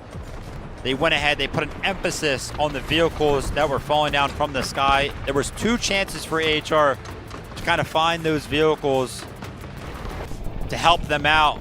And both times, TXD were able to go ahead and thwart them, destroy them in the air, and we know exactly what the end result of incredible gameplay like that was. Yeah, I mean, again, that's the snowball nature of warfare. Whenever you gain that advantage of the vehicles early, you know that you're going to be able to shoot the vehicles down of the other team quite quickly as they come flying in, especially if you're coordinated enough. And if there's one thing you can say about TXD, you can talk about their skill, you can talk about their gunny, you can talk about whatever you want. One thing you absolutely cannot deny, even if they lose, is that their team chemistry and coordination is one of the best in this competition. There's zero question about it. They've done a fantastic job of making sure that they all work together on whatever the objective is. And a big shout out, of course, to Whistly, who was top of the leaderboard in both the attack and defense side as a support operator, picking up 31 total revives while also nearly top fragging at 25 kills. Yeah, great job. Winter going to be the top frag there. It's going to be in the same squad, of course. And then ATX also proving that this squad is just all about the support, picking up 37 rescues, 40 assists as well, just getting absolutely active, helping his team out in every which way possible. Now for TXD, man, I feel like Whistler is going to be another one of those names that we have to mention, and the list just keeps going on and on and on for this team in its entirety. And again, man, they're looking scary. The momentum is going to start to pick up for the side of TXD, our reigning champions. They are done for the day. We will see them tomorrow, and they are chilling down here in the lower bracket for a little while longer. They're still continually going to have to fight for their lives in this tournament, getting win after win after win until eventually, hopefully for them, making it through the grand finals. Romania, though, a fantastic commander and a well-earned spot for them, was able to lead the team to victory. Fantastic calls throughout the course of these last two maps, and a huge win for them. This is one they expected to win. I think on paper they probably weren't too nervous for, but even still, they looked clinical, which is great news if you're a TXD fan as they move forward in a competition and face some better competition. Absolutely, and I will be very, very interested to see how the interview for our winners here go. Obviously, you know, one of the biggest things is, one, who are we going to be interviewing, and two, how are they going to be feeling after this little bit of a bounce back, right? Yeah. It's a great thing to kind of pick the minds of some of our players and kind of hear what the team in its entirety is feeling. Yeah, I think it'll be a lot of the same of we executed a game plan, we felt comfortable. Usually these players and these commanders are humble in many ways because they know that warfare can be very one-sided when things go perfectly. So they're going to be excited about that win, certainly looking forward to whatever their next matchup is. Now, we'll figure out what those matchups are here in actually not too long. I don't want to jump ahead too quickly because we do want to get to that interview, but we are moving from lower bracket elimination games. After a quick break, we will be going to the upper bracket games. We'll be going to the teams who have not lost yet, and that's going to be fun to watch because we have a chance to see FX take down the behemoth of LT. We've got the rest of our upper bracket as well to walk through. We'll break all that down here in a moment. Some great matches still in store for you, so make sure you don't go to sleep, or if you just woke up, you can go grab your morning coffee, but you're not going to want to miss these games. Now, Vivid, I think as we look back one more time on AHR, I do want to congratulate them on getting here. Unfortunately, they are done. They are the second team to be eliminated in this competition. AHR and Reborn out of here. We have 6 teams standing, and there's not one of these 6 teams that I could look at and be like, I don't think they've got what it takes. I think all 6 of these teams have a chance to potentially make grand finals. It's just a matter of execution against whoever their competition is. Yeah, I mean, we kind of talked about it yesterday. As soon as we watched game number 1 of the entire tournament, we were like, whoa, this tournament's about to get crazy, and it has not disappointed yet. Here in day number 2, we are looking forward to some of those big matchups that have yet to come. And yeah, I mean, I feel like it's just all excitement all around the board, man. These matchups that we have coming up are super, super crazy. And I feel like there's just a big question mark on them, like who's going to win. I mean, I feel confident about my predictions for them, but it goes back and forth. Yeah. We'll talk about predictions later. By the way, let's talk about predictions right now. Oh. For this head-to-head specifically. We both got it right. We both got it right. Bang! Heck yeah. Did you say 2-1 or 2-0? No, I said 2-0 this time. I felt very confident in that one. Okay. TXD is the team that I actually thought would beat RRQ yesterday. You don't need to talk about your wins. You are perfect 6. almost. That's 6. You're perfect in results. Perfect in results. You have missed a couple game tallies. Not a couple, just one. That's insane, actually. I said 2-1 and it was... Wait, no, I said 2-0 and it ended up being 2-1. That's right. That's exactly Dang right. it! But anyways, a big proponent of TXT. I think they're a very strong team. They lost to RRQ in the first round yesterday in the upper bracket, and it's going to be that RRQ HYD matchup that we'll be waiting on. I think that's the last match of the day, if I remember correctly. Let's hit the pause button real quick. We're just talking about predictions. Yep. I want to pick your brain. If we were to stop right now, who would you predict to win the whole tournament? That's crazy. Halfway through day 2. Dude. Halfway through day 2, Dude, you're putting me on the spot? We only have 6 teams remaining. You're like, you could be 1 for 6 in probability here. I'm just saying, man. That is a very difficult question to answer. And then I'll ask you after we watch these next 2 matches. Yeah, well, that will change things, certainly. Yeah, exactly. Listen, do I think FX will beat LT? Probably not, but I think they can. If FX beat LT, I think FX could win this entire tourney. That's my answer. Wow. I think the winner of that first upper bracket matchup could be the winner of the entire event. And then if FX lose? I think LT likely. Okay, so you think it's between those 2 teams then, basically? I think there's other teams that maybe on paper are better than FX, but I think that matchup will dictate the winner, yeah. Okay.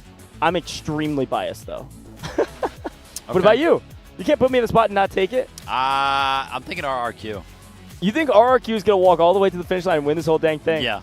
I love that from Vivid, man. He's going to RRQ all day. They did have a fantastic day yesterday, taking down the former champions of TXT. It's a great storyline. But, I mean, again, let me answer that question after we get to see them play today. Fair. You know? Yeah, again, we're jumping ahead because we can, and it's fun too. But a lot to talk about. I guess while we have a second, too, we can remind everybody at home where we're headed next. We're going to Cyclone, baby. We're back. Oh, boy. Welcome back to Cyclone. That's where we're headed next for this next matchup. Both of these 2 teams know it as well. We'll talk a little bit more about that here in a little while. I see that interview getting set up right behind us. We'll be going there shortly to get one more chance to hear from TXT and see what they had to say about that last matchup. A lot of fun quandaries and questions. Folks, who do you think is going to win this whole dang thing? We're a day and a half through a 5-day competition double elimination bracket. We've sent 2 teams home, and we're about to send 2 teams to the lower bracket for their first loss here in just a little while. Is it going to be LT? Is it going to be FX? Is it going to be HYD? Who is it going to be? RRQ? Will they go all the way to the grand finals like Vivid is predicting? Let us know your predictions in chat. Would love to read them out and check them out. I've been checking chat, especially during our breaks, and you guys have been loving the competition. So thanks for buying in, watching with us all day yesterday. Some of you stuck with us for 14 hours yesterday, which I appreciate. And some of you are just being able to tune in on your time zone. I also appreciate that as well. Vivid, any thoughts before the interview? Listen, man, obviously I'm excited to hear what TXT has to say, how good they are feeling after that win, and if there's like any excitement. I feel like a bunch of our teams just have not been showing emotion. I want to see some more emotion, clockwork right now, man. Yeah, I just want to see more emotion, man. Get excited. It's clockwork. I think you're going to see a lot of clockwork of like, we did our job. We knew what we needed to do. Yeah, exactly. That's my prediction on this interview. I don't know. We could just predict We're everything. predicting on interviews now. Yeah, definitely. Let's head down to the interview. They're ready for us. Let's see what TXT has to say. 好的，欢迎来到赛后采访。那我们这次有请到 TX 战队的指挥官 Rumina， 有请 Rumina 和各位打个招呼。So Rumina, say hi to everyone and introduce yourself. Hi everyone, I'm Rumina from TXT. 首先要恭喜你们拿到这场比赛的胜利。其实知道你们这2天非常的辛苦，从昨天最后一场打完之后，已经1点多的时间了，其实没有太多时间休息。这短短不到12个小时的时间，你们做了哪些准备和调整呢？以及当时你们打完那场之后是什么样的一个状态？跟大家分享一下。So Rumina, we know that last night you fought until 1 a.m. It was really late and you only took less than 12 hours rest. So what was your feeling after losing that game and what preparations or reviews did you do to today's match? So first of all, I think we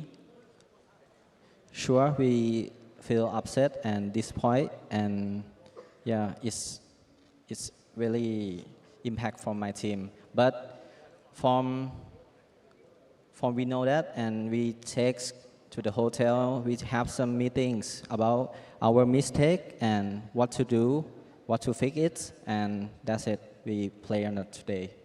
Yeah. 选手刚刚表示，昨天晚上落败之后，他们整个队伍也是感到非常的气馁，但是他们没有放弃。他们在回到酒店之前，就在现场对当天的比赛进行了复盘，而且还针对今天的比赛进行了一些战术上的布置。还是做在提前的一些准备了，非常非常的刻苦。下一个问题是，想问一下，其实今天看到你们使用到了很多的这个回响干员，想问一下你们队伍怎么评价回响这个干员的，以及它会适合出现在阵型的哪个地方？ Okay, Ruminant, so we noticed that you used the operator called Echo in your match, right? So why did you use him, and in which map or in which positions do you recommend other players to use this operator? So, from my opinions, the Echo is strong on two things, from two reasons. Is his ultimate that can scan the enemy in front of this, and you will know single move of the enemy. That's so strong. And the second thing is the Echo Grenade that can affect to the wall and have some a little damage and have some debuff that the enemy can move freely. That's why they're strong. And I recommend all the players use in the front line or in the small map. 好的，那么 Rumina 刚刚表示，回响这名干员是非常强势的干员，主要有2个原因。首先呢，他的一个技能是可以通过声波扫描到敌人的所有动向，一举一动尽在掌握。而且还有一个强势的之处在于，这名干员他不仅能够对敌人进行扫描，还能够对敌人造成 debuff 以及一点小小的伤害，所以他觉得这名干员是 两全其美的一个选择，并且如果要推荐的话，他推荐把回响这名干员布置在战线的前线位置，所以这个是 Rumina 的经验总结。OK， 虽然是一个侦察干员，但是还会当这个突击干员来使用啊。OK， 最后一个问题是想问一下，其实昨天是一个小老师，但今天是一个全新的开始。作为上届的冠军，其实现场有蛮多支持你们的粉丝，有什么话想对你们的粉丝说的？ So Rumina, you won the last championship, didn't you? What did you want to say to the fans that have been supporting you? So we thanks a lot for the fans all around the world that support us. That's mean a lot to my team, and I feel very sorry about our lose last night and on the PWC, and we will try our best on the lower bracket and come to revenge. Rumina 表示非常感谢各位粉丝对他一直以来的大力支持，而且他对于昨天的惜败感到非常遗憾和抱歉。不过他也表示他会站在过去的既往经验之上，不断的砥砺前进，拿到最好的结果。OK， 也谢谢 Rumina 接受采访，接下来把时间交还给解说席。Thank you. Thanks so much to TXT for a great interview yet again. Humble, talking plainly about, upset a little bit about their losses, but prepared for the future, and that they wanted to tell their fans they still got this. They will get the win that they desperately have wanted ever since that Vietnam land. We got a great time listening to TXT, but we got more matches coming up very soon. Don't go anywhere, folks. We're going to head to a very short break. When we come back, we're in the upper bracket. It's LT versus FX.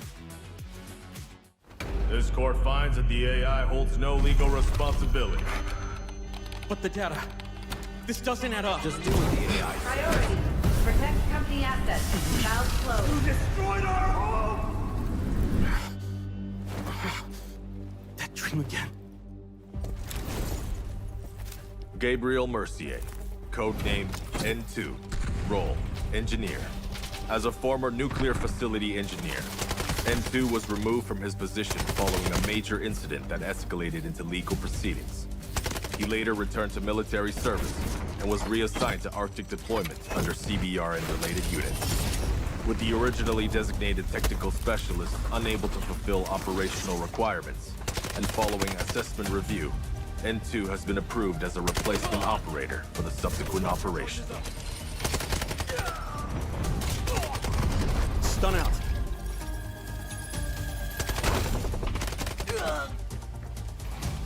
Throwing stun. Stun hit.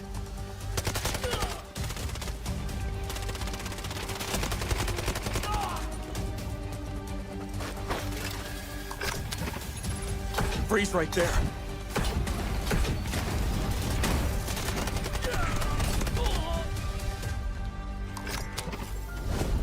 It's getting cold.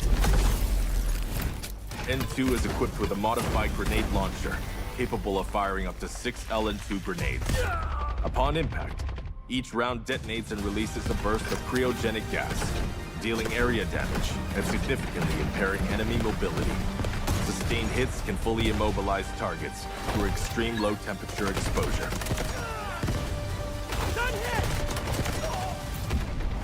Cold. I can go colder.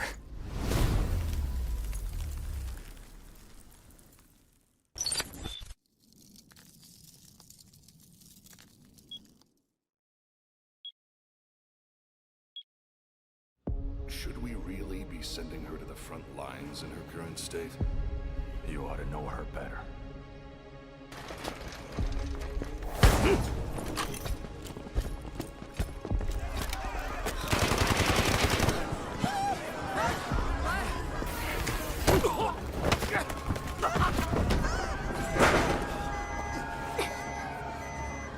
Stop!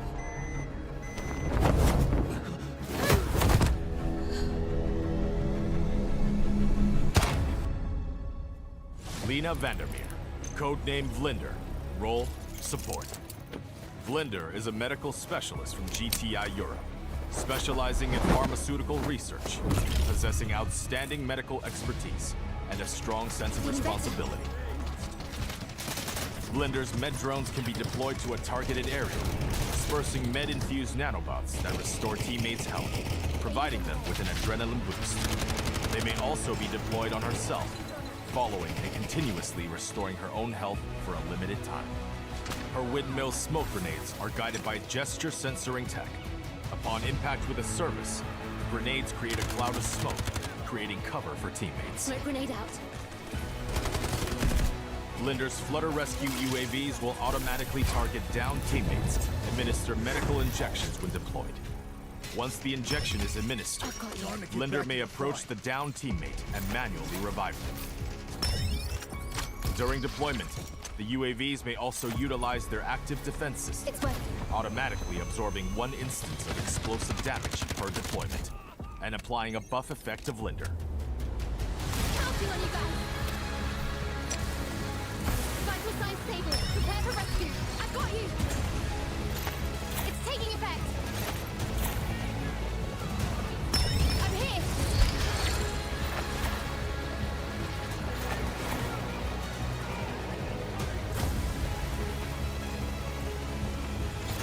Feeling better.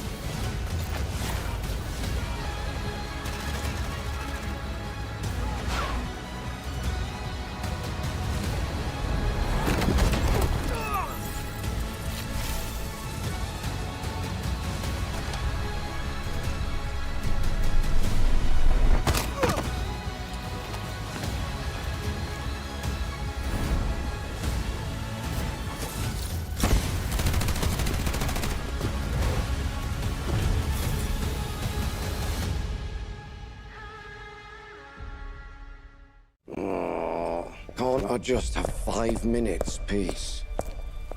Everly, we've picked up abnormal acoustic signals in the Eastern Sea.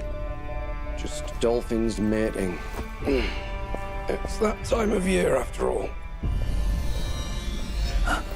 You won't get away. Luke Everly, codename Morse, class Recon. Morse is a former Navy acoustic intelligence specialist with deep expertise in maritime acoustic environments, making him highly skilled in the analysis and exploitation of sound waves and portable sonar equipment. As an operator, Morse excels in the use of his jammer, a portable sonic device that disrupts enemies by reducing their audio detection range.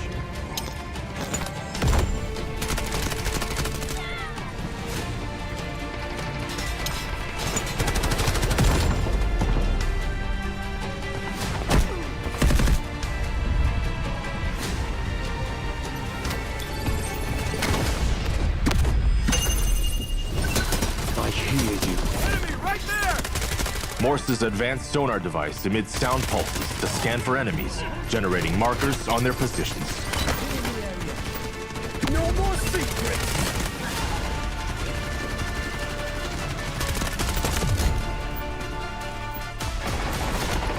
Jammer out! Pulling flash! Sending jammer! Throwing Grenade flash. Allied troops engaging. Searching for hostiles. Throwing delayed flash. Sending jammer. Throwing jammer.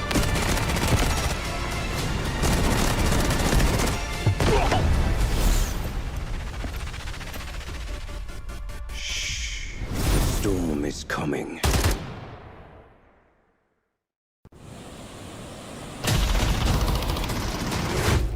Keep it down. I need to listen.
Welcome back to the Delta Force Invitational Warfare 2026. It is day 2, and we are halfway through our 4 best of 3s today. We are flying through some matches with a couple early stops. Coach Vivid, been here all day. We're all day yesterday. We'll be here all 5 days, just us two, bringing you all the action here with our English broadcast. Let's take a look at where we've been, where we're going.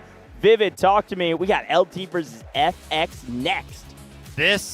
Obviously, things have already been spicy. We had some elimination matches. We have unfortunately lost RBN and AHR from the tournament as a whole. But in my opinion, we're getting a little bit spicier because we're going to the upper bracket of things. LT versus FX is going to be up next. And if you stick around a little bit longer, we're going to be tuning into HYD versus RRQ a little bit later on. We got some heavy hitters going head-to-head. I'm very, very excited to kind of jump into these two things. I know Goj is a big fan favorite of FX, but I'm sticking to my guns. I feel like LT, man, they look super, super strong as it currently stands. Yeah, LT is coming in basically 1 seed if you just discount the fact that TXD was the champion last year. They look like the strongest team. Most players regard them as the strongest team. And I'm excited to see what they're able to do yet again against a solid team, right? I think that's the other thing to keep in mind. FX is a strong team. They've done a pretty good job in their matches, and we've seen definitely moments of greatness, but they're not as polished as these guys on your screen right now. 78 Dog, the spiritual successor, if you will, to their original commander on TL, which was AG78 Cat. 78 Dog and his Dog squad, the commander squad, are a fantastic squad of players that did really well in their matchup first round yesterday. I think 78 Dog ended up becoming the MVP most oftentimes. Does a great job of being at the top of the leaderboard, making the right calls at the right times. And so I'm expecting him to do really well. A couple other heavy hitters, though, on this roster. You've got Kiss Shot doing big things. Deanne and Leanne in that final squad. You'll say those names 5 times fast, and you'll probably make a mistake. But as a duo, they were picking up top 1, 2 Slayer categories for this roster in the same squad. So that's the fragging squad to watch out for. Talking about this FX squad, though. Yeah, FX, I mean, obviously highlighted there, the commander, pretty much the player that's going to be towards the top of the leaderboard every single time for this team. It's going to be Wormy, but without the help of Randy, he would not be finding his way up there. And in fact, the duo has kind of split when it comes down to playing around the map and playing in the vehicles, because it was Randy and Boom who were kind of the duo for the side of FX. And I'm actually very, very excited to see them kind of return to the server together. We also saw Natoxi was getting very, very active with the vehicles as well. Meg and Wag, Rasta, and Snar FX were the squad. Man, these guys just felt like a nuisance for the side of RBN yesterday, constantly finding flanks based on the positioning of Wag himself. So take a look for this squad to be finding, you know, kind of like that strike squad that Goj likes to call them. Yeah, the strike team of Wag, Rasta, Meg, and Snarf is one to certainly watch out for. This is the squad that when things start going awry, they can fix it by making big plays. Yeah. This is the same type of a squad that Reborn had with HR and with Stickinson and the like. They have this squad that can make these big plays as a unit, just them alone. Though oftentimes we saw them on Ascension on their map, making big plays, going for a strike team to blow up vehicles on the back line, making big flank routes on the back line. So let's talk about our predictions. Listen. I'm going to throw to you first. You think that LT are going to 2-0 sweep FX. Tell me why. I mean, listen, we saw LT go head-to-head with HAN. We know how HAN look. They look very, very good. They're a very dominant team, and they 2-0'd them. All due respect to FX, I think HAN looked like a better team than FX, and the fact that LT already kind of 2-0'd a quote-unquote better team, in my opinion, the math is simple. They're going to 2-0 FX. Listen. I will say this. I think LT on paper is maybe the better team? Yes, but that does not change my predictions. I think FX can shock the world here and take down the top team. One thing I was talking to FX about in the pregame kind of before everything got going yesterday is that, hey, they've scrimmed a lot of teams, and they feel comfortable against different teams that maybe it doesn't matter what skill level they are or where they're seated in this event. They just their play style plays a little bit differently against some of these other rosters. LT is one of those rosters where I think they can compete. The pace of play is the way they like to play. FX love to play extremely fast. They like to play a little more high risk, high reward. And if a couple of those high risk plays pay off and they get those big rewards, I think there's a pretty decent chance that FX can actually grab not only one win, but potentially two to secure the match victory. I do think it's going to 3 games. I cannot see a world where LT does pick up 2 wins. Okay. Or sorry, 1 win. Okay, yeah, I mean, I wouldn't be, I guess, too surprised when you actually take a look at how the matchup went yesterday between LT and HAN, because we were kind of expecting LT to kind of just stomp them out, but then HAN were actually able to put up a very good attack. Goj, what are FX good at? Attacking. Extremely quick and aggressive attacks. Yeah, so maybe LT is a little bit weaker on the defensive side of things, and maybe, FX might be able to go ahead and pick up a map on the attack side. Well, we're going to see these players walk in and see if they're nervous or excited. Let's check them out. 欢迎来到2026三角洲行动全面战场国际邀请赛。 Welcome to the 2026 Delta Force Invitational Warfare. 有请龙腾战队。 Please welcome Team LT. 潜龙出渊，腾啸四海。 Rise from the deep, roar to the world.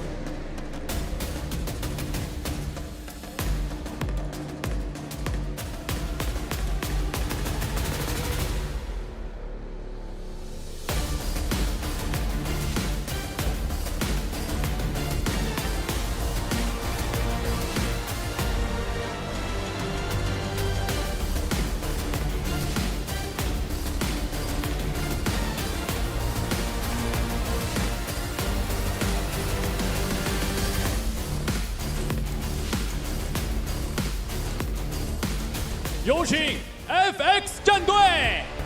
Please welcome Team FX. 雷霆万军主宰战场。Vroom!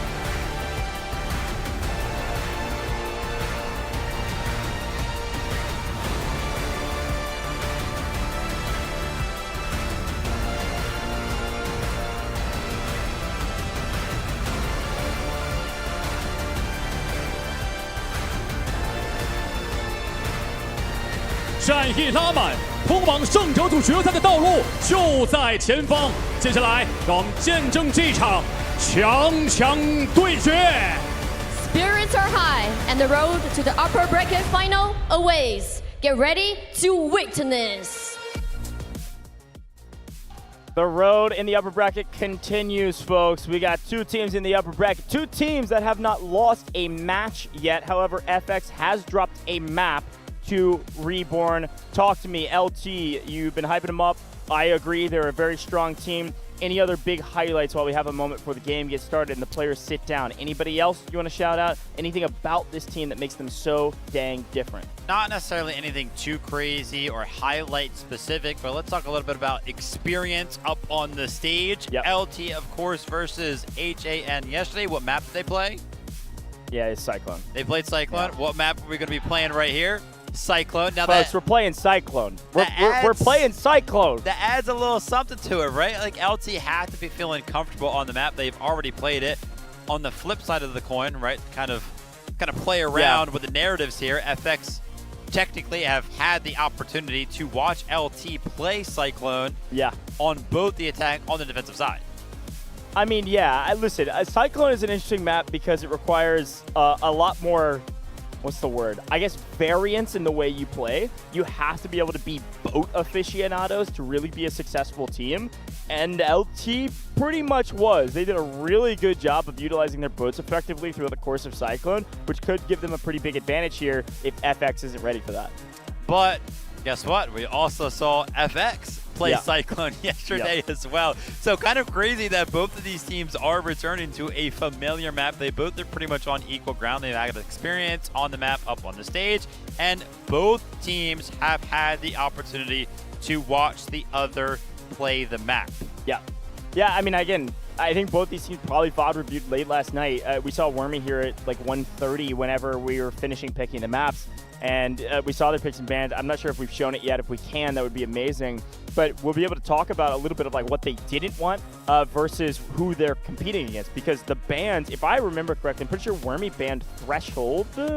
It's something like that. I remember the ban going off. It was so late last night. We were here for so long. I'm pretty sure it was a ban of Threshold. But it felt like the reason for that, something you and I talked about, was because they VOD reviewed for LT. They know what LT likes to play, and they said, we're going to make sure that is off the board so that even if we get a map like Cyclone, we know that we can compete on that map. So they took out their best map, go to Cyclone, VOD reviewed probably what LT strategies were, and vice versa. So both teams will likely know what the others are going to do, and here in the Hongshan Sports Center, this is going to be a fun matchup. I don't think it'll be as clean of a sweep or as clean of a stomp as the last 2 matches. I think FX is a stronger team than the other 2 teams that got cut down. They've already proved it against one of those teams that got eliminated. That's Reborn, who is out of here.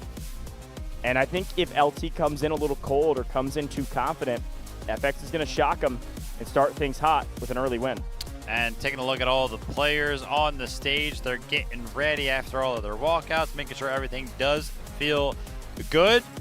I will say it does look like LT are actually going to be starting on the attack side and FX are going to be starting on the defensive side. I was actually going to make the point that if FX was the team that was starting on the attack, I felt like they would have had a better chance to actually win this head-to-head because, again, it looks like FX are a better team when they are attacking. So if they could have picked up that first win on Cyclone with a little bit of momentum, then I feel like they could have carried that over into the subsequent rounds. But the fact that LT is starting on attack, I feel like LT will probably for sure win the attack, and then FX will be left to their demises down 0-1. Can they kind of re-lock in and be that attacking team that we know? Well, I mean, we did remember that yesterday we saw a lot of Cyclone, and we saw a lot of attacking victories on Cyclone as well. Yeah. So, yeah, I think it's very likely. I mean, listen, you predicted 2-0. I think it's very likely, since I'm predicting 2-1 in the favor of FX, that we see attackers win both sides. I see LT going up early here. I see LT winning map 1, even if it's fairly decisive. I can see FX closing the distance, doing it again, going back-to-back and winning the attack themselves. And then when we get to map 3, that's where things could desperately and dynamically change. And I think desperately, FX need to get the map pulled. They want to probably pull a map like Craft, if that wasn't banned, and use that as their third map once they tie things up. But it looks like our teams are all getting ready to go and discussing between the squad leaders and the commander of what to do, how to do it, when to do it. Everybody's on the same page.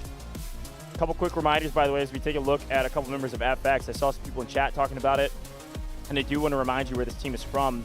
Again, I am a little bit biased only because I have casted over this team quite a bit now, but this is our Americas region team and truly represents all of Americas. We had a chance to interview Wormy yesterday, the commander of the roster, and he said we heavily rely on our bilingual players to communicate effectively for our team. There is a slight delay in our comms because if Wormy makes a call, it has to be translated by their bilingual players that are squad leaders. They have a bilingual squad leader for each of their squads. That's crazy. A great strategy for a team that half of which speaks Portuguese, half of which speaks English, and truly represents the totality of the Americas region.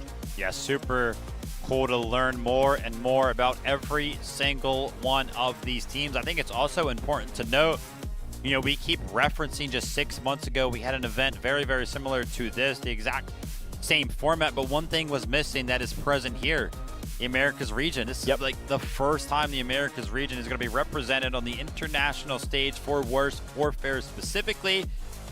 And FX, man, they showed up, they showed out. 1-0 so far. They've been representing very, very well. Can they kind of continue? Heavy weight on their shoulders. Yeah, and just because I know some people are tuning in today that didn't tune in yesterday, if you don't know their story, there's a lot we can tell about it. And I've already mentioned the bilingual part of this team and that they represent the region. But also, this is an interesting story of a team that had to cut a lot of friendship ties. This is basically 2 separate squads, 2 separate teams that cut out the chaff, put together their best players, and created a super team to represent the Americas region well. And they really did in the regional finals. They dominated the Americas regional finals. It was not even kind of close, unfortunately. They are just that much stronger than their friends and opposition. And they formed this super team to come compete on a global stage and prove that they are one of the best teams in the world. So excited to see if they can prove it against one of the other best teams in the world who crushed the competition in their own regional finals, representing China mainland here in Wuhan, China, with LT. Being told, by the way, that they did win their regional finals against Q9, pretty dominant fashion. I do apologize. Me and Goj have not warned you guys that you should have got your popcorn ready. Cyclone, it can go the distance, and if it does, gear up, because it can be 30, 40, 50 minutes sometimes. It's a very long map, especially when you have 2 teams like this going head to head. We are 40 seconds out. Teams are loaded in. LT is starting on the attack side. FX are starting on the defense. Wormy's probably going to be jumping in the boat early on. No need to predict it. Like I said, we're going to be jumping in just 25 seconds. Gear up, everybody. This is going to be a good one. Gonna be a good one. If it goes to game 3, we'll remind you how that tiebreaker works and who gets to pick what. But for now, it is all about Cyclone. And this map will look very familiar because we saw it a ton yesterday. And yeah, we had like a 50-minute game. See how close this one will be. FX is scrappy, but are they polished enough to take down LT? Dropping in, baby, and I am pumped to get started. All smiles from the FX roster. I saw them, by the way, in the hallway right before this game got started. They were showing their national pride with the flags. They were screaming, they were yelling, they were jumping up and down, high-fiving, fist bumps. They're ready to rock. LT going to be starting on the attack. FX on the defense. And here we go to keep the dream alive, to continue as an undefeated team at Dfiw 2026 here in Wuhan, China. 2 Titans so far. It's going to be LT, it's going to be FX going head-to-head. And the Jet, the big advantageous point for the attacking side on a map like Cyclone, is already finding some early value. Betterzici finding an immediate elimination of not only a vehicle, but also Boom and Randy. One thing that we didn't bring up immediately was that, yes, of course, on Cyclone, you've got that Jet, and they come barreling in and immediately grab a huge advantage.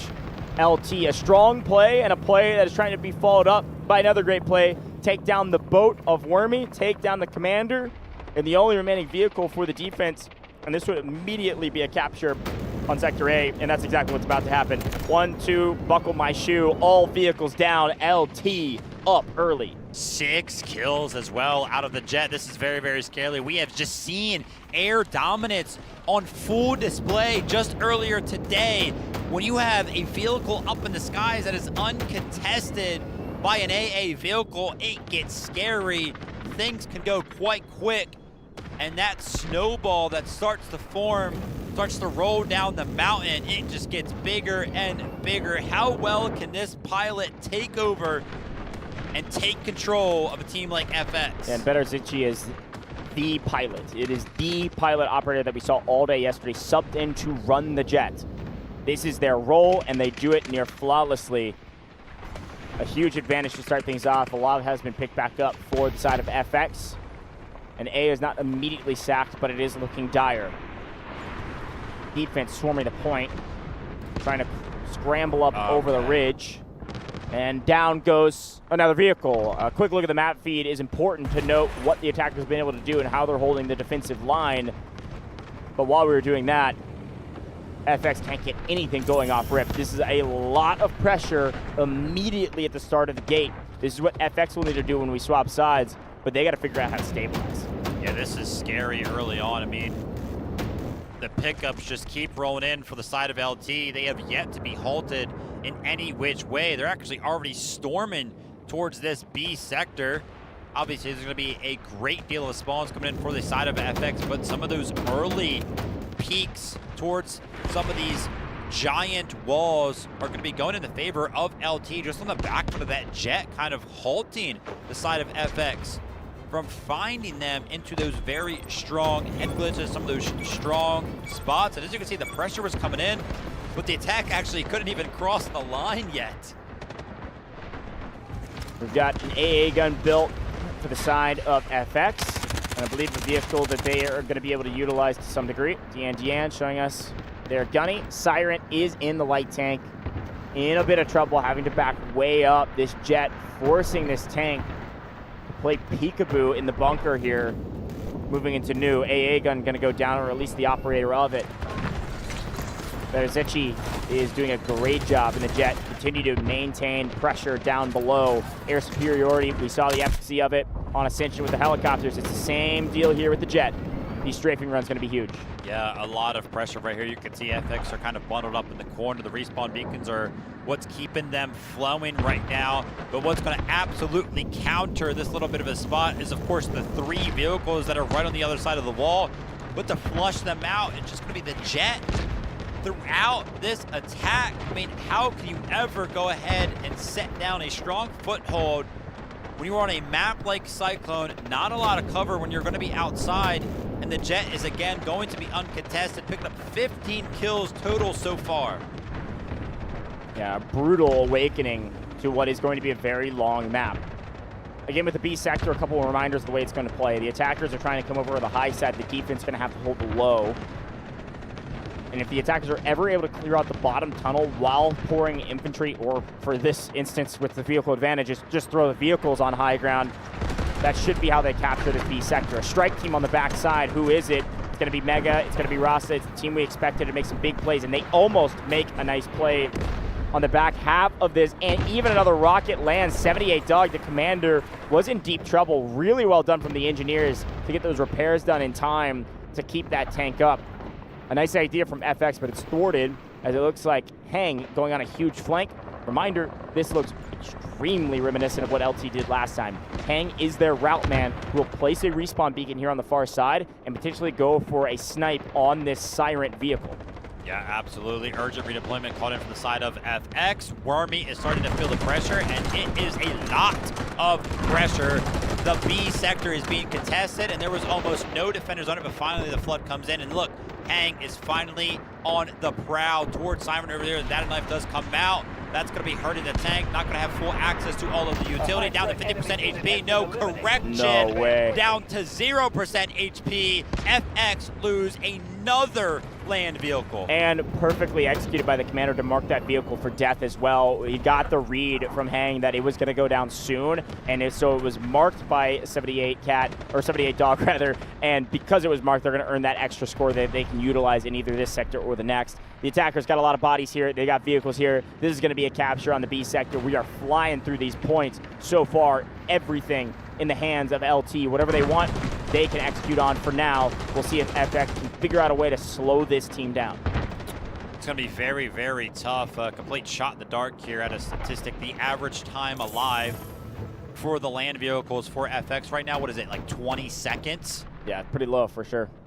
Crazy stuff. LT being absolutely clinical. Hang again, trying to play spoiler. He is on a hack claw and is applying so much pressure, pushing these vehicles back because they know if they see that hack claw, they know what could quickly follow. Bitterzicki up there at the top, 21 kills, complete air superiority from the side of the attack. Yeah, fantastic stat line there from our jet operator at the top. Otherwise, you see a couple players on the FX side, only a couple on double digits. This is extremely one-sided, but we do know Cyclone is a very long map.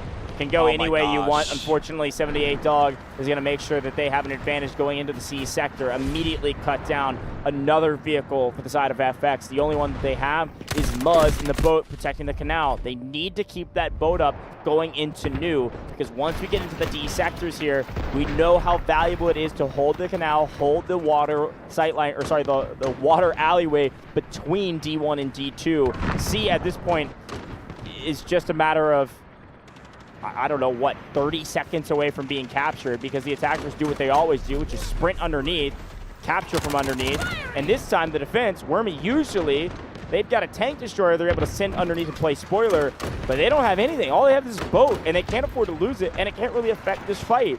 This is a freebie here for C. It's going to have to be an extremely long and arduous hold on the D sector if we want FX to come out a victor on this map. That being said, I would imagine that LT would have already captured this, but FX are actually finding themselves in a position to put some bodies on the point. They're actually contesting this so much so that they actually have a little bit more in terms of boots on the ground and members on the point here. 78 Dog has to be careful in the tank right now, down to about 50% HP, trying to get his engineers in a position to where he can get the repairs off, trying to apply some pressure. Right here is going to be the Viren, but he's going to be sniffed out, and 78 Dog is going to be fine in the tank, and LT as a team, as a whole, are going to be fine because they're going to be capturing A, B, and C in a matter of about 6 minutes. Muzz needs to get out of here, prepare for D1, D2, get in the water, cut off some of the reinforcements. We know what's going to happen when we move to the D sector. We've seen it 3 different times. What will happen is the defense will choose likely to hold D1. D2 will be given up freely. While that happens, the attackers will set up their foothold to make a push over the water. And this is where Muzz comes in. He has to put a ton of pressure down this lane to make it difficult for the attackers to get a freebie here. If we don't stop their momentum, the bleeding will continue and D sector will fall quickly, and we know what happens if you go into the E sector with full lives. One of the additions to Warfare, that AAV is very, very good. Probably find some of its most value in the entire game on Cyclone towards this D sector, because it can go in that canal, it can contest the boat, and then it can drive up onto the zones themselves and start to contest them as well.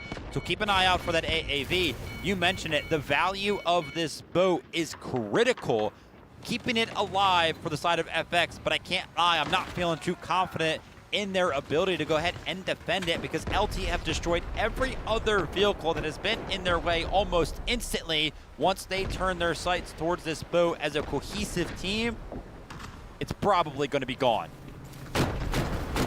As expected, D2 will fall here shortly, or at least it's being contested. A boat on the side of LT means that Muzz is going to have to go huge. He's got 2 boats, though. They're about to put a pinch maneuver and a tank on the side. This is a fight that you are going to lose, Muzz. The problem is, can't get to a safe position. If you could at least trade one out, that could be huge for the side.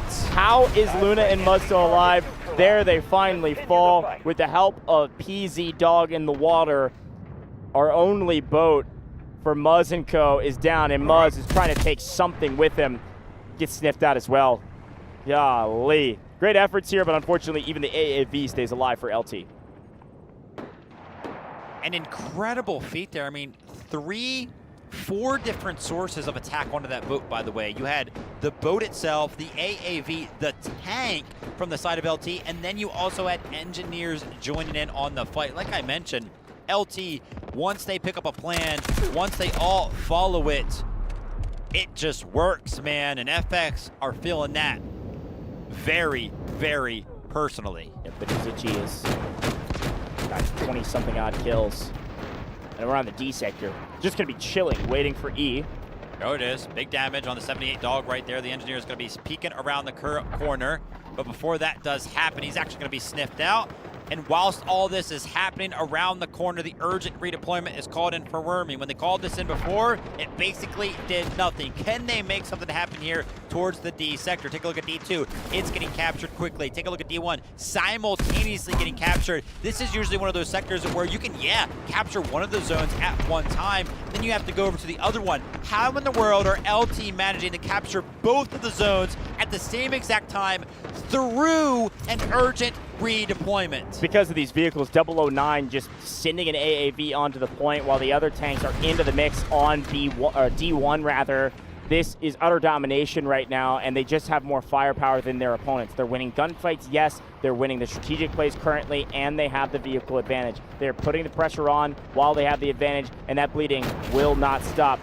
FX is down bad right now, and they cannot stabilize. D sector will fall immediately.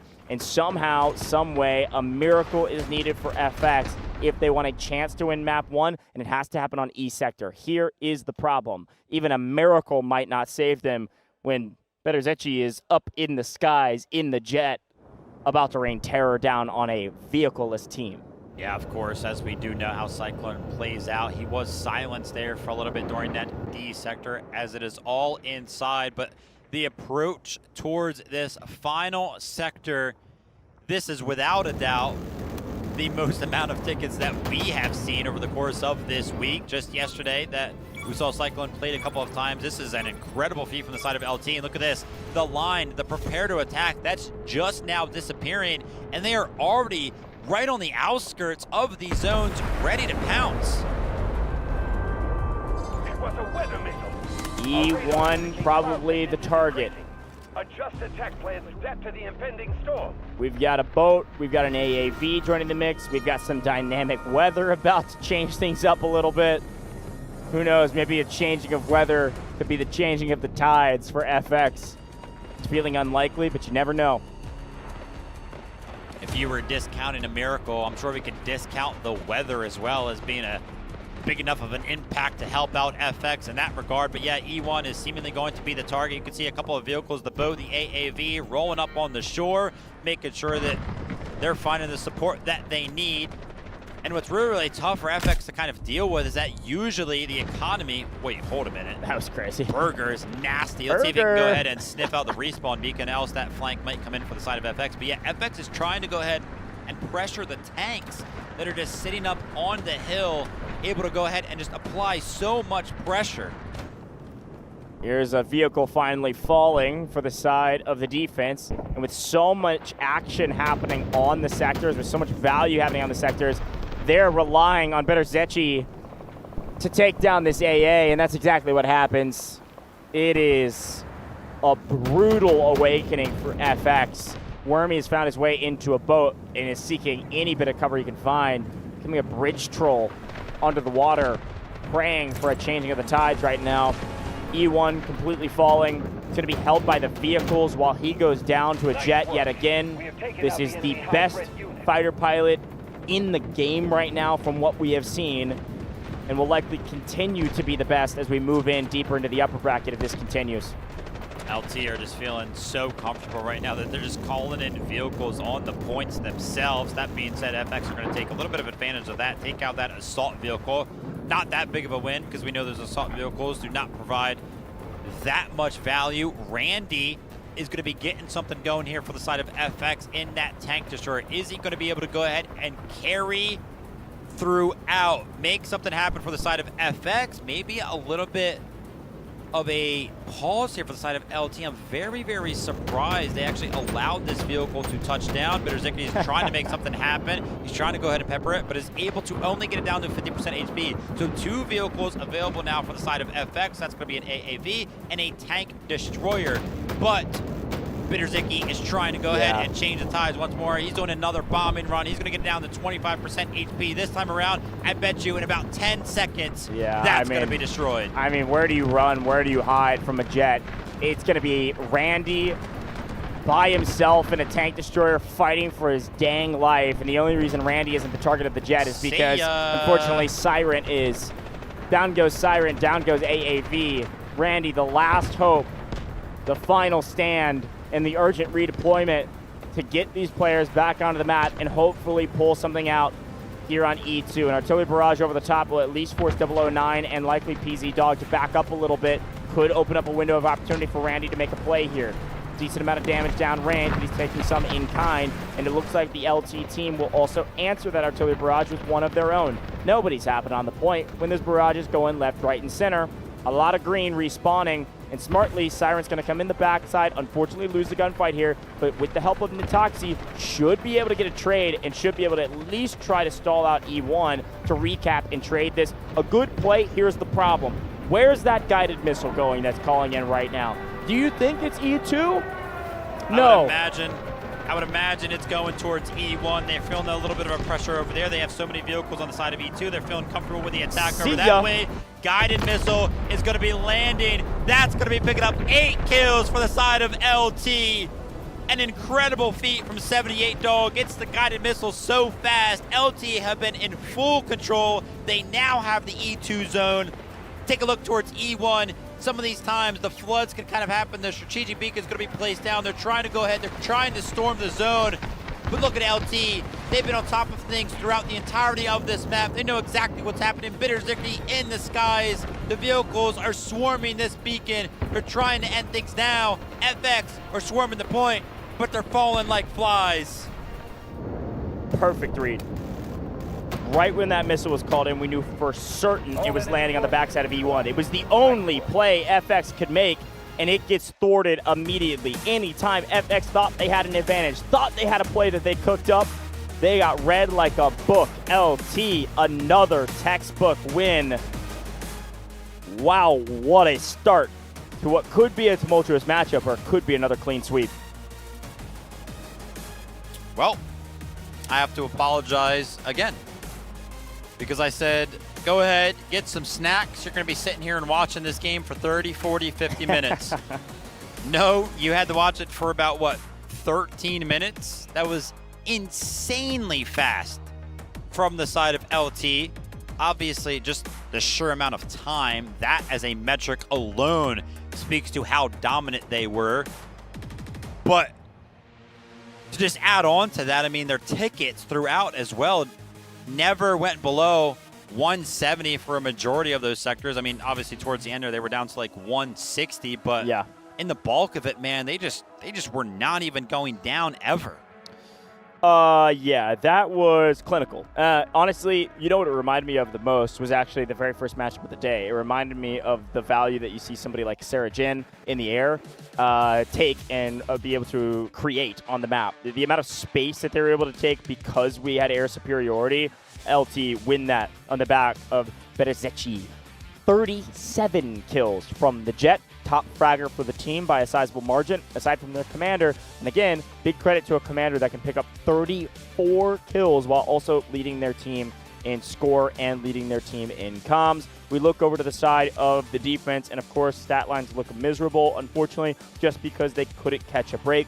I will tip my hat, though, to Leo. Leo picking up 27 kills on a losing side with that fast of an aggressive stance from the attackers is a feat nonetheless. Leo was putting in a lot of work for the team. Yeah, firing as well, right? So just playing that assault character, just kind of flying around, was trying to apply some of the pressure to the vehicles as well, helping out those engineers. But yeah, this one fell apart very, very quickly. If we're going to take a look at any of the key moments from that matchup specifically, I would say that it just came off the back foot of the Jet winning out, destroying the Lav instantly, because usually you need that Lav alive. That's the only thing that's kind of keeping that Jet at bay. A bunch of times when we've watched Cyclone, the Jet is actually forced off into the distance, off into the horizon. It's very, very hard to find value, but the Jet just went for it, man. Again, one of those vertical attacks. Yeah. Some of these pilots on some of these winning teams, they feel so confident, they just go for it. Yeah, I mean, here's the thing. That's almost like, it's like you're kind of rolling the dice a little bit, because you can full send a strafing run down and play for a lob and get punished immediately for it. If you win, though, it is well worth the risk, in my opinion, because it opens up the map like this. Once Berezecchi won that fight, everything was GG's from then on out. Too good of a pilot not to find value in nothing shooting at you. Too good of a pilot not to kill every single vehicle on the map. And too good of a pilot that allows your entire team to have so much space to work with. That's the difference, is the attack really did not feel any resistance from any vehicle or any flank, because that strafing run from the Jet continued to find value after value on every single move. One of the things that FX is actually the best at is the tank destroyer as well, because you have Wormy, who's very, very good at using it. You also have Randy, who's very, very good at using it. One of the highlights for me for the team of FX in general was how good Randy was at piloting that tank destroyer, and then Boom being inside of it as well. Them as a duo were so dominant, but the tank destroyers just kept getting destroyed instantly. LT were in full control. FX never had a chance. The problem with this map and the problem with the Jet still being alive is actually the E sector. The rest of the sectors are important, and at the very beginning was probably the best play, but having the Jet for E, it's just GG's. Like, if this Jet is able to stay alive till the very end of the map, I mean, Berezecchi picked up whatever it was, 30 some odd kills, never died because the Jet never went down, right? That is 34-0 in the Jet. That is GG's from front to back, because E is so dang open. And this play was perfect. This was a great read. It was a predictable one. It was the only move FX could make, and well done from LT to read it. The best guided missile we've seen in this competition thus far finds 8 kills right on top of the respawn beacon and where everybody was pushing from the attack. It was a perfect read, perfect placement, and well executed from this LT roster. Again, that is textbook. That is practice, and that is perfection. Very well done from LT. We're going to have to see FX do a lot of the same. A little bit of some smiles there from some of the players on FX, because they were like, man, we just got rolled. But job's not done. Here's a quick look at the best squad, though.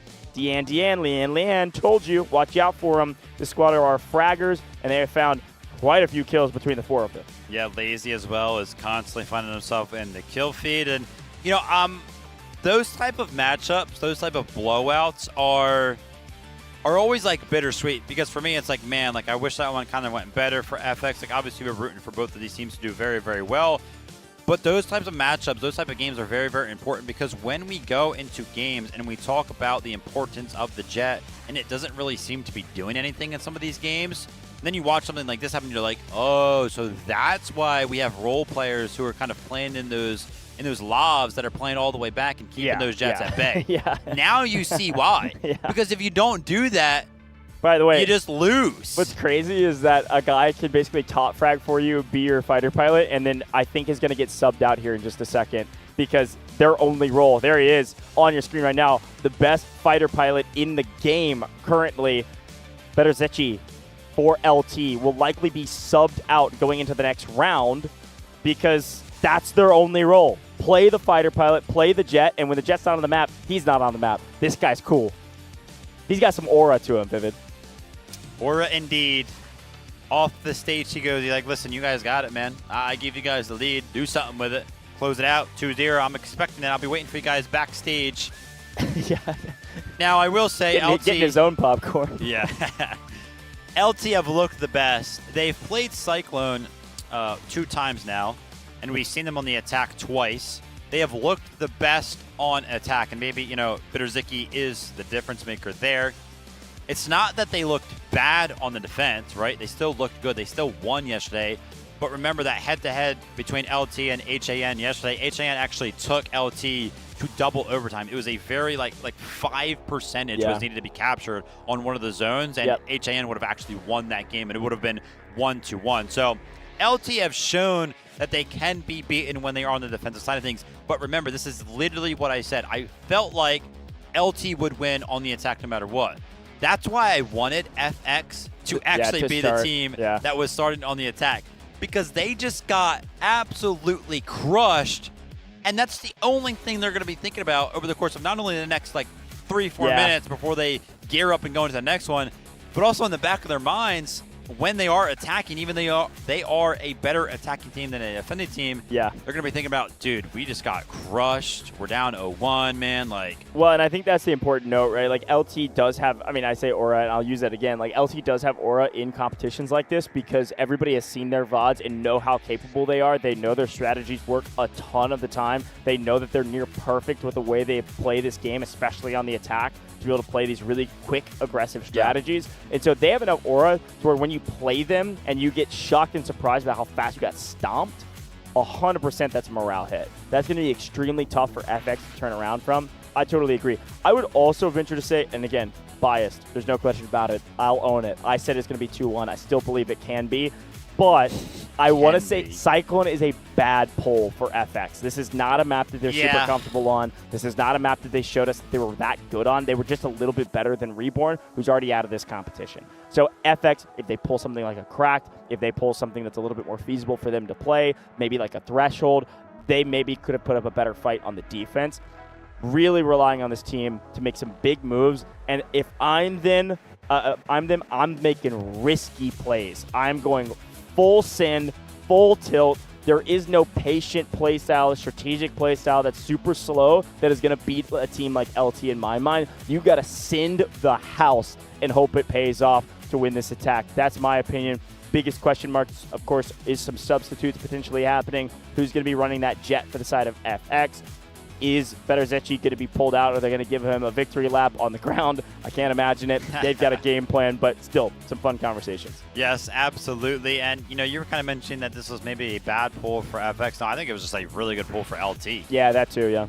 I would imagine that as we kind of continue into the further stages of this competition, some teams might be looking to ban a map like Cyclone. There's only, what, 2 maps in our pool that you can pull a jet? So, I mean, they've got a substitute that, I mean, probably also is a good helicopter pilot, but they've got a substitute that plays a jet only, which means he's only playing 2 maps. Interestingly enough, don't LT ban Fault?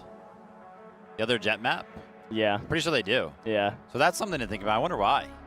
I mean, none of the teams want to play Fault, so we don't have to get into the weeds on that. But it's like, it's just no real deep dive in. Yeah, we just don't want to play Fault. Yeah, okay, that makes sense. Even though we have the best jet pilot. Yeah. Anyways, it is a fun conversation. Likely also pretty good in the helicopter, I can assume, and has some other roles they may play. But hey, listen, if you've got a 20-player roster and you can pick up 5 subs that you can potentially play with, you might as well grab the best jet pilot you can find on the map and put him into your substitute roster, pay him whatever it takes to get them on your team, because he almost single-handedly just won them that game. Yeah, it was crazy. LT are actually some of the favorites to go ahead and win this whole event, and they kind of just showed us why. Yesterday, it was like, whoa, man, some of these teams are actually kind of taking it to them. I think that attack from LT right there kind of reminded us of the prowess that they have, the reputation that they have coming into this event. Yeah, swapping sides, baby. It's time for FX to show us something. They're on the attack. And again, as a reminder, this is the upper bracket. If FX lose here and LT win in a quick 2-0, they will be going down to the lower bracket, still in this competition. We are not eliminating any other teams today. The next 2 games, this match and the next one, will send a team to lower bracket. This is a double elimination format. 5 days of competition, and we are only barely past the halfway point of day 2. We're not even halfway through this competition yet, which is so sick to say. We had a total of 4 matches yesterday. We're playing a total of 4 today. It'll be 3, 2, and then the last day, Sunday, is just the grand finals. That grand finals is a best of 5. Sure. It's going to be a lot of fun, man. Yeah, cannot wait to see, obviously watch the grand final itself, but then to see which two teams actually make it through. What are going to be our final two teams? Who's going to be fighting for that championship? I wouldn't even know who to guess right now, honestly. Well, you did guess, though. Yeah, I did guess RRQ to win the whole thing, so maybe like RRQ versus LT.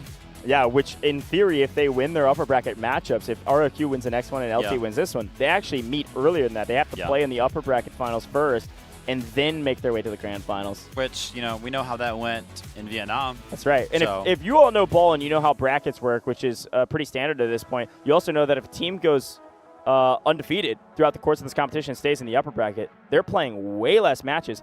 They actually skip a full day of competition, by the way. They get a day off if they go straight to the grand finals from the upper bracket. So a big advantage here if you can go undefeated. Quick look at FX. A few shaking of heads, but still some smiles. Yeah. They got to rally, man. Yeah, they really need to, but they should be feeling confident. I keep mentioning that FX, they look better when they are on the attacking side of things. They looked better in the regional qualifiers. They looked better yesterday when they were on the attack. That is just a continuing theme right here for FX. They got to be feeling confident. They should be feeling confident. They have a game plan. They know exactly what they need to do. They know exactly what LT are going to be doing on Cyclone. They had the opportunity to watch how they play the defense, and they know. Also, here's something cool, too. They watched a team almost beat them when LT were on the defense, so they kind of know it works. Yeah, could VOD review on what worked or what was a stumbling block for them. I mean, I think the biggest question mark is what this FX team is going to be able to do with the jet. We've got to pay attention to the air superiority. Will you see value early? Will you just be harried for 20 minutes? Or will that jet fall quickly? A lot of hypotheticals, a lot of question marks, and there it I is. love it. Our subs, as expected, Owen in, NW Dog out, Betterzici out, Snowdoze back into the mix. Snowdoze, by the way, is a difference maker for this team. Snowdoze had some big plays yesterday in their matchup against HAN. So this is not like a downgrade by any means. If anything, Snowdoze is the starter, and Betterzici is the role player. So watch out for Snowdoze now that they are on the map, and the defense will not be picking up any jets. So our fighter pilot did his job. He's going to head to the wings. Pun intended. Excited to see what these two guys can do. You It's excited? not going to be as warmed up. They didn't get the opportunity to play in the first game, but I'm sure waiting in the wings, watching their team go ahead and win that first game, they got to be feeling pretty confident. And this is what they're used to, man. They've been subbed in. They've been subbed out before. They've been subbed in and out yesterday as well. Confidence for LT. They're up 1-0. This is to take them to that upper bracket final where they will play for a chance to jump straight to the championship game. There is a lot on the line between these two teams right now. FX, of course, want to keep the dream alive for the Americas team. LT want to prove why they are the favorites. They want to keep the ball rolling. They want to stay undefeated. They want to go 4-0 all over Cyclone. This time around, they're going to have to do it from the defense. And FX, they've got a lot to prove. Are they really the attacking team that we keep saying they are? Here we go. Gotta capture them all. Gotta win the entire map. Let's get into it, folks. Let's see what the pace of play looks like here for FX, and let's see who is operating that jet and where they go. Full frontal assault. Head up to the boat. Play the edge of it, the lip of it. Try to get some pot shots over the top. Owen immediately for LT is going to be your live operator. He's going to be backing up to a bit of safety, looking for taking some shots in the air. By the way, it looks like the only thing that's going to be finding itself up in the skies over the course of Cyclone is going to be birds. Birds, and more birds. I don't see a single jet for the side of FX opting to not jump into that. Maybe a lack of pilot, maybe a little bit of a... I think it might have died already. Nah. You don't think? I We don't jumped think in so. a hair late. They're at 179 lives. Nope. I think we were okay. in early enough. I do not think they jumped into the jet at all, which LT might be thrown off a little bit by that. I'll be interested to see, though. Maybe I'm wrong. Maybe the jet did get blown up, but I don't think anybody jumped into it. I think it got pieced. Okay, we'll see. Maybe they jump into it late and catch this lob by surprise. We did see Owen there backing up, so maybe went out into the open, didn't see the jet, and then backed up. But either way you look at it, doesn't really matter. Let's jump into the action again. Attackers, FX, Randy, working their way towards the point right now. See Randy using that assault vehicle to get up close and personal. That assault vehicle then, not Randy's, but the other one goes down. Keep pushing.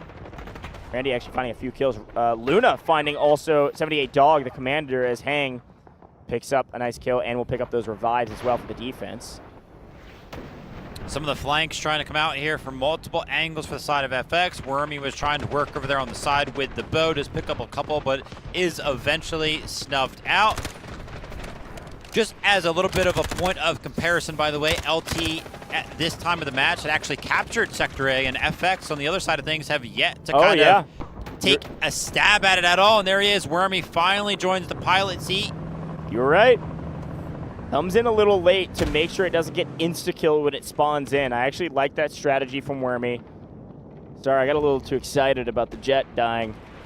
Wormy up in the skies. Wormy as the commander likely will meet the squad leaders are going to have a little bit more agency in their calls. Wormy will have the eyes in the skies. The AAV down means that Wormy is the last remaining vehicle for the side of the attack and already finding a bit of value here with some shots over the top, picking up Yuan. Trying to make something happen here, but if you take a look at the vehicles available for the side of LT, the two vehicles that usually apply enough pressure to the jet to keep it away are alive. The boat's up, lob is up. They got to start attacking this jet before Wormy starts to go on a rampage. Yeah, this is actually nice to see that Owen is going to have to be distracted. Owen has to sit here, stay alive, and pepper Wormy so he can't get whatever he wants on the map. Already his presence being made known, and that allows the FX attackers to start pushing up. They're going to get to the pillbox and then work their way around it, start capturing this point. So far, so good for the side of FX, and I really like the strategy of late joining the battle with the jet to make sure it is alive. Now they're finally getting some members of the squad onto the point, trying to make something happen. Oh, and again, this is going to be pretty much that role player role that we were talking about, where its only role is going to be keep applying pressure to the jet and potentially even take it out if you hit one more shot right now. You might go ahead and do just that, but Wormy is so far away, it's hard to go ahead and really quantify exactly how far away he is, but he is very, very deep in the skies, and he's going to be safe for the time being. Going to wait for his jet to go ahead and repair. On the other side of things, on the ground, FX, they've got a lot of numbers on the point, but somehow LT have more. They're constantly defending this. It is 0% captured. Yeah, they've got bodies on the point. They're slowly making their way that direction. Decent damage over the top. Wormy's actually going to clear out a lot of defenders. This is a really important strafing run that needs to connect, and it doesn't do enough damage to hold down the line of the defense that are moving up to the point to make sure it's contested. Unfortunately, was starting to take a bit of damage and needed to play a bit safer. A smart play from Wormy, unfortunately, not to overcommit. Needs to stay alive. By the way, this boat off in the distance for 009 just picked up a 4-piece. Is raining in absolute terror to anybody that is trying to go ahead and attack towards that A sector. Owen seemingly lining up a little bit of a shot here, waiting for Wormy to go ahead and make a mistake. Wormy is trying to make some of those runs over top of the A sector, but every single time that he's done it, he's gone down to about 50, 25% HP. So every single time it's been scary. So great job from LOT to go ahead and remind Wormy what exactly can happen if he gets close and personal again. And yeah, look at this, he's going again, but I can guarantee you he's not going to get out of this unscathed. Trying to hit some shots here is going to be Owen. Not too much to worry about for Wormy, and he's trying to go ahead and actually take on the boat. Ooh, he is takes very low. A lot of damage, 10%. One more shot will do it. I think I just heard that whiz by the way. Owen is very good with taking some shots over the top. Leading that jet, knows exactly where he needs to lead it to get some damage down.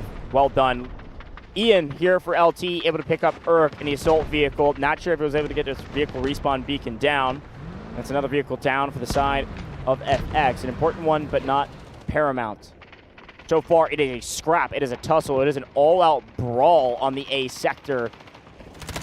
Looks like the attack mostly playing inside of these pillboxes, working their way around, and finally the attackers get their tank destroyer. Finally, Randy putting on a little bit of a show for us. so far, down to 132 lives means they've taken quite a bit of hit. My and actually, that gosh. tank destroyer goes down. How? That was a ton of Allure rockets all at the exact same time. That Snowdo's already showing his impact on the map after being subbed back into the mix for that Better Zetchi pilot. Wormy now. I saw exactly what he was aiming towards. He was aiming towards Owen and Slav, so not necessarily going for those runs over the point anymore. Potentially trying to go ahead and take out the Slav. And this is that position that we usually see out of teams when they do play to defense. But remember, just let's go back to that last round. The FX Lav was like in the middle of nowhere, and that's why Bitterzicki was able to find so much value out of the Jet. Owen knows how to play this just a little bit better than the side of FX. Jet goes down. And plays safe, and yeah, Wormy. Jet goes down. From what we could tell, Wormy with a smirk on his face, I have an expectation. I hope they have that in the replays. I have an expectation that I think Wormy got hit by one of those wire-guided missiles. You can see anytime Owen is taking the shots up in the sky, he throws out a wire-guided missile where he thinks the plane may cut to once his shots start going up. And I think Wormy may have cut straight into that missile and gone down with a blast. Either way you look at it, Jet down is bad news for FX fans. They were starting to get some traction on the point. This is going to open up Owen on the LT side to get a little bit more active. And potentially, as Wormy is trying to get a little mixy with the jet ski, it's immediately at least scared by 009 here with the boat. But I think Owen's going to be a tear on the map now. Yeah, you can see Wormy's always trying to do something away from the team, trying to make something happen, because just going head on towards this point is currently not working at all. So he's going to be trying to make some sort of a flank happen. Muzz and that AAV is also trying to make something happen. But once again, Tank Destroyer down. Randy is so good in the Tank Destroyer. Can't live long enough.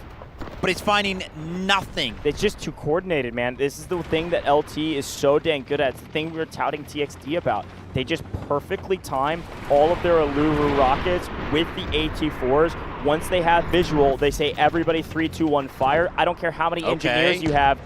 Finally, we're seeing it go the other direction. Finally, we're seeing Boom pick up a destruction of a vehicle there against LT, and it's 1-1 in the vehicle category. Owen is likely, definitely going to be the last remaining vehicle operator for LT, and we've got that AAV that is being run by Muzz right now. Could be a window of opportunity for the attackers to make a move for A. Yeah, they've got to make something happen. The tickets have already been dwindled all the way down to 90, and we were just on the first sector of a map like Cyclone. We have seen them turn the tides before. The assault vehicle trying to get active. Wormy gets a splatter. Gets a splatter, very, very similar to Crack. That's eventually going to be stopped, but he jumps out of the vehicle. He puts the respawn beacon down, and he tries to go ahead and find value on the flank. Remember, he keeps trying to do this. He's going to be met on the other side by Saxon, and yes, Saxon's going to find the best of Wormy, but now the defense is going to start getting active. They're going to start building that advantage. Warfare is very, very forgiving, and so is the map of Cyclone. They give another opportunity to play the airspace. The Jet has been called in once more for the side of FX, and I gotta imagine they need it. It should be a different pilot than Wormy, because we just saw Wormy go down, right? Yeah, I'm not sure that he's going to be able to respawn that fast for the Jet to be on the board for us, but either way you look at it, the attackers all over this A sector. Finally. Once the defense lost a lot of their vehicles, they were forced back, the attackers all piled up, and then death ball onto the point. What did 78 Dog do? Doubling down. We've got an urgent redeployment happening for the side of the defense, and an artillery barrage landing on point, actually right off center on the pillbox. So these guys can actually stick point or get inside of the pillboxes and likely stay alive through the artillery barrage. And because of that, that is a lot of investment from 78 Dog. A lot of investment that, unfortunately, won't do hardly anything for them. Urgent redeployment won't do much besides set up for new. They've marked this vehicle. I think this AAV, actually definitely the AAV, for destruction. Not sure that will fall. That's a missed opportunity. And then the urgent redeployment and the artillery barrage not doing much either. So in general, that's a small victory for the side of FX. 30 lives down moving into the B sector. It wasn't clean, but it'll do. It'll do, Pig. A little bit of a substitution happening mid-game here. I actually see off in the distance, Wormy is going to be jumping into the Tank Destroyer. That's kind of been handed off to Randy over the course of this competition, but Wormy, this is where he kind of made a name for himself. He was all about the Tank Destroyer, but started to find incredible value in some of the other vehicles, so he kind of handed it off to Randy. Actually, do I see Randy in the driver's seat now? Yeah, they're working together. Okay. That's good to see. Natoxi up into the sky. Natoxi was the last jet operator, if I remember correctly, for this roster. Natoxi was the original pilot and didn't find a ton of value onto the map, and so maybe they tried Wormy out. Natoxi almost immediately going down on another strafing run. They're playing safe right now. Just the threat of a jet does force the defense to play a little bit different, and it might give them just a hair of enough breathing room for FX to make a play here for the B sector. Randy getting active, playing for this lob on the far side. That's 009 backing up, realizing he might be in a bit of danger. 78 Dog, the commander for LT, goes down. My gosh, they blow up the tank. Whoa. Right behind him. They blew up the tower back there, and it was, I think 78 Dog just made a mistake, just got a hair too close. That was wild. That would be crazy if that's what kind of turns the tides here in favor of FX. Obviously, LT is going to be in this for sure. They still have vehicles available, so it's really going to be no big deal. Natoxi's still trying to make something happen in the jet up top, but Randy is also still trying to make something happen in the tank destroyer. He has found absolutely zero value when he was on the defensive side. When he has been on the attacking side, he has not been able to get active, and it's all on the back foot of that lob that's pretty much just keeping it at bay. But look at this. The strike squad's coming in. This is going to be Hang. He's done this before. Watch out for 009. 009 on the backside. He's got a full squadron inside of it. Snowdoze pops out. Main player substitute doesn't matter. Well executed. Nice play there from Snowdoze and 009 to swing around the backside and take down the tank destroyer, and the assault vehicle follows as well. Hang almost gets over here. Wait. Oh, wait, it's still going to steal the boat. What? Steals the AAV. I thought Mega saw him. Mega just tapped it so that maybe some of his players could respawn into it. But Hang, the route man, gets paid again. This guy's always doing something crazy. Robbery in broad daylight on Cyclone. FX, I mean, do you even calm that man? You even say they just stole our AAV after I got out of it? My fault? That would hurt to say. That would hurt to hear coming over the comms. Now LT, remember where they lost that vehicle on the backside to the explosion? They've pretty much just reevaluated. They've kind of picked that one right back up. 78 Dog is going to be taken out all the way back on the other side of the little bit of a river that runs between the two sectors and kind of playing that passive position. I got to ask you a question, Goj. How in the heck is 009 pushed up this far and facing almost no resistance consistently? How have we not sent more of an investment? Combine the jet, combine some rockets, combine anything. Be cohesive. Be the team you know how to be. We're just sending Wormy as like a solo towards the thing. We're leaving Randy alone over here to kind of face it off in the tank turret. We're just sending assault vehicles at it. They've got our spawn pinned right now. Here's the action that you wanted. The Toxie throws some damage down range. The problem is Owen's been sitting in the backfield. 001. Owen's only job is to make sure this jet does not find value. If Owen's not there, 009 can't do his job. If Owen's not there, Snowdoze doesn't take down Randy and the tank destroyer, and that tank destroyer is running rampant on the map, and this B sector is already taken down. Owen is the unsung hero of LT. Zero questions about it. Wormy is going to be finding himself in the boat now. We did see him. Oh, no, sorry. It's actually not a boat. It's a jet ski. I get confused sometimes. Look at the bottom of the screen. He's going to be putting a respawn beacon down, and this is exactly what I want to see because this beacon has clear sight towards that beach that lava has kind of been posted up on for the side of LT. That is the pain point right now. I don't even want to see any of the members from FX approach this hill, this main hill towards the B sector until they take care of that vehicle. That should be the main priority. It's pushed up so far, it feels free, but nobody's going for it. And listen, I'll echo something I said right before this matchup started. I'm really looking at WAG, Rasta, Mega, and Snarf in particular to make a big play right now. This is the strike team of the attack. Oh my gosh. And unfortunately, the attack can't get anything going. Anytime they have a vehicle, these Alluru rockets come flying in. Hang on the back line, steals another vehicle. I'm telling you, this Hang guy is crazy.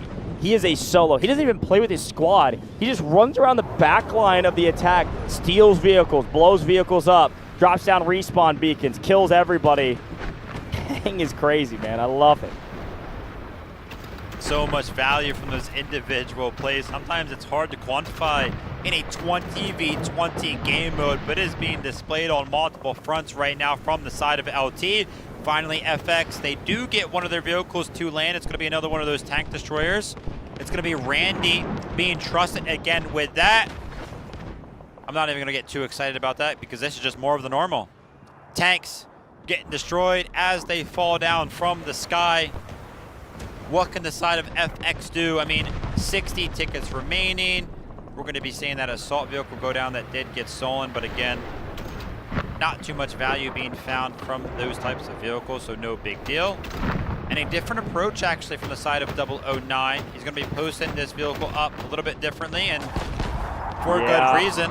Again, not going to get excited. Snowdoes, man, I'm telling you, main player Snowdoes back into the mix, making a huge difference on the map. Vehicle after vehicle after vehicle falling. That was the jet.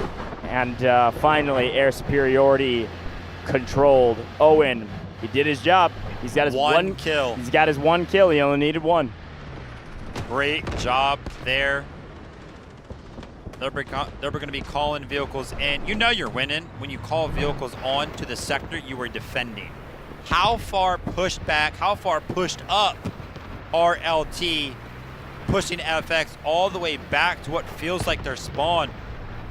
I got to tip my hat a little bit to FX because they're doing something that we saw yesterday, kind of pausing. They feel like they need a reset. They feel like they need a little bit more of a plan to kind of approach this, and they're trying to get active, but again, 009 in this lava is just finding so much value, taking it to the house. Now Randy's trying to get active in the tank destroyer. Can he make something happen? The shots are being traded. He's going to be putting the lava down to about 50 HP. Got him. He's finally going to be destroying it. He's got to back up though. He's taking heavy damage. Find some support. Nice play. Find your engineers, and he does get in. He gets to the destruction, and he gets out. And say it ain't so. Another vehicle being stolen. LT, stop. Ian stole this one and will likely pick up the commander. Wormy as well. Give him a little double tap love. See you later. Oh man, this is brutal. But hey, we'll give credit to Wormy picking up that kill. I want to give a shout out as well. I'm seeing a lot of love for him in the chat. Siren. Really want to see Siren step up here. A really strong player for this roster. Again, I've been casting over Siren, Rasta, Snarf, WAG for years now here in Delta Force and Warfare, and these guys are veterans in the space. Siren has moved over to the squad of Natoxi, Muzz, and Urk, really trying to support that roster with their vehicle gameplay. And it's going to be a team effort right now, but we need some heroes to step up and make some miracle plays. Siren's definitely one of those. So many vehicles now for the side of LT. They've got 2 posted up on the sector itself, and then they have 2 posted on the hills just behind. Remember, one of these vehicles that they have was stolen from the side of FX. Here's a push. If it went back to the side of FX, we'd actually be 3v3 vehicles right now. It's going to be a big difference maker. Yeah, they're trying to make something happen. Finally, that pause. They're going to be hitting the play button. They have the game plan sorted. The calls have been kind of made. What are they going to do? How are they going to play this one differently? Yeah, unfortunately, I mean, even just those respawn beacons, that's what they're used for. The assault vehicles being stolen, not having those vehicle respawn beacons is actually a huge problem for the side of the attackers, because once they make these pushes, one of the things you can do is just get the respawn beacons at any of them down on the low ground of some of these cliffs, and at least you've crossed the river. At least you have some cover when you pop back into the map. We got 2 vehicles over here side of the attack, but it's 2 to 4 in vehicle advantage. We know how math works. Not great odds for Randy and Siren to stay alive. Here's that vehicle support I was talking about with Siren and Urk. Trying to stay alive here, taking quite a bit of damage. High ground in complete control by LT. More and more, this is looking just too difficult for FX to handle moving into the B sector. They invest in artillery barrage that doesn't get much for them. Hang finally sniffed out on the backside of this, where the attackers spawn. Not before he got a respawn beacon down. Oh, jeez. Yep. See if WAG can find it. Look at it. Could see a couple players pop onto the grassy knoll and make a play. As soon as FX have started to go ahead and try to make that attack happen once again, they've lost 20 tickets, so they have to do an absolutely tank, goes ahead and spawns right back in. His squad must be playing vehicles, by the way, all the way in the back, because every single time that he's in a position like this, like nobody ever follows him. Oh, jeez. And take a look at that. PZ Dog finds the vehicle. One remaining vehicle, but I can't lie. You may have a vehicle left, FX, but I feel like the hope counter, it's at 0 for me, man. LT just looked too good. Yeah, the problem is you've got, because you have the vehicle advantage, now 5, by the way, Owen and 78 Dog, Commander, is up on high ground. So they can actually see over the top some of the cover that Randy and Siren was using to try to stay alive. So once the light tank was kind of in the ravine, they thought they had enough cover to where they could tank a couple of Allura rockets, but a well-placed shot over the top with the help of the Allura rockets to take that tank down, and now all hope is mostly gone for FX. A hero moment. A miracle play is desperately needed. The problem is, warfare is such a team game that heroes, unfortunately, don't often stand up and win 1v20s, which is what is needed right now. The last remaining vehicle of FX falls, and as does their hopes of staying in the upper bracket. 4 lives and counting. That is going to be GG's on the B sector for FX. First time on land representing the Americas region, and they are not done yet, but they are done against LT. A dominant performance from the top seed. LT stand tall, they stand undefeated. LT have not dropped a map yet. LT are the best team here on paper thus far, and we'll see if anybody can hold a candle to them as we get deeper into this competition. And finally, the last player will fall there. We'll wait until every player falls, as they only have 1 life remaining. They're going to fight until their last dying breath. There it is. LT win in the upper bracket. LT moving on into the upper bracket finals, awaiting their competition later on another day. FX will join the likes of some other opposition down below in the lower bracket with one last chance to stay alive in this competition and battle their way to the grand finals. LT given a second opportunity to prove just how good they can be on a map like Cyclone. HAN took it to the house yesterday, tried to go ahead and take LT to that second map, to round number 3. It looked a little bit different, but now LT are like, hey guys, don't worry. We're the team you all know us to be coming into this competition. We're dominant, and we're going to showcase that against a team like FX. Well done from the side of LT. Not only did they put on an absolute performance in their attack up against FX, but coming into this one, we were talking about how good FX can be on the attack, and we were proven wrong. FX were kind of humbled in that regard. They were shut down at an early sector in every which way. LT, take your well-deserved bow. Enjoy the rest of your day as you go ahead and 2-0 FX in very quick fashion. Got a lot of supporters here in the crowd as well. We got the upper deck starting to fill out today, so a lot of action here, and especially with the hometown heroes of LT, that's got to feel good. And listen, I love seeing some support for some teams locally. Obviously, I hate to be wrong, though. I thought FX was going to pull off a miracle. Unfortunately, it was another quick 2-0, folks. LT dropped our third 2-0 in a row, and that was on Cyclone. And that went pretty quick. Yeah. Kind of weird to say that we're done with 3 out of the 4 matches we're playing today. What is happening? Woo! Flying by. Let's take a look at the stats. And, well, Lazy at 40 kills at the top of our leaderboard. 009 putting in a ton of effort. 94 in the engineering score is a fantastic stat line. We saw that on main stage a ton. Obviously, our commander, Leanne, as per usual, Deanne, near the top of the leaderboard, just slaying out the lobby. You're not going to shout out Owen, who quadrupled his kills after he picked up that jet. That's right. 4 kills there, man, but obviously doesn't tell the full story. Did a great job. Taking a look at FX, right? Do they have anything really going for them? I mean, not really. We see Izak picking up almost 30 kills there. That's kind of like a surprise performance. I feel like we would kind of chalk that one up to be. Leo also did very, very well. I feel like on both sides of the coin here on Cyclone, was constantly up there towards the top in terms of the frags for the entirety of the team. And I got to tell you, we're used to seeing Wormy towards the top of the leaderboard now. As a whole, of course, the team did get shut down. But Wormy, on an individual level, whenever we kind of saw him, in the boat, in the jet, when he was trying to make the flank plays on the jet skis, when he was trying to make the flank plays with the respawn beacons, when he was in the tank destroyer for a little bit of time, when he was on the bow, nothing worked for the guy. He is usually the star player for FX, but he was completely shut down by the whole team of LT. And I think he was trying to be a hero to some degree, which they needed. I don't mind a risky play like that. Was playing in vehicles, was playing hero plays on the back line, was taking jet skis to try to take down boats. I don't hate it, but yeah, it wasn't a huge impact, unfortunately, from Wormy.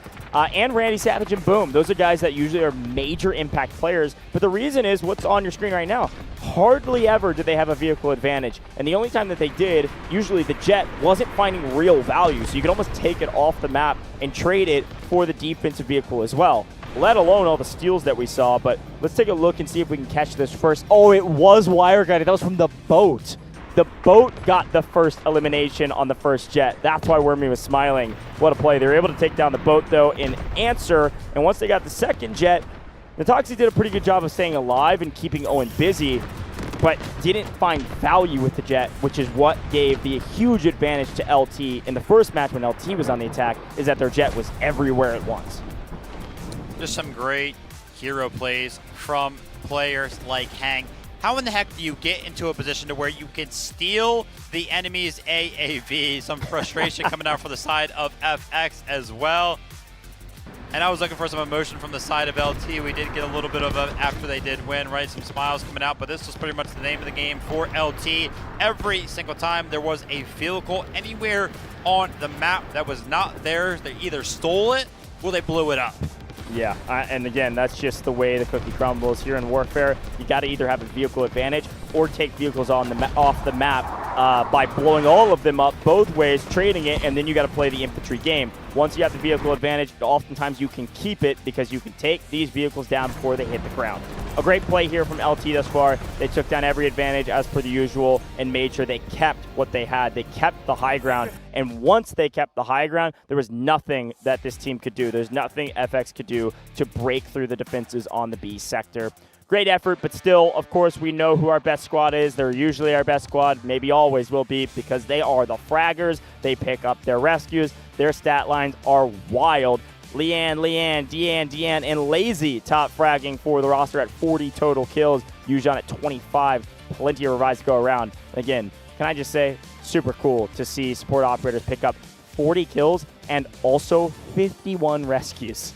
That's sick. That is incredible value out of just 1, 2, 3, 4 of the members out of a 20-man roster. So shout out to these guys. They were the best squad on the attack and the defense, by the way. So I'm excited to kind of see how these guys continue to perform throughout the rest of the tournament. Of course, even though they are a part of the best squad, we of course do denote a MVP and why we wait for that one.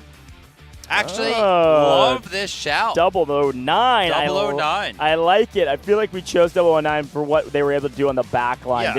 This was the cherry on top. This was like the creme de la creme of what LT was able to do on the defensive side, because they didn't just hold the high ground. They didn't just win the air superiority. They also sent 009 around the backside to make sure that any of the reinforcements that were trying to help with the pushes that the attackers were making were getting either obliterated or they had to think twice, because 009 and Snowdoes were on their backline causing so much chaos. Yeah, I felt like they kind of showcased a little bit of a strategic maneuver here against the side of FX. 009, 94 engineering score as well.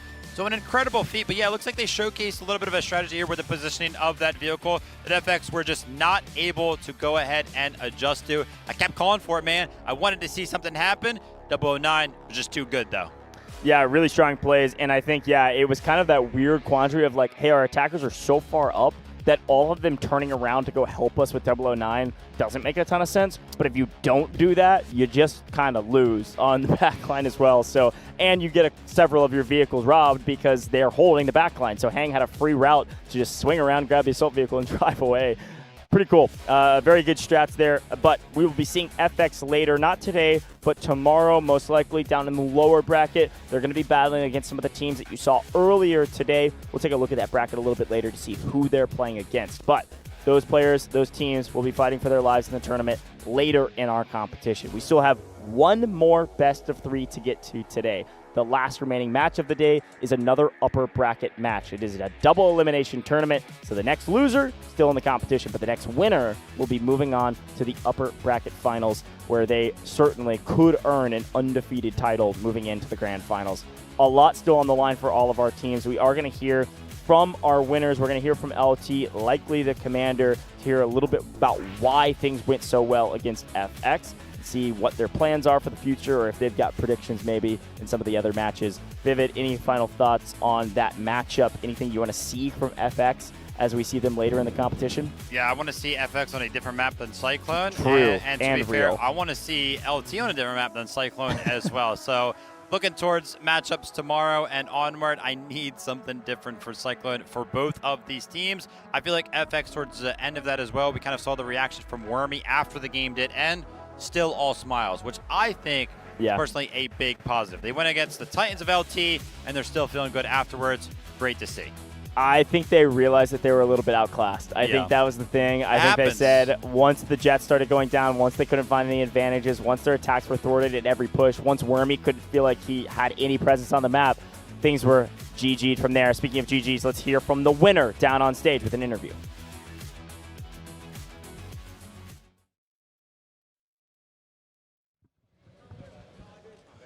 Hello， 各位，欢迎来到赛后采访。我们这次邀请到龙腾战队的点点和恒，有请2位和大家打个招呼吧。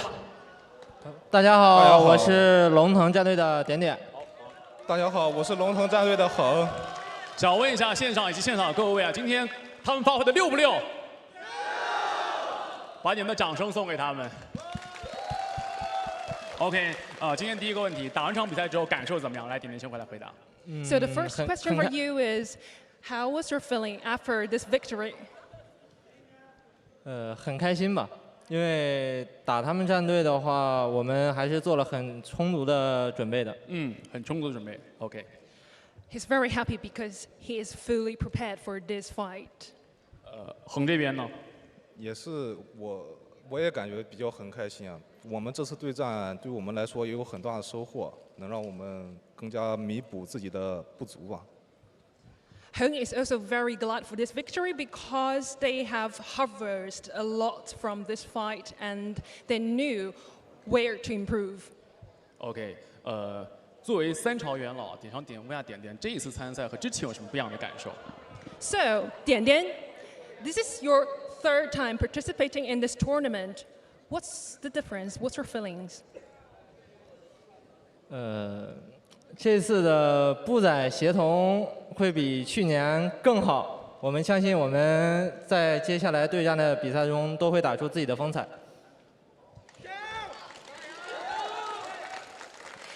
So Dian believes that this time they did better on the coordination between infantries and vehicles, and they believe they will do better in the future. OK， 想问一下恒，这次是恒第一次参加我们全民战场的国际邀请赛，有什么心情跟大家分享一下？ So Hong, is that your first time in this international warfare competition, right? What's your feeling right now? 我作为第一次参加这么大型的赛事，其实我还是有一点紧张的。但是我虽然在线上的时候有一颗大心脏，但是来到线下面对观众，面对对手，还是有紧张的这种程度的。 He was really calm when it was just online, but now everything happens physically, and facing those fans and audiences, he still felt a little bit nervous. OK， 其实刚才点点有提到嘛，这次布战和载具是非常要好的一个关系。要不今天一边是布战的代表，一边是载具代表，要不兄弟们抱一个？来。OK， 接下来我要搞点事情了，有一个刁钻的问题想问一下，今天点点作为布战组的代表来给载具组来打个分，满分100的话能有多少分？ So a tricky question for you now. As the leader of infantry group, how do you rate the vehicle group? The maximum is 100. 我给99分吧。 99分，少1分，怕他们骄傲，怕他们骄傲。OK， 那横作为步战组，作为载具组的话，给步战组打1分，能有多少分？我给步战组打1分，多这1分，我不怕他们骄傲，因为我希望我们今年能拿到冠军，把冠军留在武汉。 They have given each other 99 points and 1 point because those two added together 100, and they wanted to get the champion in Wuhan. OK， 也是期待接下来龙腾战队能够把冠军留在武汉。谢谢2位，谢谢。Thank you.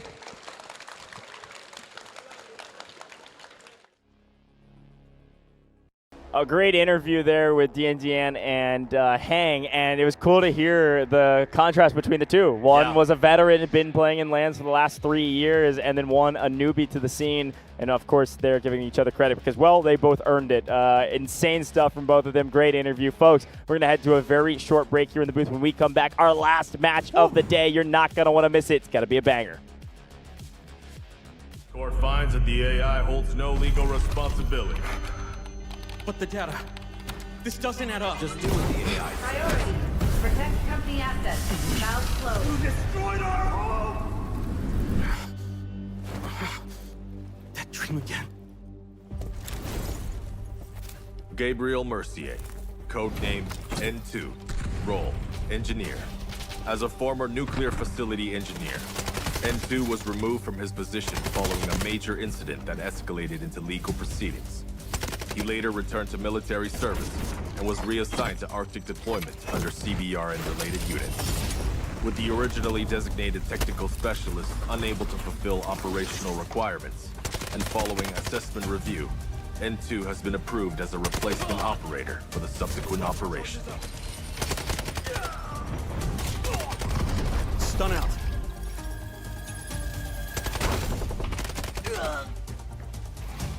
Throwing stun. Stun hit.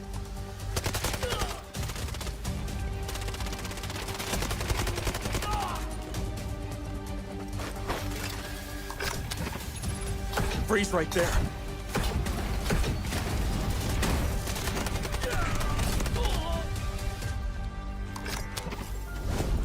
It's getting cold. N2 is equipped with a modified grenade launcher, capable of firing up to 6 LN2 grenades.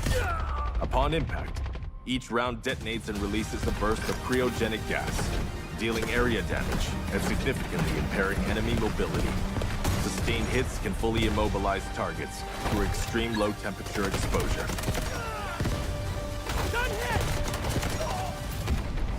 Cold. I can go colder.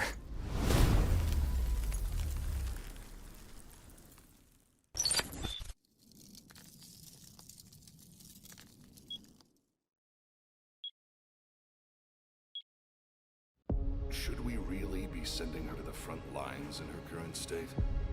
You ought to know her better.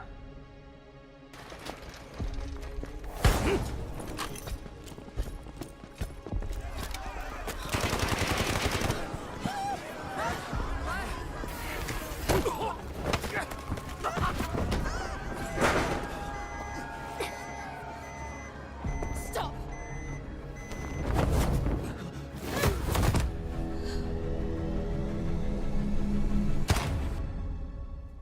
Lena Vandermeer, codenamed Vlinder, role, support. Vlinder is a medical specialist from GTI Europe, specializing in pharmaceutical research, possessing outstanding medical expertise, and a strong sense of responsibility. Vlinder's med drones can be deployed to a targeted area, dispersing med-infused nanobots that restore teammates' health, providing them with an adrenaline boost. They may also be deployed on herself, following and continuously restoring her own health for a limited time. Her windmill smoke grenades are guided by gesture sensoring tech. Upon impact with a service, the grenades create a cloud of smoke, creating cover for teammates. Smoke grenade out. Vlinder's Flutter Rescue UAVs will automatically target downed teammates, administer medical injections when deployed. Once the injection is administered, Vlinder may approach the downed teammate and manually revive them. During deployment, The UAVs may also utilize their active defense system, automatically absorbing 1 instance of explosive damage per deployment, and applying a buff effect of Linder. Counting on you guys. Vital signs stable. Prepare for rescue. I've got you. It's taking effect. I'm here.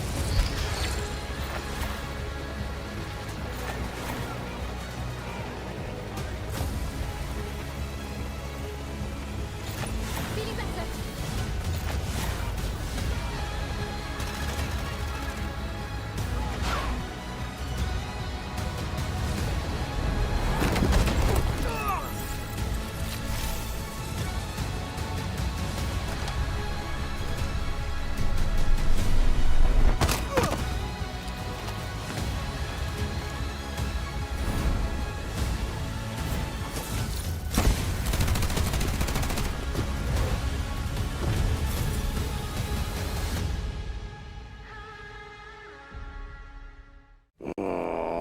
Can't I just have 5 minutes, peace? Everly, we've picked up abnormal acoustic signals in the Eastern Sea. Just dolphins mating. It's that time of year, after all. You won't get away. Luke Everly, codename Morse, class Recon. Morse is a former Navy acoustic intelligence specialist with deep expertise in maritime acoustic environments, making him highly skilled in the analysis and exploitation of sound waves and portable sonar equipment. As an operator, Morse excels in the use of his jammer, a portable sonic device that disrupts enemies by reducing their audio detection range.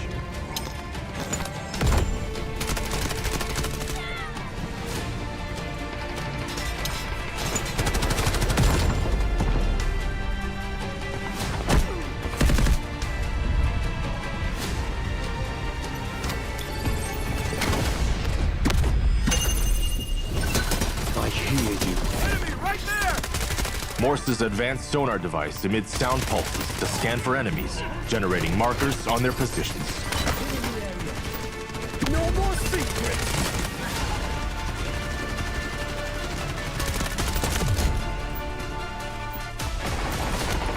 Jammer out!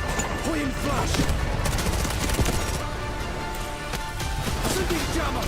Throwing delayed flash! Allied troops engaging. Searching for hostiles!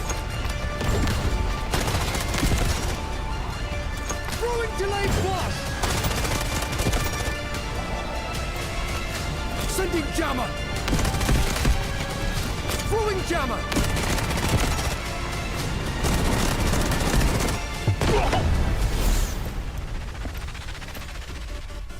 Shh. The storm is coming.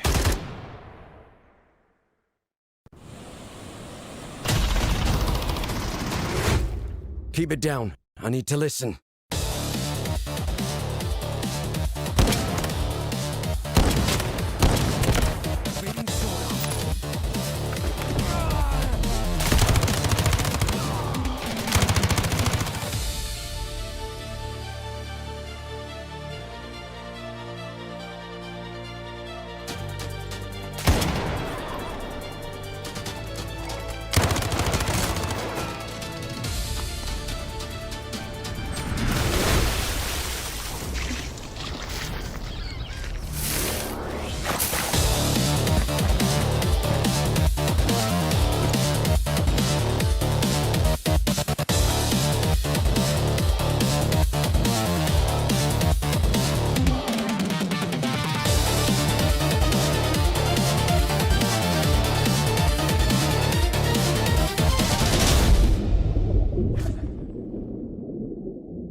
my light. They told me to give up the fight. Said I was weak, said I was small, but there's a drum inside my chest, a beating heart that gets no rest. I'm waking up, I'm shifting gears. You can build a wall so high. Watch me spread my wings and fly. You can try to block my way, but hear the words I'm gonna say. 'Cause I am invincible, I am the storm, breaking the silence, I am reborn. Throw your lightning, bring on the rain. I found my power inside on the daily path. Unbreakable, unshakable. Unbreakable, unshakable.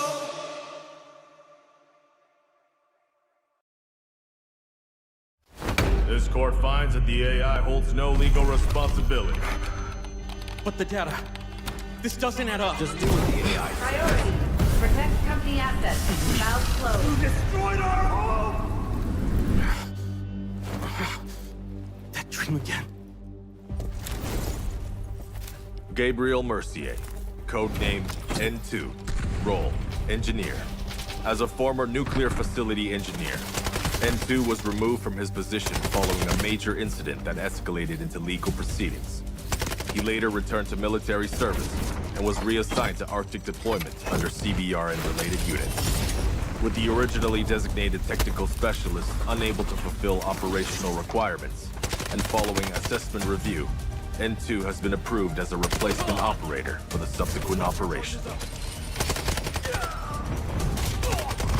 Stun out.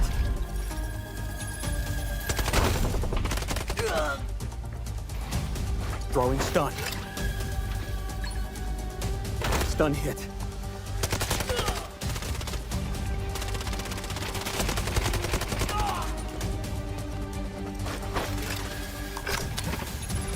Freeze right there.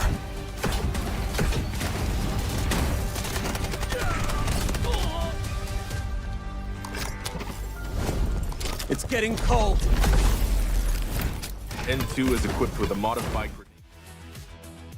Welcome back to the Delta Force Invitational Warfare 2026. We are almost done with day 2 of 5 total days of competition. Coach Vivid, we've been here all day and excited to get into our final best of 3 of the day. 2 new teams to bring back up after some interesting gameplay yesterday, Vivid. Let's talk a little bit about HYD and RRQ. Both these teams strong, both in the upper bracket, but only one of them will be able to maintain a spot in the upper bracket and potentially try to take down LT in upper bracket finals. What you got for me? Let's talk a little bit about HYD and RRQ. 2 totally different teams with 2 totally different histories of what they've been able to do even in this competition. Today's matches have been crazy. 2-0, 2-0, and 2-0. Speaking about how HYD got here, they 2-0'd yesterday against AHR. RRQ had a little bit of a different track. They had to go all the way. They picked up a 2-1, so a little bit of a different approach, but for both of these teams, like Goj mentioned, the same thing is on the line to remain in the upper bracket, to secure yourself the day off tomorrow, pretty much guarantee 3rd place as well. So pretty cool. A lot of the line here for these 2. And I know exactly where we're going. We're going to Cracked, which I think is going to play a big part of this. We saw HYD. They were pretty dominant over AHR. That was on a map like Aftershock. Again, we keep saying that. The way that one played out, it felt a little bit weird. It felt like both of those teams were a little bit unexperienced. But when we jump over to a map like Cracked, both of these teams are for sure going to be experienced. Well, let's talk about where these 2 teams came from. We're not looking at the bracket currently, but they both had totally different play styles and really results of the way their matches went. Reminder, HYD, they played AHR off rip, and frankly, they stomped them, like you mentioned. Let's take a little bit about this roster. Talk to me about some of the heavy hitters on this roster. Who are the difference makers? Why were they able to roll AHR so easily? Obviously, Commander RCCK maybe did a great job. Anybody else? There's only really one name that sticks out to me. I'll be completely honest, right? Like you mentioned, it was an absolute stomp, and we didn't really get to see a lot of this team. But one thing that we did get to see a lot of was 2KA on the bow. on Nox yesterday was absolutely popping off. And let's take a look about, you know, the map that we're going to be checking out. It's going to be cracked. Again, you do have Sector A, where it's going to be a lot of boots on the ground versus boots on the ground in that initial engagement. So I'm kind of looking towards 2KA to start things off pretty heavily on the side of HYD. That being said, they do have the Giants, the Titans of RRQ to go against. Their kind of approach to this tournament, the reason that they are here, it felt like they were very, very motivated yesterday to go ahead and take down TXD, right? That rematch. They felt like they were getting discounted the last time that they took down TXD. So they wanted to go ahead and, you know, have a same result, go ahead and beat them again. They did just that. And they got to be feeling good coming into the competition today. Led by Krauser, and an interview yesterday by Laraf after their win really did show that story of what they've been able to accomplish. Again, they win their regionals, they win the Pan Pacific. It was a great match, but they ended up beating this TXD squad, and so being able to beat them again was exactly what Vivid just said. It was proof in the pudding. They wanted to prove that it wasn't a fluke. So far, they've done that, and they have to continue to do that. If they want a chance to win this entire competition, which Vivid said that he thinks they can, they got to take down HYD. A really strong team, but still having a lot to prove, I think, in comparison between the two. RRQ, they went to Game 3. We saw a ton of them. We know exactly the way these players play. We know that Musa is going to be a big difference maker for this roster. Popey was a top stat leader for these teams. And so in general, we understand how RRQ plays. We've barely ever seen HYD play because of how dominant they were in Aftershock, and it was kind of a weird game anyways. And so I'm excited to see what HYD can do and learn a little bit more about the way these players compete and who's going to be emphasized moving into a map like Cracked. Yeah, absolutely. And this is why this 5-day competition is so fun, because even though we come into the specific event knowing enough about these teams to kind of, you know, see and predict how they're going to do, we just continuously learn more and more about these teams. So like Goz mentioned, very, very excited to kind of learn what HYD still have to offer. Let's take a look at our predictions. Goz is back on the Vivid train, 2-0 for RRQ. And listen, by the way, I'm 7 for 7. I don't care what your record is. I don't like it that I agree with you. cares? It's way more fun to be against you. But I just feel like RRQ have this, man. What we saw from them yesterday was so special. I think they're the better team. I would love to be proven wrong. I've been wrong a lot in today's broadcast, but that's the fun part of it because I just can't bring myself to agree with Vivid. But this one feels like it's going to be another convincing win. Today has been all 2-0s, and it's been 2-0 domination sweeps. Not even close. I'd like to see a really good match here to end the day with a bang. RRQ could certainly bring the heat, and I think the biggest question mark is just whether or not HYD can answer. Currently, our predictions are saying they can't. Again, would love to be wrong. Yeah, it's kind of one of those weird things as well, where RRQ did feel so motivated by the fact that all in the opposition was TXD. Yeah. Can they kind of carry that motivation over into a different head-to-head? I mean, I'm sure they can. They have the skill needed to go ahead and do so, but again, they just felt so passionate yesterday about taking down TXD. That's probably what, you know, helped them secure it. Yeah, no, I totally agree with you. Oftentimes, esports, it doesn't matter when you're playing your rivals, if that's who they are, which it sounds like they are the rivals.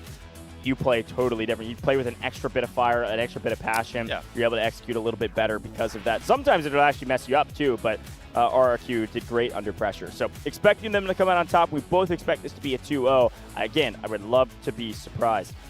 Biggest takeaways from their matchup against TXD? Anything that you would walk away and say, hey, this is what RRQ really thrived in that matchup? I mean, Ascension. True. Just the True. map. They were so good at Ascension. Also, you know, we've kind of talked about this across the board here for multiple teams. Some of those teams that seem to be very, very good have those squads that kind of flank. RRQ have one of them. Well, let's take a look at the players walking into the stadium and see how they're feeling. 2026三角洲行动全面战场国际邀请赛。 Welcome to 2026 Delta Force Invitational Warfare. 有请 HYD 战队。 Please welcome Team HYD.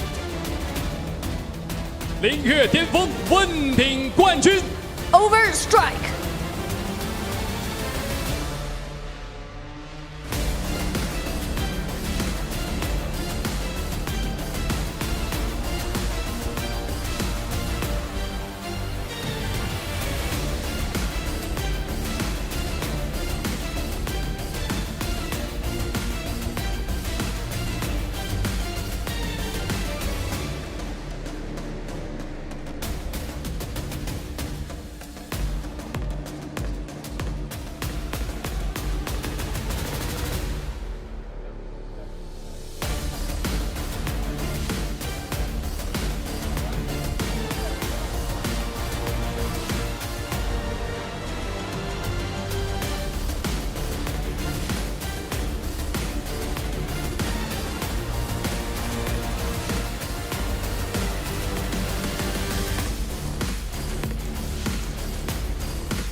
有请 RRQ 战队。 Please welcome Team RRQ. 中框归于 RRQ。 Viva RRQ.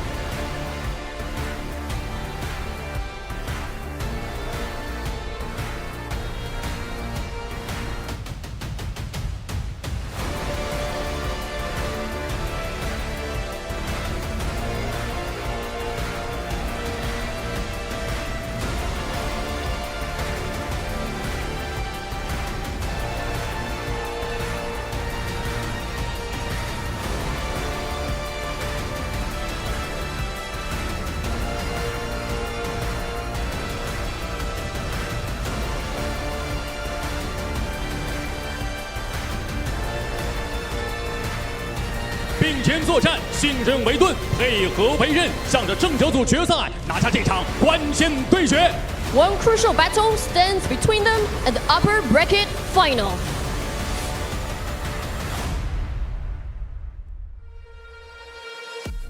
Well, here we go. Our competitors are ready. I am pumped about this matchup, and I gotta say, the alt jerseys are looking nice. I like the purple there for RRQ. Changing it up on day 2. What do you think? I mean, that is slick. That is clean. Love to see it. What else is slick and what else is clean is those walkouts, man. I've yet to go ahead and get over to that tunnel and get one of my own. I'm a little bit disappointed in myself. Goj has got to be my cameraman, man. Help me out a little bit. We should do a walkout for Grand Finals Day in our suits. That would kind of be kind of nice. Now he Chad, agrees with me. Chad, if you want to see that, let us know. You may not care. But anyways, hey, let's talk about RRQ and HYD a little bit more now that they've walked out and we can see their fits and how they're feeling.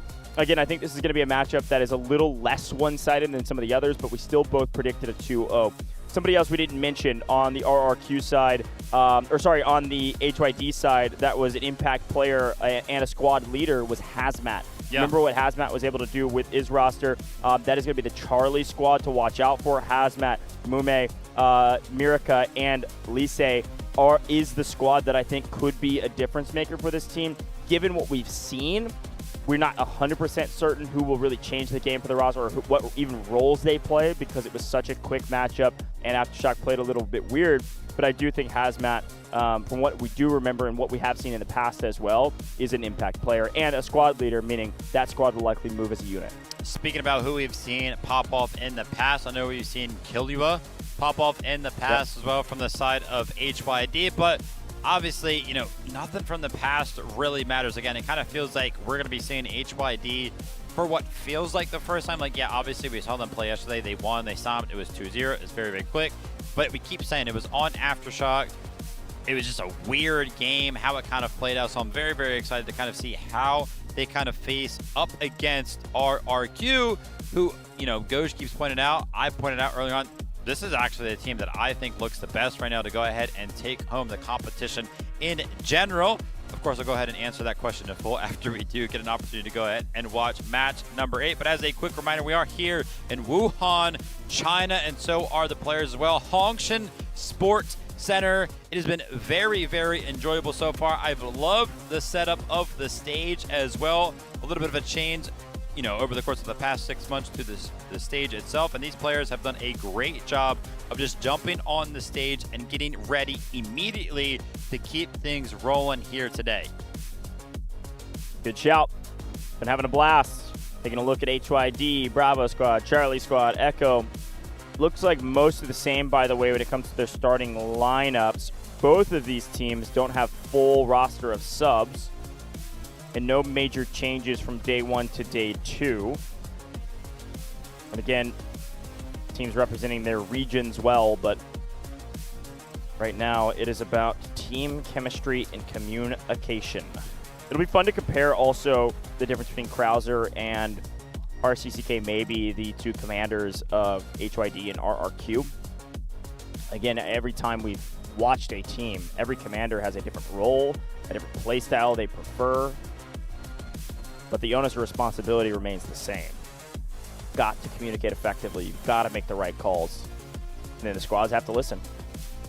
We've called out a lot of the individual prowess for both of these squads, but I took one last little peek at the rosters here to remind myself one player on the side of RRQ that I feel like we did not go ahead and talk about was Ragnarsson. And I feel like Ragnarsson actually was a part of our highlight reels quite a bit yesterday after their win. Just based off of the sniper. Yes, indeed.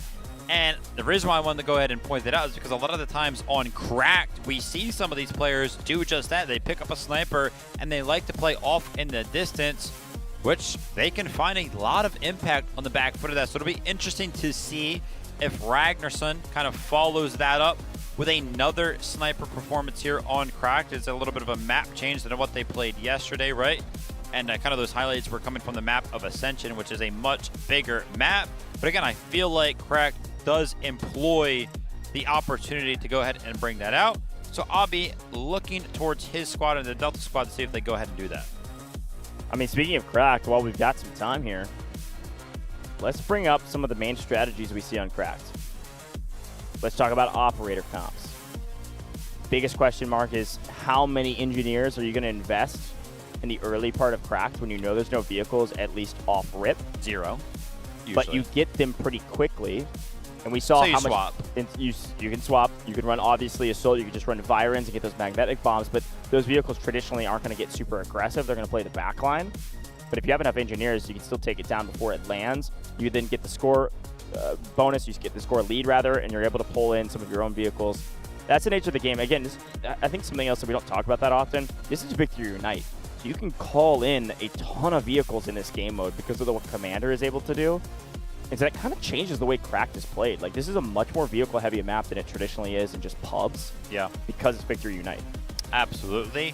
I feel like probably during Warfare competitive matches, the moment that we probably see the operator of the same played the most across the board is probably the initial onslaught on Cracked. I feel like we probably have like 10+ stingers is what it kind of feels like for both sides of the board. We'll kind of try to pay attention to those operators as we do kind of jump into things.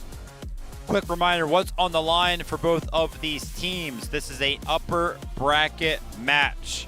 Both of these teams are currently 1-0 after winning yesterday. They want to stay in the upper bracket. They want to go to the upper bracket final to go ahead and do it. They're going to be starting things here. HYD, they're going to be on the defense. RRQ, they're going to be on the attack. And as we know it, we're of course going back to Crack for the second time today. Earlier on, it felt like an absolute stomp. Are we going to get a little bit more of an even matchup? Time will tell. It's up to RRQ and HYD.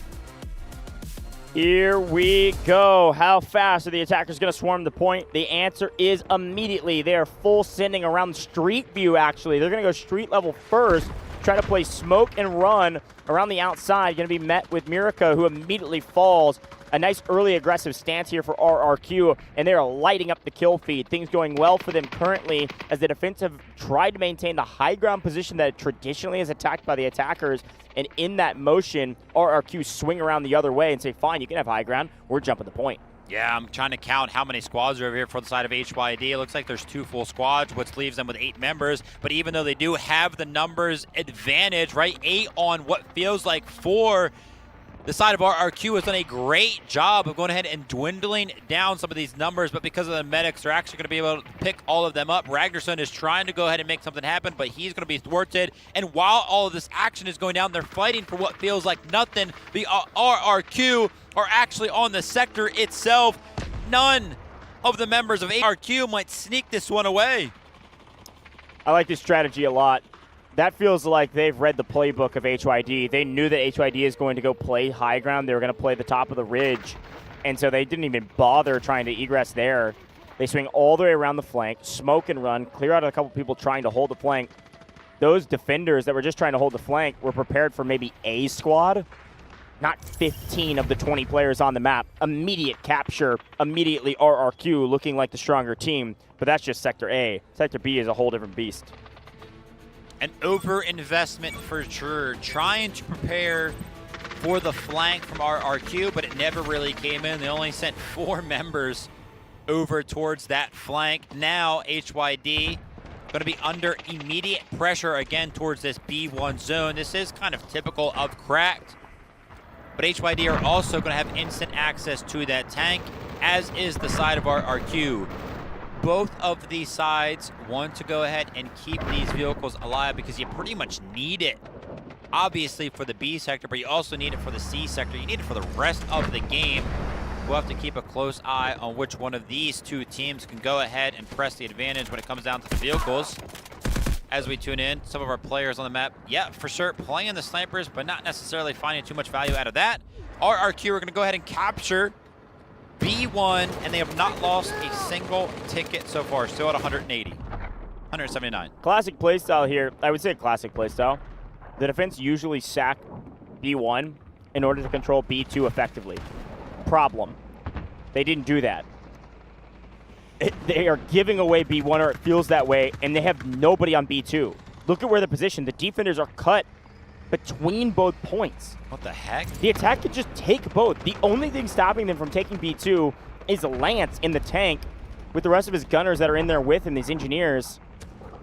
This is brutal to watch. That feels like a huge mistake from HYD not to just sacrifice B1 and set up a perimeter around B2, play on point, play in the courtyard, set up in the building, take the high ground, play with Lance, your tank operator. They get over-aggressive and go for a high-risk retake of B1, and they can't even get out of the trench between the 2 points. Caught between tank and 15 guns, and the whole B sector is gone in a blink of an eye. What on earth? We've seen some dominant performances in Warfare before, but this, I wouldn't even count it as a collapse of the defense. I'm just going to go ahead and say there's been no defense. What is happening? HYD, they're trying to make stuff happen on the flanks. Have they forgot about the zones themselves? Look at this. They're kind of just playing on the outskirts of every single one of these zones. And RRQ, they're probably feeling a little bit confused. Look at this. They're also trying to press the advantage towards the tank that's on 25% HP. Almost finds the final blow right there. The explosions are actually making their way into the warehouse right now, down to about 10 HP, trying to make the repairs come in to keep that tank alive. And take a look at this. Yeah, again, HYD, they have this position up with the house that they're interested in holding, but they're not pushing in towards B2, and maybe that's because they're actually pushing towards B1. The tug of war is actually coming in. This is very, very familiar with what you've seen. Finally, HYD making a play happen towards one of these zones. Yeah, it was the right play. They didn't have a home. They didn't have anywhere to go, so they have to go play for the retake of B1 just so they don't just give away the B sector for free and hope and pray that things happen for them on the C sector. Now, I will say you can see that a great actual play, whether they know it or not, B1 was actually selected by Krauser in what they wanted to capture. Bad news, not going to get that score. So this is even a bigger deal for HYD to gain back some momentum. They don't get the extra score from that necessarily, nothing huge at least, but they at least stop this Krauser commander and RRQ from earning a bunch of score that they could utilize to call in more vehicles and therefore gain a vehicle advantage.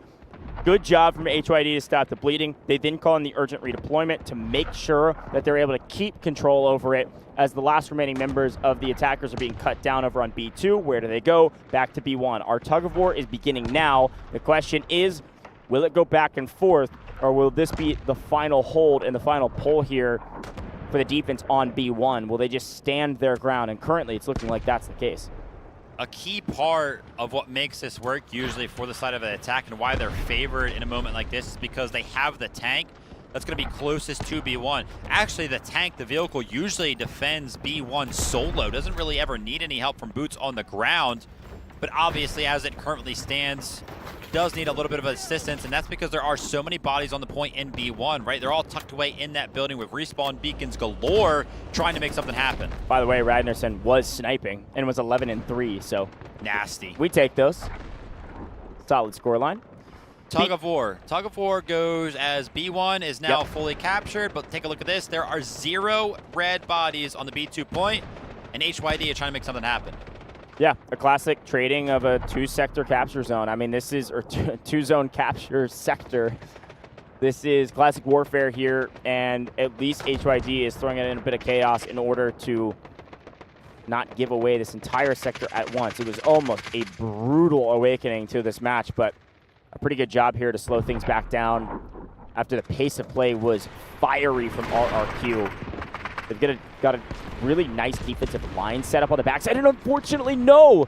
Talavanya able to connect on the back line, and Lance goes down. Talk about a change in momentum. I was just lauding HYD for their defensive line, but with Lance down and another tank being called in for RRQ, RRQ have just about every position and advantage they need besides this B2 zone. They should be able to take the rest of the B sector here shortly. I want to see them press the advantage as hard as they possibly can. You're up 3-0 in the vehicle side of things right now. Get one of those tanks onto the point right now, even if it feels a little bit risky. I want to see them capture this very, very soon. HYD, the only thing that they have left is to just put bodies on the point, put bodies up on the rooftops, and try to go ahead and find a vehicle destruction of their own.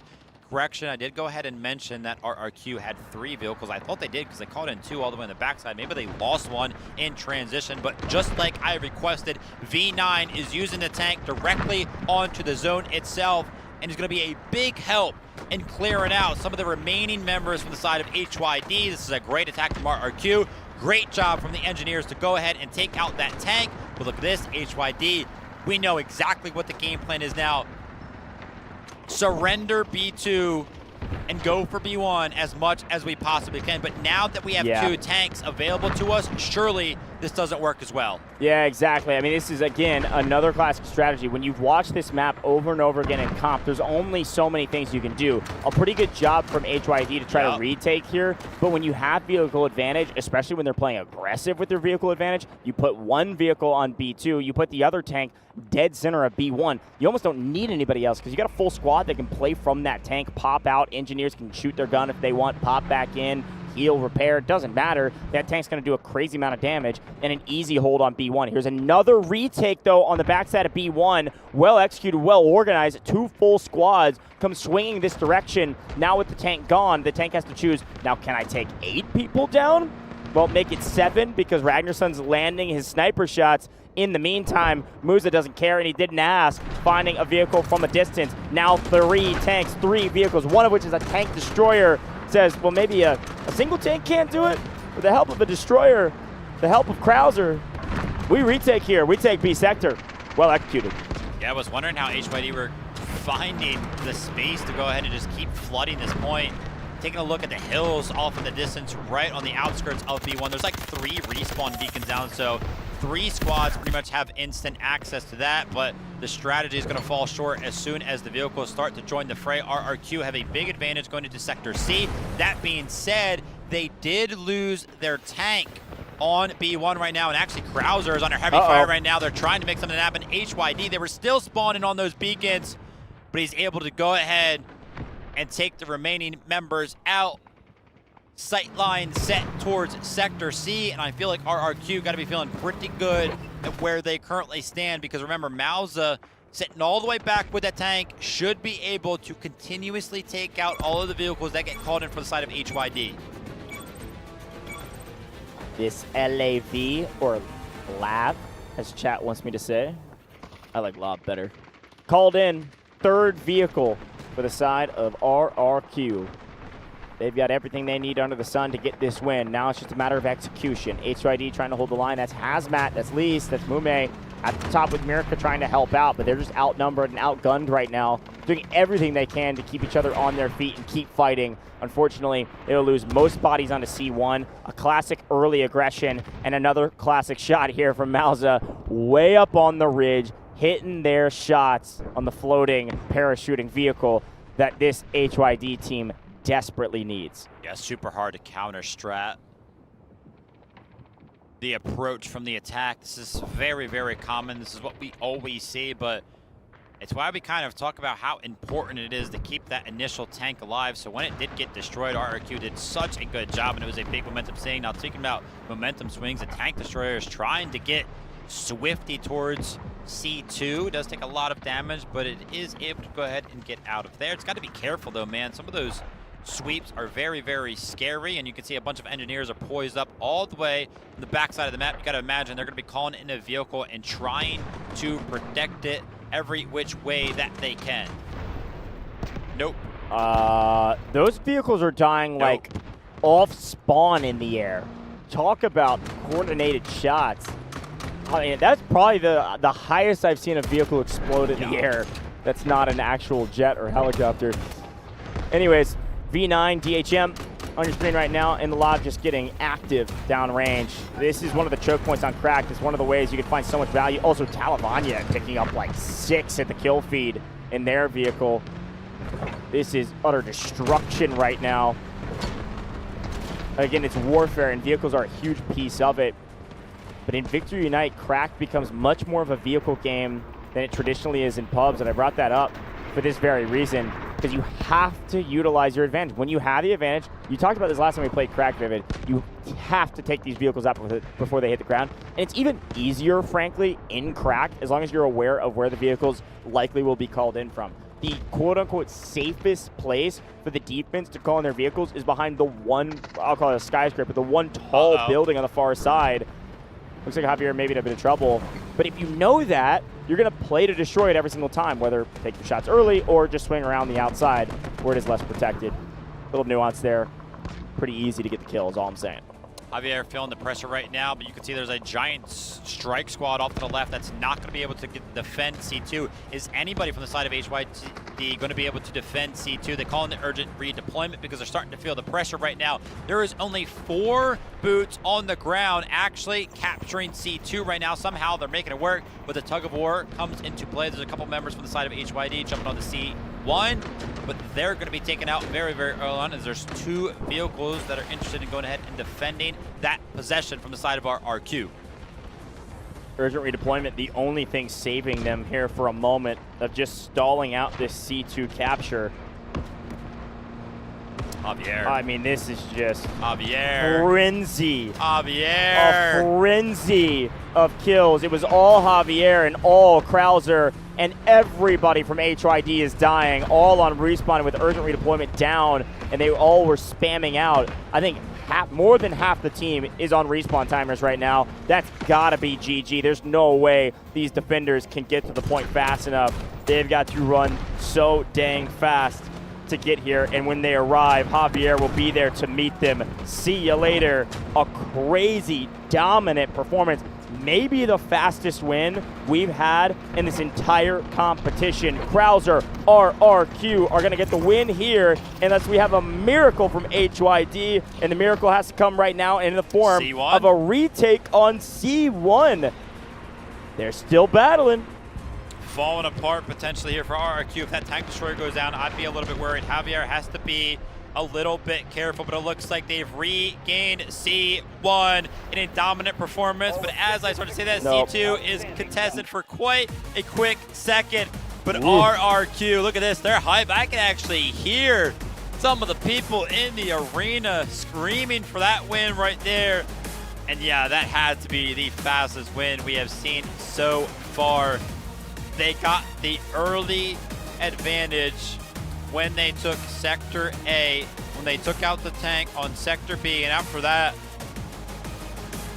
it was a clean slate, man. They weren't even slowed down. Ooh, back to the drawing board. Crack's a tough map. It's a map that punishes you if you make a couple mistakes, and the biggest mistake, unfortunately, was that Lance got cut down early in his tank. Once the defense lost their one vehicle, immediately, what did we attack do? The attack calls in their second vehicle. They have the huge vehicle advantage, and because of that, no other vehicle would land and hit the ground for the defense. You lose your one, you lose them all.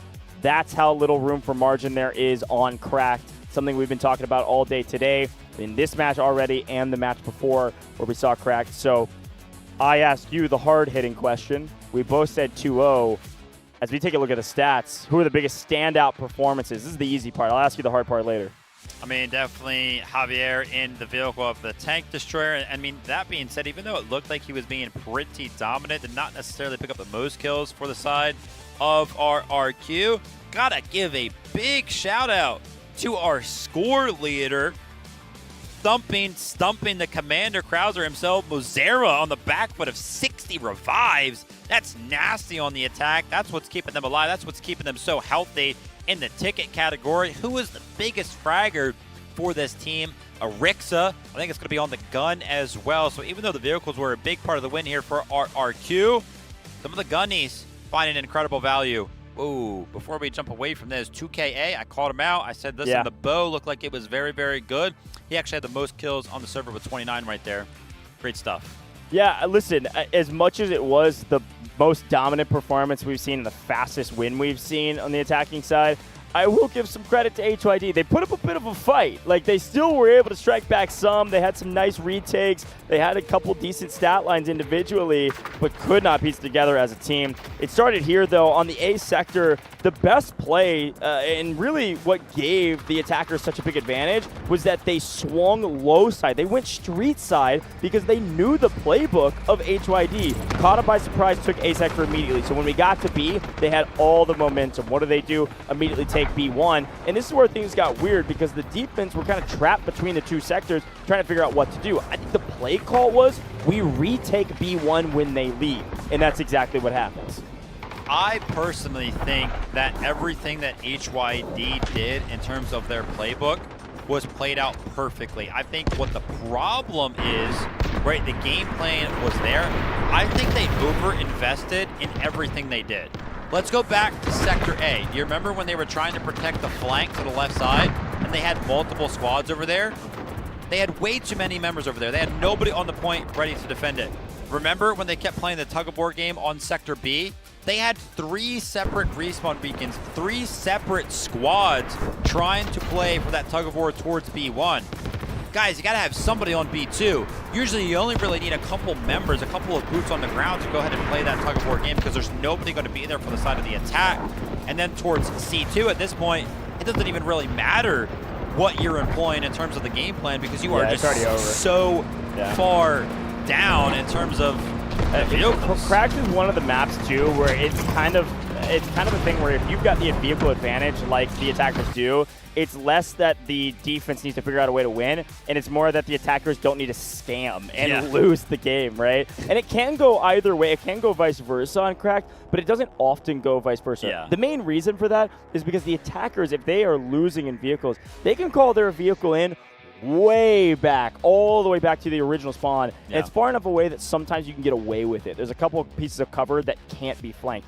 For the defense, I said this before, and it's, I think, a really important topic, is that when you're calling in your vehicles and you don't have the vehicle advantage and your vehicles are getting shot out of the air, the safest spot for you isn't really very safe at all. It's behind the tallest building. Yeah. But if you don't have people covering the flanks, a bunch of engineers or a bunch of Virons or something, those tank destroyers or those vehicles that have the advantage are going to come swinging up and be able to shoot that thing out of the air, whether it's on the ground and about to land or literally off respawn in the air. Crazy destruction and great timing from RRQ to keep their advantage. Again, I think it's whoever gets the advantage early, it's about not losing rather than the other team trying to win. Yeah, absolutely. And I did see HYD actually try to play their engineers over towards that hill that RRQ were kind of playing with that tank that's destroying all those vehicles, right? Mausa, they tried to play for it. Just didn't happen, man. RRQ were actually there to answer. They were ready for it as well. So as much as we can kind of criticize what HYD was doing in terms of overinvestments here, overinvestments there, RRQ were actually just responding to everything that HYD did very, very well. Obviously, it was a stomp. They must have been doing something right. Yeah, okay. Well, let me bring it back up. The hard-hitting question. Oh, okay, We both said it was a 2-0. Right. Do you think that RRQ holds them on Sector A? That's the question I got for you. While you think on it, let's talk about the team that may be able to do it. The squad, the best squad, Marv, Wu-Tang, Ripstra, and Arixa are the top 4 players as a squad, and for good reason. Take a look at that stat line. We see solid assists, solid fragging across the board. These guys were all damage all day. Incredible stuff from the side of these guys. Should I answer your question now or later? You can answer it now. We're about to see the MVP of RRQ, so that's going to be the player to beat, which I think we know who it is. So absolutely. But listen, I think they're not going to hold them on Sector A, but I can almost guarantee you when they do capture Sector A, I think they'll go into Sector B with like less than 120 tickets. I think the vehicles will start to flow in for the side of the attack, and they'll just overwhelm the defense, but then they'll probably lose on Sector B. So you think that HYD will get Sector A, but they'll get it when they have about, like, what, 70 lives remaining? Yeah. Okay. Heard. Yes, Chef. David's been cooking on his predictions. We'll see if he cooked on this one. Chat, let me know what you think. It's going to be an A hold, or do you think we'll go to Game 3 or even just a later hold and a later win for RRQ in this game alone. Again, taking a look at top squad, now MVP. Give it to Mauza. I agree. I think MVP doesn't always go to the player at the top of the leaderboard because, again, this is a role-playing game. This is a team effort. And Mauza was a huge difference maker for this roster in that tank from the backline on the ridge, putting down a ton of damage and putting up a ton of assists on the actual vehicles that were flying out of the sky, and still 22 assists in general, just shelling these points. So great job from Mauza. Yeah, absolutely. Was this who you were expecting to be the MVP? No, usually it kind of depends. Like sometimes when we're talking, they'll pull MVPs or, the other talent from the Chinese broadcast will also probably have the same idea of us of like this person made huge impact plays that doesn't appear on the leaderboard, and that's how the MVPs are chosen. I just assumed it would be our commander would be at the top of the leaderboard and therefore our MVP. But I agree with this one. I like the Mauza pull. I think it was a huge impact player for the roster. Yeah, absolutely. Hitting those tank shots on all of those vehicles kind of falling from the sky. All right. So what do HYD need to do here to go ahead and stump RRQ on the attack? That's the question that you have for me? Yeah, I mean, can they do anything? This is duo. Listen, I actually don't think HYD is a bad team. Again, we talked about some of the individual slaying power that they have. You brought up, 2KA, I think has to kind of go crazy in this map, like have pop-off hero moment 1v4s. And I think it's going to require somebody like a 2KA to play the route, clear up the backside of, let's just say it's Sector A, for instance. Clear up the backside of Sector A so that the whole frontal of force all goes together as one, pushing a point where they outnumber their opponents. Yeah. So basically, 2KA needs to go 1v4, and the rest of the team needs to go at least 1-1 or close to it. Yeah. And they technically win that map where a body's on point. I know it sounds simple, but I think HYD, based on the way we just saw what happened in Cracked, I think they have to have a hero. So the thing that I need to see happen, I feel like it worked for RRQ here, worked in an earlier game today on Cracked as well. I feel like just the running down mid strat towards A is kind of it. That's been working. Just smoke like 3-4 times with the stinger, and then you just run in. For A? Yeah, for A. Yeah, I mean, honestly, one thing that's been working on Cracked every single time we've seen it successful on the attack is a full send, send the house, all gas, no break, close eyes. I mean, just send it. So I like the idea. And, I think that's replay. I was about to say, oh my gosh, we're in game already. No, I like the idea. I think a full send is nice. I want to see HYD, again, I was kind of critical on the idea that I felt like they over-invested in terms of like where they're putting all of their pawns, all right? Sometimes you only need one squad responsible for something, and to me it felt like they assigned those tasks to like 2 or 3 different squads. You could be finding value elsewhere, so pay attention to the attack. If they have some of these attacks where you see like 10 plus boots on the ground doing the same exact thing, I think they're going to lose pretty fast. I don't want to see that. I'm going to agree with you, but also a slight disagree. Okay. I agree. I actually think on the attacking side, it may work better. If they just run up mid, I think it'll work. But if they do like flank with like 10 plus, I don't think it'll work. Yeah, I think the defensive side, I totally agree with you. I think they overinvested in a lot of plays. Yeah. On the attacking side, you almost need to invest that heavily to make something actually work. But anyways, let's take a look at it. Look, alt jersey buff. That's all I'll say. RRQ looked good yesterday, but this RRQ looks great. I'm loving these purple jerseys. I know, they shouted it out in the interview, our interview with, not our commander, but with Laraf. Laraf is saying, they've got their org owner here. They've got a bunch of support here in person. And so I'm sure they were thinking, let's rep everything that we can for our org with a couple different jersey options to help us win in style. And we were talking about whether or not the passion would be there for a team like RRQ. Taking a look at the huddle right there, the comms were kind of flowing in, look like words of encouragement. To me, it looks like indeed the passion is there. Vivid, why are you kind of questioning the passion? Because yesterday they were so invested in the matchup against TXT. They looked good, but there was a little bit of a rivalry kind of going on there. So when you reset, when you go against a different team, can you bring the same energy? So far, it looks like they can. RRQ are on the verge of going 2-0 and continuing the trend throughout the day. They want to remain in the upper bracket. They want to go to the upper bracket finals. As it currently stands, HYD will be the only thing in their way. Can they hold them back on a map like Cracked? We'll find out as we jump into the game in just a little bit over a minute.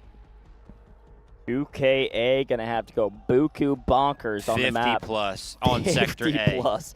50 ball Jamal. We need it right now on the first sector. Would love to see.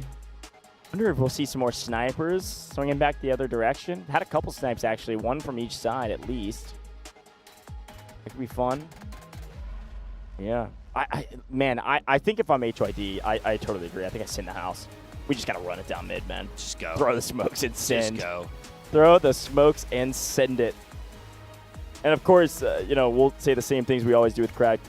They've got to have a vehicle advantage. I mean, we should have a vehicle advantage counter with the amount of times I've said that. But it is probably the most important part of Warfare, especially in esports. That advantage is so, so crucial.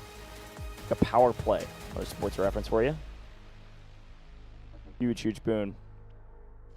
What do you think about RCCK maybe? There's a lot of comms flying from that commander. Really? Yeah. I'm going to go ahead and pay attention to that then. Pay attention to the cams, kind of see what's happening in terms of what conversations are being had. We are indeed kind of jumping into this. As a quick reminder, HYD is going to be on the attack. They are currently down 0-1 to the RRQ Titans, who are returning to Cracked. They're going to be on the defense right now.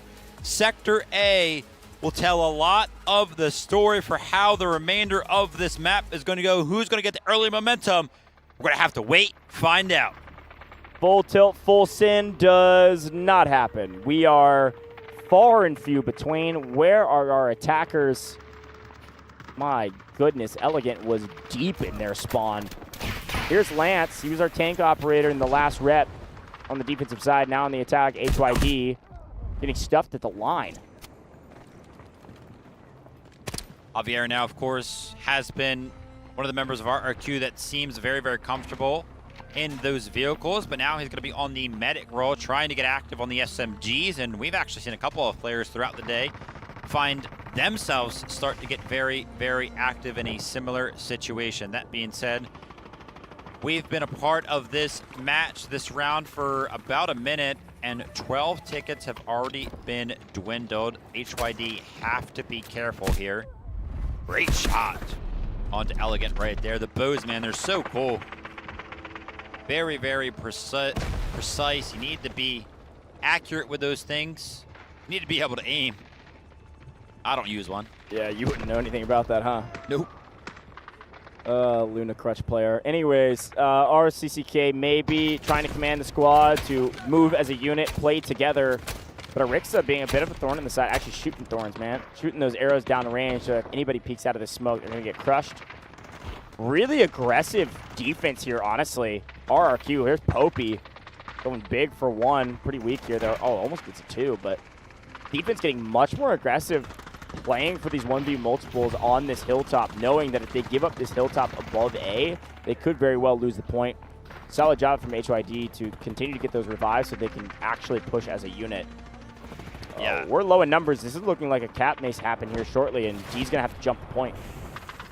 Yeah, this is actually a very good opportunity for the side of HYD. They did chop down a couple of the members of RRQ, so they're going to be on the respawn timers. And look at this simultaneously from the flank, from up on the hill. They're starting to flood in towards the sector, so they've kind of got a two-phase pronged attack as it currently stands. Can RRQ go ahead and defend this? The smokes are being the MVPs of this attack because they're allowing the revives to go ahead and continuously flow in. The rest of HYD needs to go ahead and join the fray, though. Some of the members of HYD are jumping onto the point, and some of them are still off in the distance. I think that's going to be the difference maker. It's kind of allowed RRQ to jump back on the point, but as it currently stands, looks like it's still back and forth. The revives are probably playing a big part of this. Yeah, I mean, this is kind of what I was just talking about. I feel like they needed to full send that play. As the attackers, they full send there, they at least get some percentages onto the point. It forces the D to jump point, which means they can't hold the power positions. And then you can kind of regain. Oh my gosh.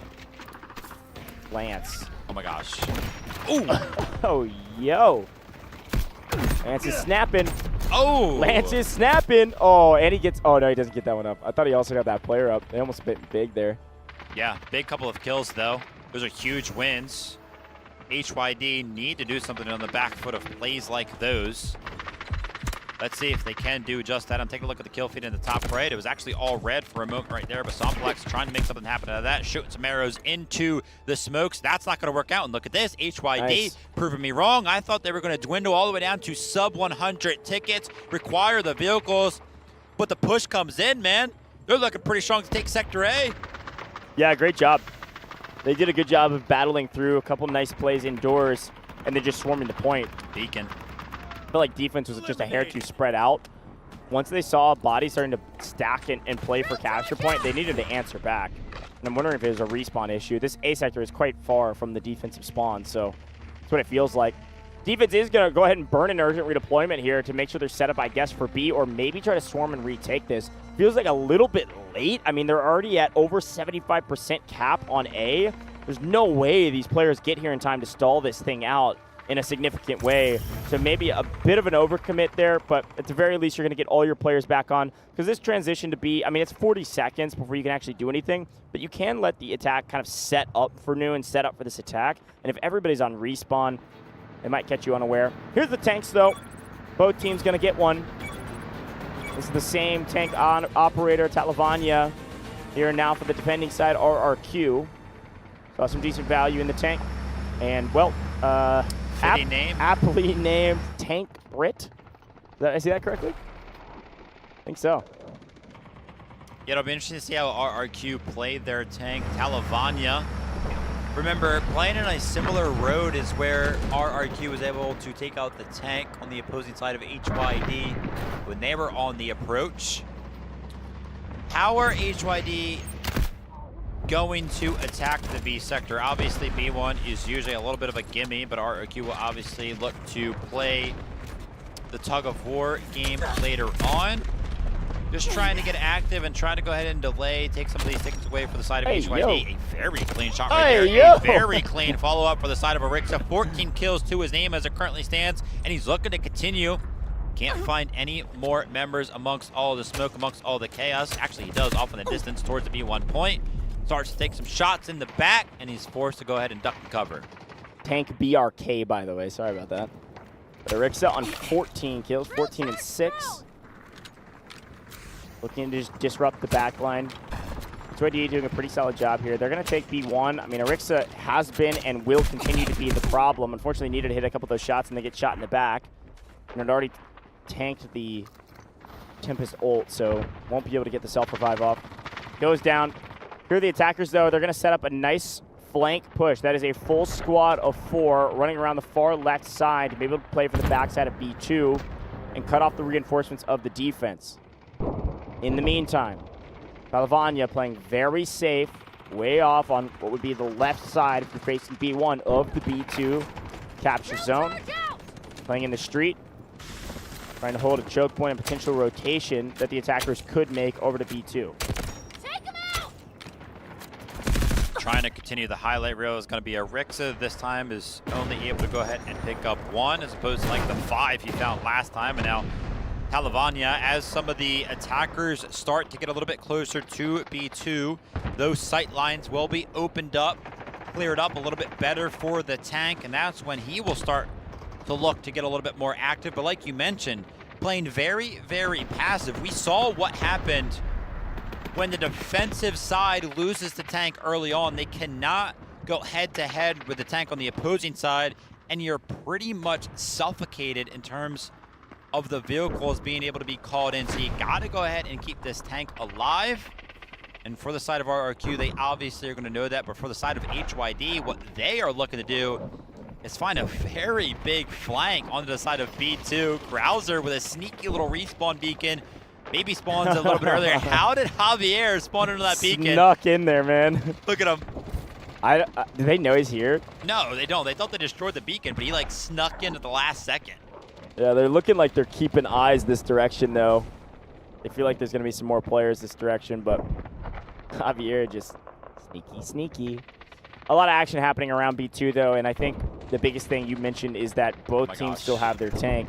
We're going to stick with Javier and see if he can make a play. He's taking a sweet time. Doesn't want to give up position, and oh, they found him, and they're dead. Javier's got a shotgun though. You gotta imagine that he's in an advantageous position, but the util comes out, puts him down to about 50 HP. Let's see, when the two-pronged attack comes in, it's gonna be Widow jumping off the building with Shoddy in hand. A little bit of a trick shot there. And whilst all the chaos is going on, RRQ are actually looking to go ahead and take back B1. I feel like me and Goj have been a little bit distracted, watch some of the individual plays because we are already down to 140 tickets. What happened? 40 lives sent. They tried to take B1 and immediately send B2. They were kind of stuffed in the line and backed off of B2, but in the meantime, like you said, B1, they had a full squad strike team taking B1 on the back side. It forces the attackers to retreat, which is a nice play when you felt like you were outnumbered towards B1. You were starting to lose some of your reinforcements. Forces the attackers to back off, retake B1, and then readdress the fight from a different angle. I actually quite like HYD's position right now. They have these two sections of attacking. They have the one on the far right side, you know, branching off of B1, and then you have this, I wouldn't even call them a strike team. It's like almost half your force playing this high side, playing the rooftops over there on the left side of B2. But yet again, a nice respawn beacon and a big play from this squad that mostly is thwarted. Down to a 1v1 to finish off the fight, and he spins over the top, tries to trick shot him. Popey, the man, the myth, the legend, will pick up at least one revive and get the players back into the mix and start capping B1. I liked the attacker's position, but now they are fully split in half. With this respawn beacon outside of B1, you have half your force out on the right and half your force way out on the left, causing, I think, maybe you need much more of a force in one position. I think you stick with like a strike team and then the rest of your force on the right, which maybe is what they're trying to do right now as they try to retake B1, but I don't know. I don't hate the idea. It's just not being executed maybe perfectly.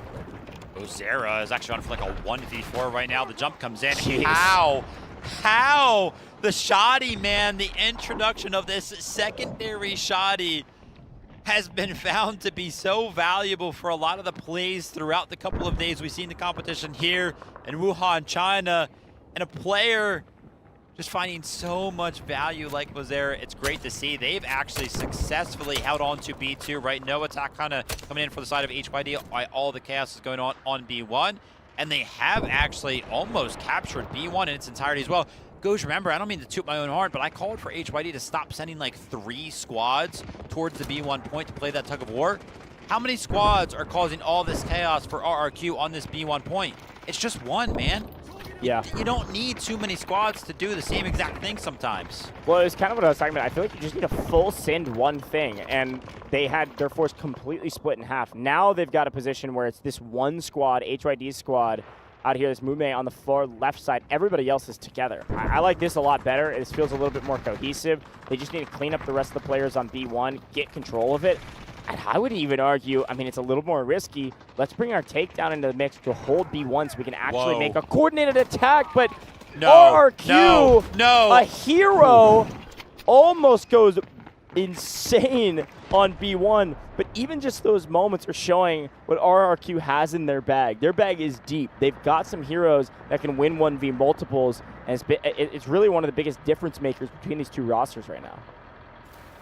And sometimes, man, I'm not going to lie, I kind of count out those engineer players instantly. I'm like, oh, this engineer player is probably not feeling like too confident, not usually going to be the gunner of the squads that is going to be on those type of roles, but proving me wrong right there. It's awesome to see. Hold up. Off in the distance, the Lav being destroyed. That could be a big swing of things. Yeah, the attackers are able to yield more vehicles right now than the defense, but being able to at least take down one of the now 4 that the attackers have and almost take down the tank as well, it looks like, would have been a huge value add for RRQ, Krauser, and the team. But now that you have an advantage, you have to push the advantage. RCCK maybe's got to be telling his team, get that tank healed up and get that tank on B1 so we can actually make a move at B2 and not just take these weird fights outside that are fairly inconsequential. We have had this weird 4v4 here between these two squads for so long. Let's take a look to see if HYD can go ahead and apply the pressure. No, the building goes ahead and tanks the final rocket right there. Oh, no. The lob is going to land. The tank is going to land. Oh, that is bad news, Bears, for the side of HYD. Remember, when the attack of RRQ was so good, it's because they were able to go ahead and destroy all those vehicles. But HYD, they didn't even get one of them. And on the back foot of that, RRQ is starting to feel a little bit of the pressure. They want to call on the urgent redeployment as well. But I'm not even sure why. If you take a look towards B1, I mean, they can kind of play that tug-of-war game, and B2 is still in complete control for them. And V9 is hitting both shots from 100 meters out. Man, what a crucial moment. You needed that last Aluru rocket to connect. I'm not sure if it got shot out of the air or if it like accidentally clipped the building or something. Almost looked like a slight mistake, but still, 3-3 in vehicles is a huge win for the defending side. Lance is going to have to go big. Lance again was the tank operator in the last match on the defense. Now tank on the attack. As expected, one of our tanks, now that we have 3 vehicles, one of them is going to go sit near and around B1, while the other tank shells from a distance. Same strategy that the attackers last map implemented RRQ. It's just not nearly as effective because you allowed the defense to pick up 3 vehicles. Widow trying to do a little bit of a flank onto the vehicle of RRQ. That would be great. Oh my gosh, that's going to be a straight up strategic respawn beacon that the entire team of RRQ can actually spawn into. They actually want to go ahead and put a lot of pressure onto the point of B1. But again, it's just going to be one singular squad that's going to be landing right now. And look at this, RRQ are trying to implement a similar strategy as they did on the attack. But on this time, during the defense, they do go ahead and take out one of the vehicles. And we're still kind of focusing on Widow, who's trying to go ahead and make something happen. Currently, Javier in the lab is down to 50% HP, but Widow is snuffed out. He's taken out, and now RRQ are still pressing the attack on this B1 point. Yeah, I think that team strategic respawn beacon didn't really find any value. I'm That not sure if anybody. weird. I'm not sure if anybody respawned on it. He might have meant to call a smoke or something else. No, I didn't hate the play if maybe people died, but it didn't look like people died in time to be able to utilize it. We still got a solo causing a disruption on B1, so what do? HYD send like 9 people for him, because that's apparently what they need. Good grief. 2-piece. Nice find there, Mauza, and continued disruption here. This is really well done from the RRQ team to just make HYD think twice about B1. HYD have not put up a real push to B2 this entire sector, which is exactly what RRQ is asking for. Krauser is telling his team, keep being a thorn in their side, keep making them think about B1, keep making them respond to you, and keep winning 1, 2, 3, 4, everyone falling at the hands of RRQ. And this time, yes, it was Popey up in the lead, but a lot of the rest of the team follows. B1 now in deep trouble because of the artillery barrage over the top, and a great play from these 2 squads to fully invest their time and effort to retake B1 and make HYD fear that they will lose right here, right now on the B sector. Yeah, super, super scary, but take a look at this, a huge investment. HYD seemingly happy with conceding the control over the B1, but they're trying to go ahead and spawn on the rooftops over here. Maybe they have set their eyes over towards this vehicle, but taking a look off into the distance, Mauza is doing Mauza things, continuously destroying these vehicles before they touch down. HYD, we got to go ahead and turn our eyes over to this play towards the rooftops. Why are they over here? What is the game plan? What are we going to do now that we have this position? I feel like every single time we take a look at this rooftop, we've usually only had 1 squad over here. They haven't found any value, so why is the call to go ahead and send another squad over here? They're not even seemingly pressing the LAV either. No, I agree. I think it's an overinvestment on that rooftop. It's a decent power position, but you have to do something with it. They've been sitting up there for nearly, 80 lives at this point, and really have just been taking these weird 4v4s on the off angle. Now, the answer is, if you stop getting shot in the back over here, you actually make your way across the street in a much shorter duration flank or cross to the B2 sector. The problem is they just haven't done that yet, or at least we haven't seen them do that because we've been focused over here on B1. We now have complete control over both zones in this B sector. It is looking clearly like it's going to be an RRQ victory, and this might be one of the nails that gets added to the coffin of HYD. Both vehicles go down. Both vehicles will not land or be able to be used. Anytime there is a chance HYD can grab an advantage, it gets swept out from underneath them, and they fall flat on their back and say, now what? It's kind of cool. HYD is trying to call on one of those little transport vehicles in front of the actual vehicles that they're calling in, like the tanks and the tank destroyers, to try to eat some of the artillery barrages from the side of RRQ. It's just not working. Like, RRQ is aiming properly, finding the angles that are necessary to go ahead and take them out. So they're staying up on top of that. We've seen Poopy kind of pop off. We've seen the whole team of RRQ pop off because Poopy's remember, the man. me and Googe were talking about how they kept going to that rooftop. They sent 2 squads over there, which they conceded B1. Now they have 50 tickets to go ahead and basically just full reset on the sector of B and try to reclaim B1 and B2 with just 50 lives remaining. We don't get to do this often. Look at Poopy. I mean, this is an individual making a difference. He's double positive. He is 39 and 18, make it 40 and 18. That man is worth 2 of a normal player on the side of HYD. Individual plays like that make a huge difference, especially when you have several players doing a lot of the same. Those KDAs, we don't see them in the leaderboard at the end of the game, but when you are able to see them in game, it really shows you the difference that these players are making. I mean, Arix is able to hold down a full choke point of these players getting out of spawn. Speaking of getting out of spawn, they can't buy a vehicle at this point. RRQ have complete control. This has got to be GG's. Arix is actually keeping up with Poopy as well. Poopy has 40, Arix has 38. So you talked about the individual prowess. Every single time this guy takes damage, you think he's going to lose a fight.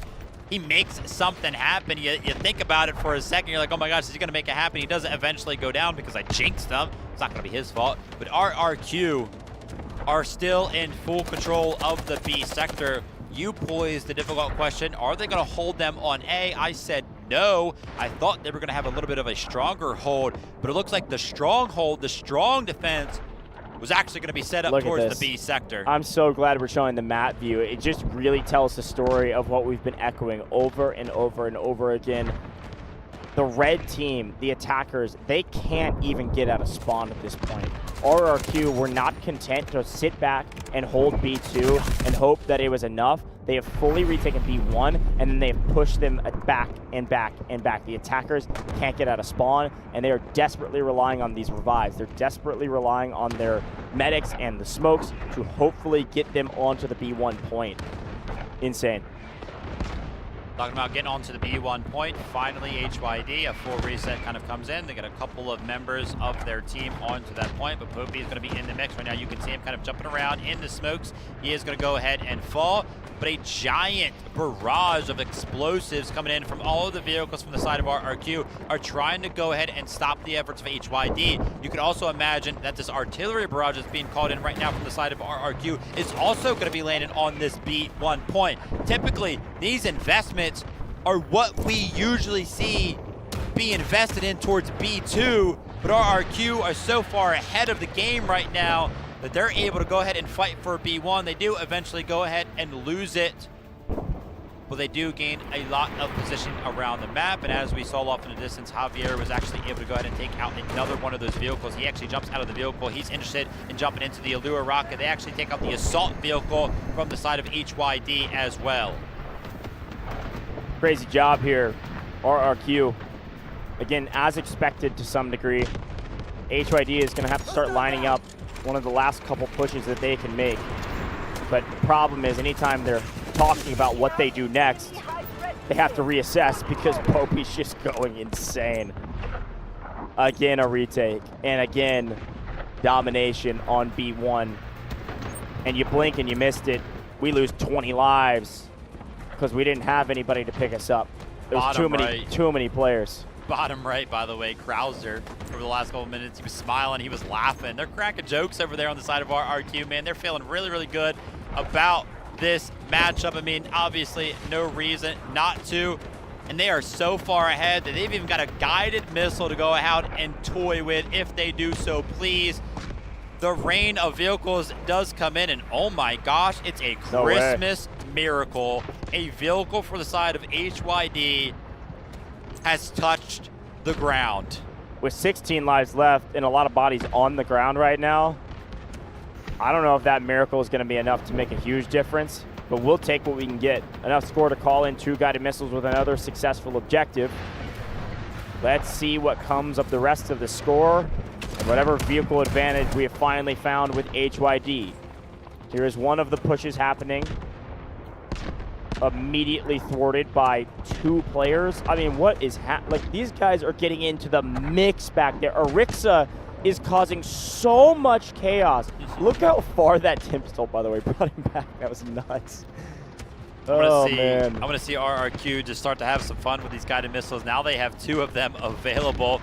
Of course, they don't be overconfident. You don't want to underestimate your opponent and go ahead and waste a bunch of score. But with the push coming into B1, why not call it in now?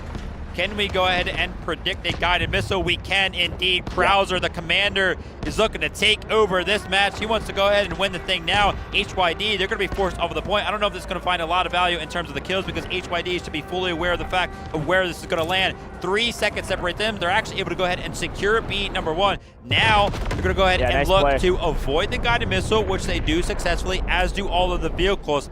They need to go ahead and make a giant push towards B2 right now. Urgent deployment called in for Krauser. He's starting to feel the pressure as well, but Lance finally gets into the mix. He's been in the back lines all day, takes it to the front lines, and instantly is met by the side of RRQ.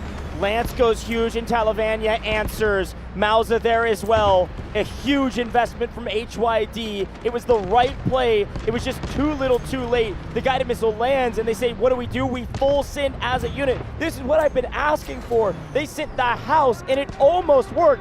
Here's the problem. Javier was there for backup. Talavania's still there, and they win the trade, they win the round, they win the sector, and they win the match. RRQ, not infallible, but pretty dang good. All smiles down the line here for RRQ. Fist bumps are coming out. Like I mentioned, when you take a look at a team and they're winning that dominantly and they start laughing, they start smiling about halfway through, you start to feel a little bit worried for the opposition. I mean, I guess you could say the worries came in a little bit earlier than that. The way the first round of this one went, when RRQ were on the attack, it looked like they were the better team, and they went ahead and solidified that statement as well with their performance on the defense. They didn't hold them at A, but I feel like a hold on B on a map like Cracked, that's obviously going to be good enough. Respect given, and again, this is not the end of HYD. HYD will move to the lower bracket. They'll still fight for their life in this tournament. Moments of Greatness, certainly a team that could make some waves and maybe grab some upsets down in the lower bracket, but they're not going to beat RRQ, not today. RRQ is too polished. They played too well. They have too many heroes.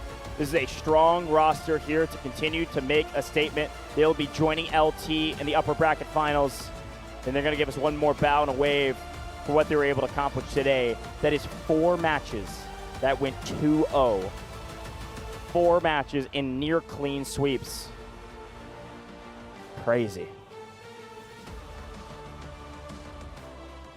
It's what I expected coming into the day, though. For some reason, that's just how our bracket was kind of drawn up. I was taking a look at some of the head-to-heads, and yeah, day number 1, we had a lot of those games go a lot closer. But because of who won and who lost and the matchups that we got today, it was just 2-0s across the board. Let's take a look at the leaderboard here. RRQ, no surprise that we see Poopy up towards the top, 52 kills, but Arixa also joins him up there, 50+ in 55. I'm actually going to be curious. I'm going to search for 2KA on the other side of things over here. 30. I see a 36, 42. I mean, man, there are some actual fraggers on the side of HYD. I'm actually very, very surprised. I'm going to be honest. I was asking for a hero of 2KA or any of the individuals from HYD in order to get that win. And instead, RRQ delivered what I was asking for. Poppy and Arixa almost doubled up on anybody else's kills on their team across the entire team. Oh, they literally did. Crazy. I mean, they were going insane as a duo up on the front lines, picking up. Again, their KDA was well over 2. In a game like this, that is pretty rare and, of course, extremely impressive. So there's many reasons why RRQ was a better team in that instance in that matchup, but those 2 guys really dominated the defensive side for this roster. Yeah, I mean, again, you know, whenever we do see a Warfare match just be so one-sided, it's very, very easy for us up here just to be like, it was all about the vehicles. I feel like sometimes over the course of this match for us, it actually felt like it was the individual plays from some of the players agreed. of RRQ getting into the mix, right? That one squad of RRQ that kept pestering B1 and Insane. recapturing it like by themselves. That is an incredible feat. Obviously, the vehicles did come into play when they pretty much deny every single one of the ones that HYD was calling in over the course of that, but RRQ just did such a good job across the board. Agreed, and taking a look at some of the highlights, you can see what happened. I mean, again, I actually thought HYD did a pretty good job of capturing A fairly quickly. They did. I liked the play style. I liked the way they pushed onto B1 immediately, and they were able to take B1 almost instantly. However, it was a really strong play from RFQ, and again, I think a small mistake from HYD with the way they played the transition between B1 and B2. It's a tricky thing to get right, and I think this might have been the first mistake. HYD invested a ton of time, a ton of effort, and a ton of bodies for that high ground building, the broken on the far left side, to maintain an area of what is some control of the map. It gives you a little bit of control of the street view. That's kinda it. I wanted to see those players push out faster. I wanted to see those players make a better play for B2. When they didn't, things got a little bit upside down, because then we started shooting vehicles out of the sky, and then we started retaking B1, and then we started seeing RRQ come online, of course, on the back of the two players we already highlighted. Yeah, I mean, I think everything they did was pretty much fine outside of letting B1 go. I mean, you can't let the defense have full control over B1 so much so that they can just literally like spawn on it, right? They can click that as their respawn point, because, I mean, when you only have 50 tickets left, you're gonna have to fight for it. And then obviously, you know, they did decide to go ahead and make one final push. They had nothing left. And you kind of talked about, hey, listen, why not do this earlier when you have some tickets to work with, when it's not going to be a full send from the side of RRQ as well. Like, it looked pretty good when they did all in it, but as you can see right there, the reactions after the loss, it didn't look like they were all too frustrated. Let's go ahead and take a look at the best squad for the side of RRQ. Yeah, this is to be expected. I mean, Marv Wu-Tang did a great job as well. Solid score lines, picked up a ton of assists for the squad. Riptra picked up 34 assists as well, 14 kills. 53 rescues is a nice stat line as well. But then Arixa, I mean, Bowmaster McGee going insane, 55 kills, 7 assists. Couple rescues as well. Really strong performance from Arixa, and again was doubled up on anybody else's kills on the map aside from Popey. Yeah, absolutely incredible effort there from the boots on the ground, from the team just in general. Really loved how they kind of broke that one down, played it. And I really wonder what the difference maker was there for HYD, because we did see when RRQ called in those two vehicles all the way on the backside of Crack, they actually were able to land. But when HYD tried to call those vehicles in, RRQ destroyed them immediately. Well, I think one thing to remember is that at the very beginning, when they called the vehicles in the back, RRQ, when they were attacking, already had the vehicle advantage. This time around, it was an even playing field. Exactly. So they didn't have the angles to come around the side of that tall building I was talking about. Now, we talk about MVPs, we talk about Popey. Makes a ton of sense to me. 32 total kills, 31 assists, and a solid scoreline to boot. Popey certainly living up to the name, doing a fantastic job with, of course, Arixa as a duo, really, with the way they were playing, to just disrupt any move that HYD was trying to make to egress into the point. I think if these two guys don't pop off as much as they did, I think there's a pretty good chance we at least get to Sector C. I mean, they truly, it was one of the more dominant individual performances that did not come at the behest of a vehicle, especially helis or jets or otherwise.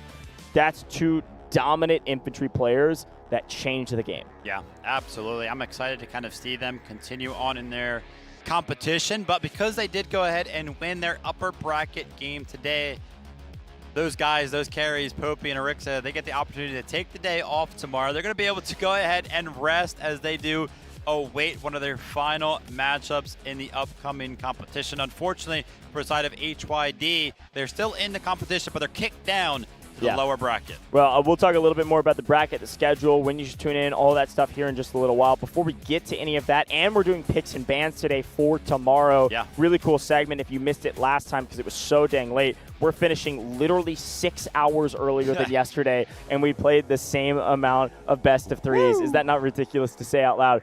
4 stomps in a row. wild stuff here with Dfiw, but that's the way things go. We will get our interview first. Once we're done with that, we'll do our picks and bans. We'll talk schedule, we'll talk bracket, and break it all down for you. We still have 6 out of our 8 teams still in this competition. And tomorrow, we'll be losing quite a few more. So a lot of things on the line tomorrow. It's going to be very exciting stuff. And again, talk about that in a moment. Of course, though, we have to hear from RRQ. We'll see more from HYD later in the competition. RRQ likely taking a break tomorrow. I assume we'll get that interview. Yes, it is ready now. Let's head down to the stage and hear from RRQ. Hello， 各位，欢迎来到赛后采访，我是汤。我们这次邀请到了 RRQ 站的 DELTA 选手，DELTA 选手，各位打个招呼。DELTA, please introduce yourself to everyone. Okay, hello everyone. My name is RRQ DELTA. I play for Team RRQ and I play in Leraf squad. DELTA 选手刚刚介绍了他自己，他来自 RRQ 战队。OK， 首先要恭喜你们进入到了胜者组的决赛当中，算是打破了自己的对手的一个记录。我想问一下此刻感受怎么样？大家分享一下。So first of all, congratulations for winning this game, and can you please talk about your feelings right now? Obviously, we are a ton happier right now because the last match we fight against Tuxedo is already done, and now we play against HYD. They are giving a lot of surprises before, like the last Dfiw. They improve a lot from the 2025 one. So yeah, they give a ton of surprises this year. 选手表示，去年他其实也在 Dfiw 与对手有过一次正面的交锋。他其实非常尊敬对手队伍，他发现 HYD 这次有了很多的惊喜给到他们，也有了很多的提升。这场比较势均力敌的一个对决，想问一下 DELTA， 去年他其实是使用了复合弓，那个时候还没有流行起来，而当这个赛季开始流行起来的时候，他又换了其他的武器，算是一个复合弓的鼻祖。想问他对于这个武器下怎么评价？ So DELTA, we know that previously you were the pioneer of compound bow, right? But now when it gets popular, you stop using it. Why? I felt like there are a lot of better players in my team right now that can use compound bow to the fullest. So in that case, I'll be just the flex one. I'll be the anything that the team needs. In case that they need compound bow back, I'll play the compound bow again. DELTA 表示，现在他的队伍里有其他队员，其实使用复合弓的技巧要比他娴熟很多。但是他也表示，他的位置是非常灵活的，他现在更倾向于一个补位的状态。当然了，如果需要他再次拿起他的复合弓，他很乐意随时效劳。OK， 其实发现 DELTA 在这次赛场当中用到的是 FS12， 怎么评价这把武器？ DELTA, you used FS12 in this game, right? Yes. How did you comment this weapon? Broken. Very broken because yeah, it can be used in a secondary weapon slot. So you can have like 2 weapons where the main one is for the long range one and the FS for the close range, like you guys saw in the match. Yeah, it's kind of broken to be honest. DELTA 选手对这个武器的评价就是，其实是非常两极分化的，非常灵活的。你既可以把它用作副武器，也可以用作这个近战的主武器，所以他觉得这把武器其实非常灵活。 OK， 下一个问题是，你们下场比赛将会遇到这个龙腾战队，想问一下，对于这场比赛 DELTA 怎么看？有没有比分的预测 ？DELTA, in the next match you will face LT. So, do you have any predictions of the score? I think it will be a hard 2-1, and I hope we won. Obviously, they are obviously the powerhouse of this, this game, and also they always bring the surprises in every single match since ACL and then the last year Dfiw. Even though they lost against Tuxedo, it's still they are one of the best team out there. DELTA 非常肯定 LT 的表现，他表示在去年的 Dfiw 和其他赛事当中 ，LT 都有着非常强劲的表现，而且他还表示 LT 每次都会给到他们无限的惊喜，所以他的比分预测是他们会是胜者，而且比分将是2比1。 OK， 那也是期待你们在胜负决赛表现。谢谢 DELTA， 接下来把时间交还给评论席。Thank you. Well, folks, that was Del's a great interview with RRQ yet again. I'm loving their interviews, man. Electric energy, really, really kind, humble, but also confident that they will get the win, even against some of the best teams in the game. But they're right, RRQ is going to the winner finals, if you will, the upper bracket finals. Yeah. One more chance. If you win that, go undefeated. You make it to the grand finals, skip a whole day of competition. Crazy, crazy stuff. But hey, what a great day and a weirdly fast day Yesterday was it took forever. We had several game threes. It was nail biters. It was overtimes, double overtimes. Today, we had a bunch of good teams, but we had 4 fantastic teams. I call them giga stomps. I mean, it was 2-0, 2-0, 2-0, 2-0, super fast, ending 6+ hours earlier than yesterday. Insane stuff. And I'm sure tomorrow we'll be back into the grind a little bit, back into the double overtimes and all that good stuff. Yeah. Vivid, we got a lot we need to talk about. Specifically, I do want to recap the day, talk about the schedule, talk about the bracket, all that good stuff. But I ask you the age-old question. Do you have a favorite part from today? Do I have a favorite part from the day?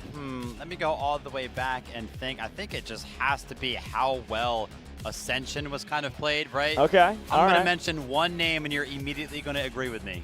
Sarah Jane. Yeah, I mean, that was ridiculous. Yeah. That was one of the most dominant performances I've ever seen. Sarah Jane went insane. Also, I got to shout out the best jet pilot in the game right now, Berezechi, and they were unstoppable. It was one of the best jet operators I've ever seen in game. That was super cool.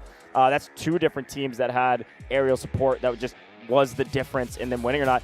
I would also throw in this last match, man. We actually saw in 4 matches, we saw 3 different win cons that we're not necessarily used to seeing. We saw a helicopter win con, a jet win con, and then 2 boots on the ground just out-frag everybody win con. You don't see any of those options very often in game. I think sometimes it can happen in a slightly imbalanced power between 2 teams, but still, I loved it today. It was cool to see something a little bit new. Yeah, absolutely crazy stuff. Definitely saw some stuff that is new. Now, speaking about new stuff, why don't we talk about old stuff? And when I'm talking about old stuff, I'm talking about old questions. Oh, the question that I asked you early on was, who do you think is going to win the whole competition after we were done with match number 6?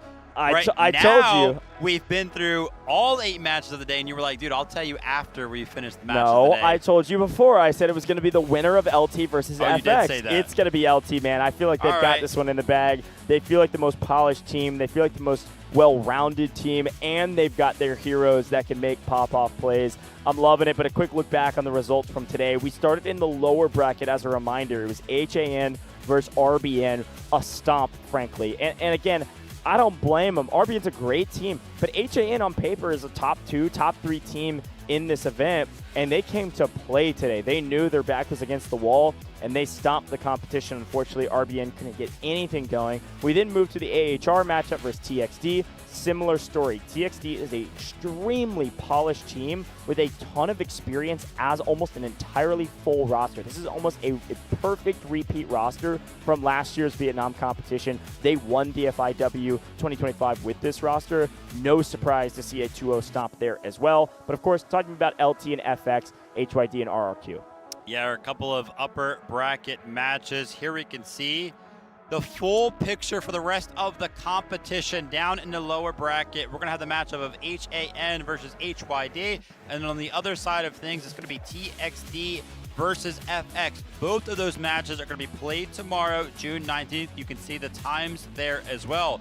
Following match number 9 and following match number 10, we also are going to have match number 11 tomorrow, which is basically going to have the winner of those 2 matches, which will, of course, go to the loser finals in match number 13. That's right. Like we already mentioned, a break for the 2 teams that have stayed in the upper bracket or in the upper bracket final. So we will not see LT tomorrow, and we will not see RRQ. They're going to be waiting in the wings for June 20th. So all elimination games tomorrow for us, guys. If you were excited about the Warfare games today, you were excited about all of that, you got to tune in tomorrow because there's going to be so much on the line. Yeah, that's exactly right. It's all elimination games tomorrow. Every single game tomorrow, we will lose a team from this competition. Sheesh. We currently have 6, and we will go down to 3. Insane stuff. Bracket looking very clean right now. I am so pumped to see these teams progress through them and where they go from here. That LT-RRQ matchup is going to be a banger. That's not tomorrow, though. That is the following day. I mean, I think all of these games are going to be solid. HYD versus HAN will be a fun one. TXD versus FX. I want to see FX come out with some fire and potentially try to take down the TXD current reigning champs of DFIW. Both of those matches will be a lot of fun. I do think that if they let it get away from them, both of our 2 rounds that we start with tomorrow could be 2-0s, though. Yeah, I mean, obviously, I think I'm looking at HAN. I'm looking at TXT.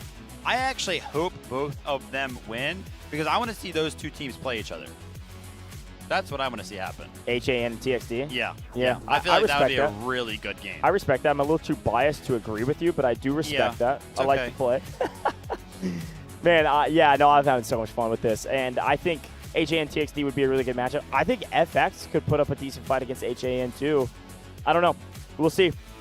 I think the top matchup will be fun, but overall, as we move through our bracket, June 19th, that is tomorrow, folks. Same time, same place, by the way. Everything's starting at the same time. These 3 matches, all elimination matches. Here they are as a recap. Starting out, same time. It's going to be a 1 p.m. start for the game start. We'll be live a little bit before that, 10, 20 minutes or so of Vivid and I yapping. HAN versus HYD to kick it off. TXT, then FX after that. And then the TBDs are just the winners of both of those matches. All elimination. Only 3 teams will remain at the end of the day. Crazy stuff. So we've actually watched 8 head-to-heads, 8 matches now of DFIW 2026. Would you consider us more than halfway done? So we've only got because we did 4 and 4, and we have. Yeah, you're right. I think you're right. We're halfway done. Yeah. 5 days. We're gonna be here for 3 more days ahead of us. But with this new schedule, last year was only 4. With this new schedule, we've got the grand finals. Is a full best of 5, and it's its own day, and this stadium is going to be packed. It's getting more and more loud each day that we go along, and I think even tomorrow it'll be more packed, but grand finals is going to be nuts, especially if TL make it there, or LT make it there. I think they've got a pretty good chance of making this stadium break some decibel records, man. I mean, it is going to be insane. Absolutely, and the fact that it's a best of 5, that's going to be the first time we're going to be seeing that as well. I'm excited to kind of see how that one's broken down. Best of 3s until we actually get there, though. But, yeah, a lot of competition still ahead, man. That's kind of crazy when you think about it. There are only, what is that? What did I say, 6 head-to-heads? Left, and we've already watched 8. That is crazy. 3, 2, 1 left, folks. It's going to be 3 matches tomorrow, 2 the next day, and then grand finals the following day. We are over halfway done, but 3 more days of competition. Now, don't go anywhere yet.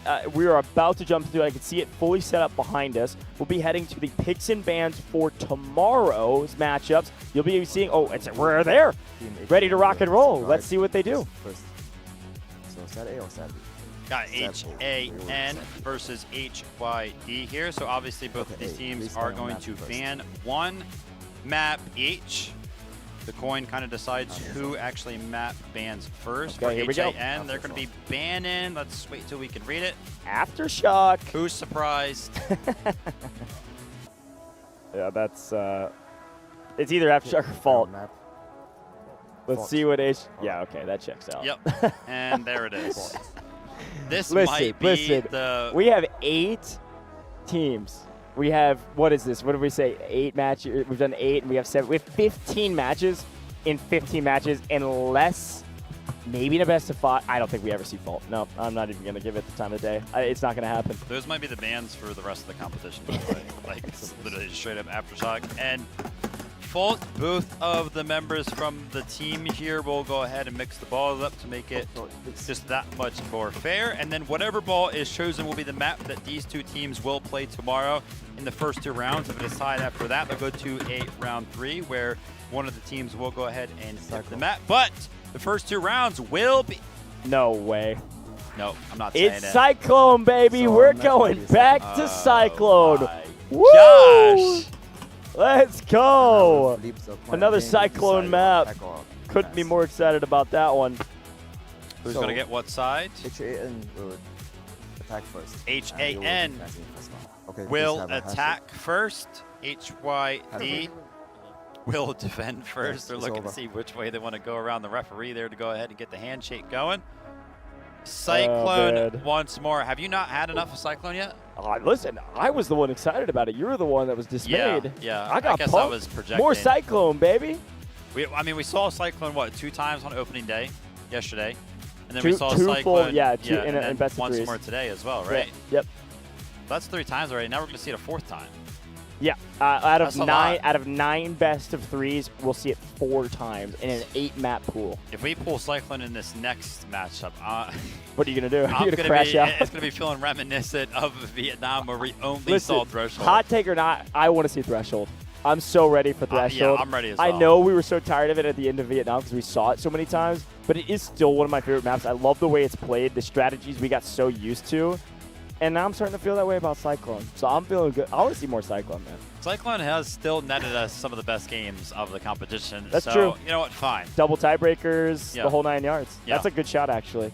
So it's been some of the closest games. It'll probably continue with the trend. That's so funny. All right, we move to the next matchup, though. As we head down to the other matchup in the lower bracket tomorrow. We got TXD and FX. Yeah, TXD and FX. We're going to see Wormy up there making some calls in a second. What do you think? Do we think it's going to be Fault and Aftershock again on the bans? I mean, the last time, I misspoke way earlier thinking about what the bans were. Wormy actually banned Ascension.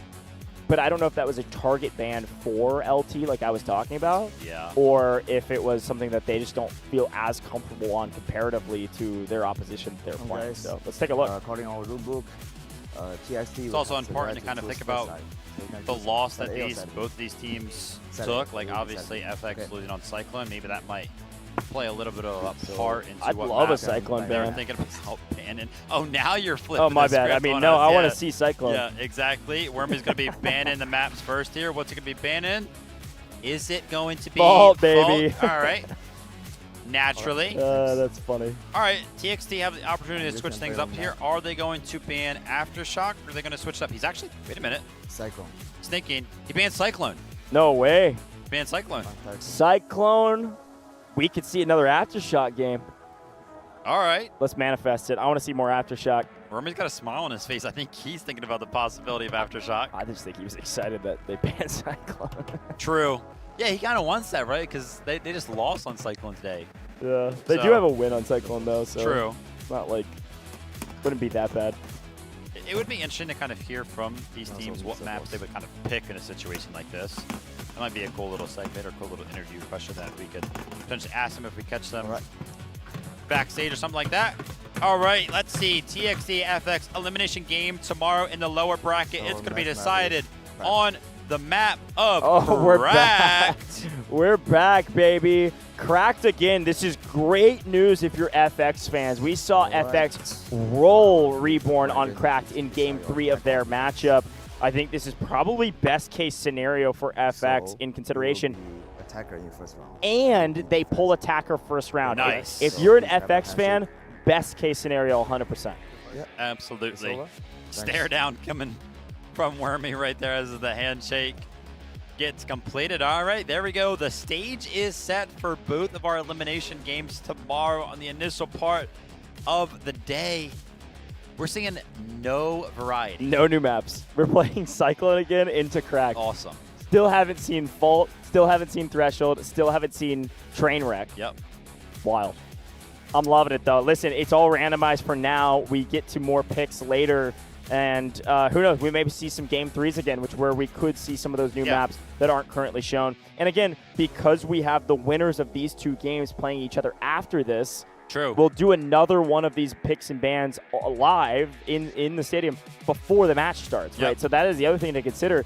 This third matchup will be the first one that doesn't have a full day of preparation behind it. Ooh. So the winners are going to have to kind of think on their feet and do some live planning like we saw last year. So that is another thing to consider. If FX were able to pull out a sneaky win here or something, or TXD win in pretty handedly fashion, all the preparation that TXD oftentimes does, they won't have the time for going into either the winner of HYD or HAN. Yeah, absolutely. So some cool stuff to think about, man. Day number 2 was great. Day number 1 was also great. I'm excited to jump into more action tomorrow. That's right. Well, folks at home, that is it for us here in the booth. Day 2 is wrapped up, and tomorrow is all about the elimination day. You're not going to want to miss it. Same time, same place. You know exactly where to find us. We'll be there live all night, all morning, wherever you're at. One quick reminder, we couldn't do it without you, the viewer. Thanks for tuning in. See you tomorrow.